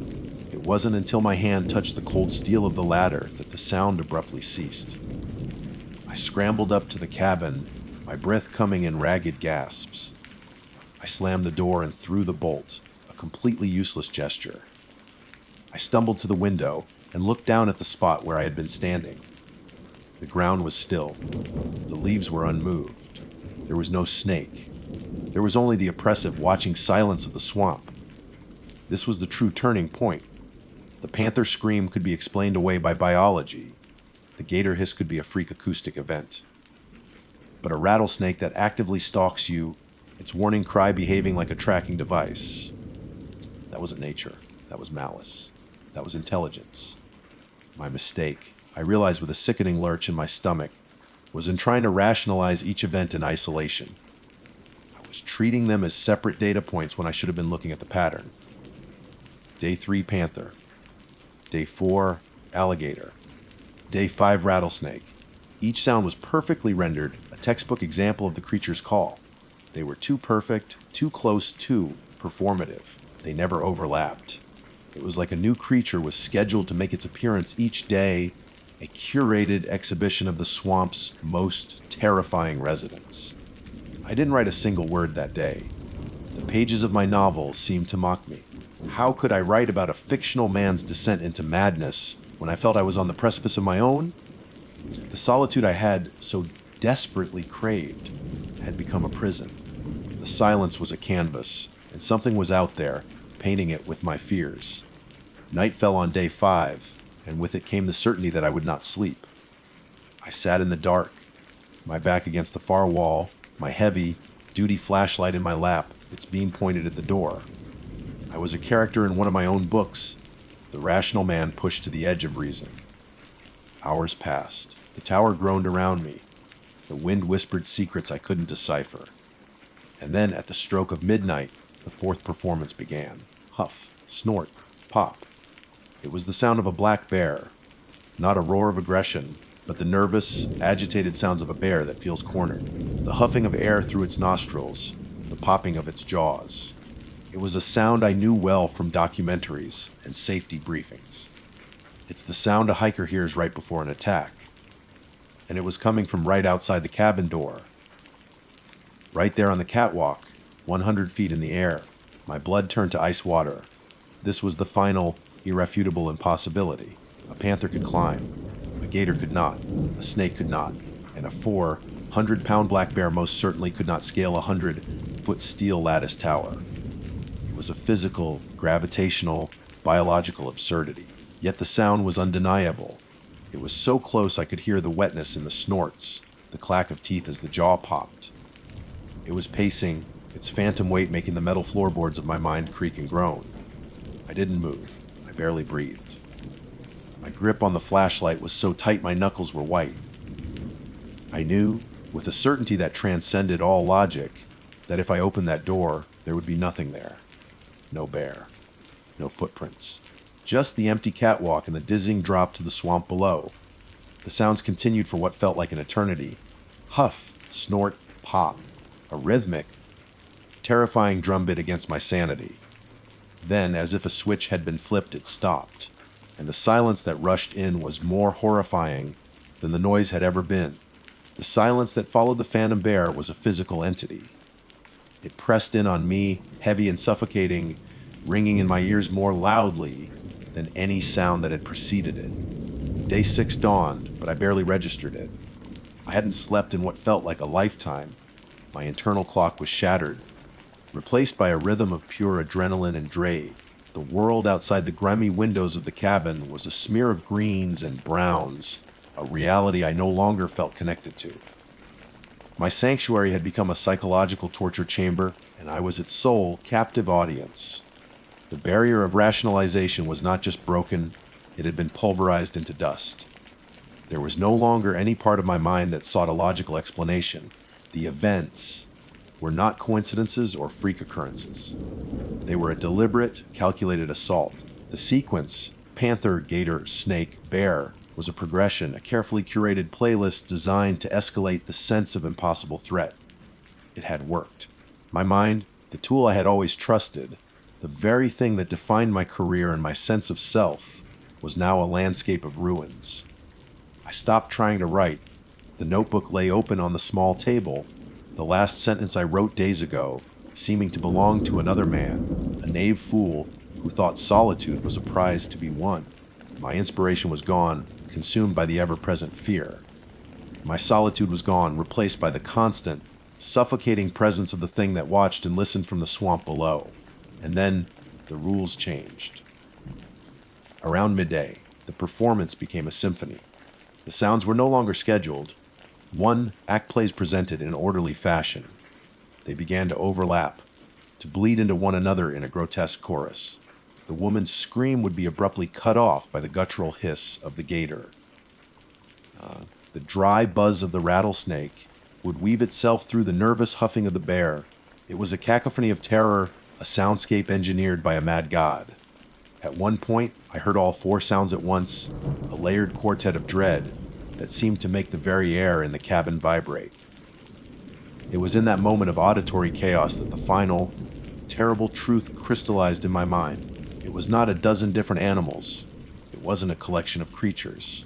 It was one thing, a single entity. Something was out there in the cypress and sawgrass, something that had listened for centuries, perhaps millennia, learning the swamp's entire vocabulary of fear. It had mastered the cry of pain, the hiss of territorial rage, the warning of venom, and the pant of aggression.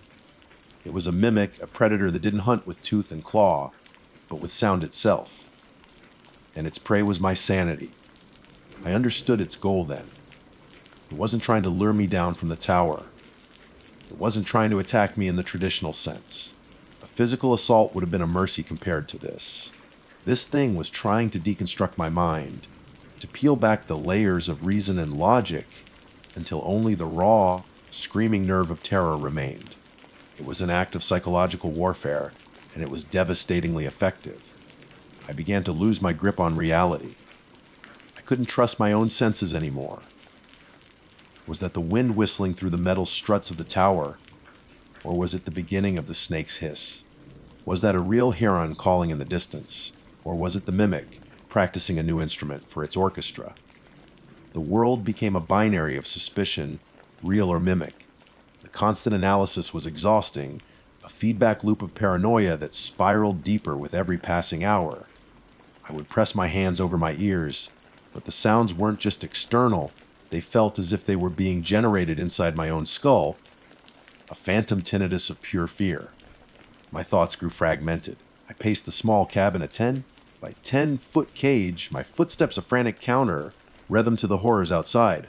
I talked to myself, whispering reassurances that dissolved into panicked babbling. I considered my options, each one a dead end. Stay in the tower. To what end? To let my mind be flayed away layer by layer until nothing was left. Make a run for it. The thought of descending that ladder, of setting foot on the ground where it lived, was paralyzing.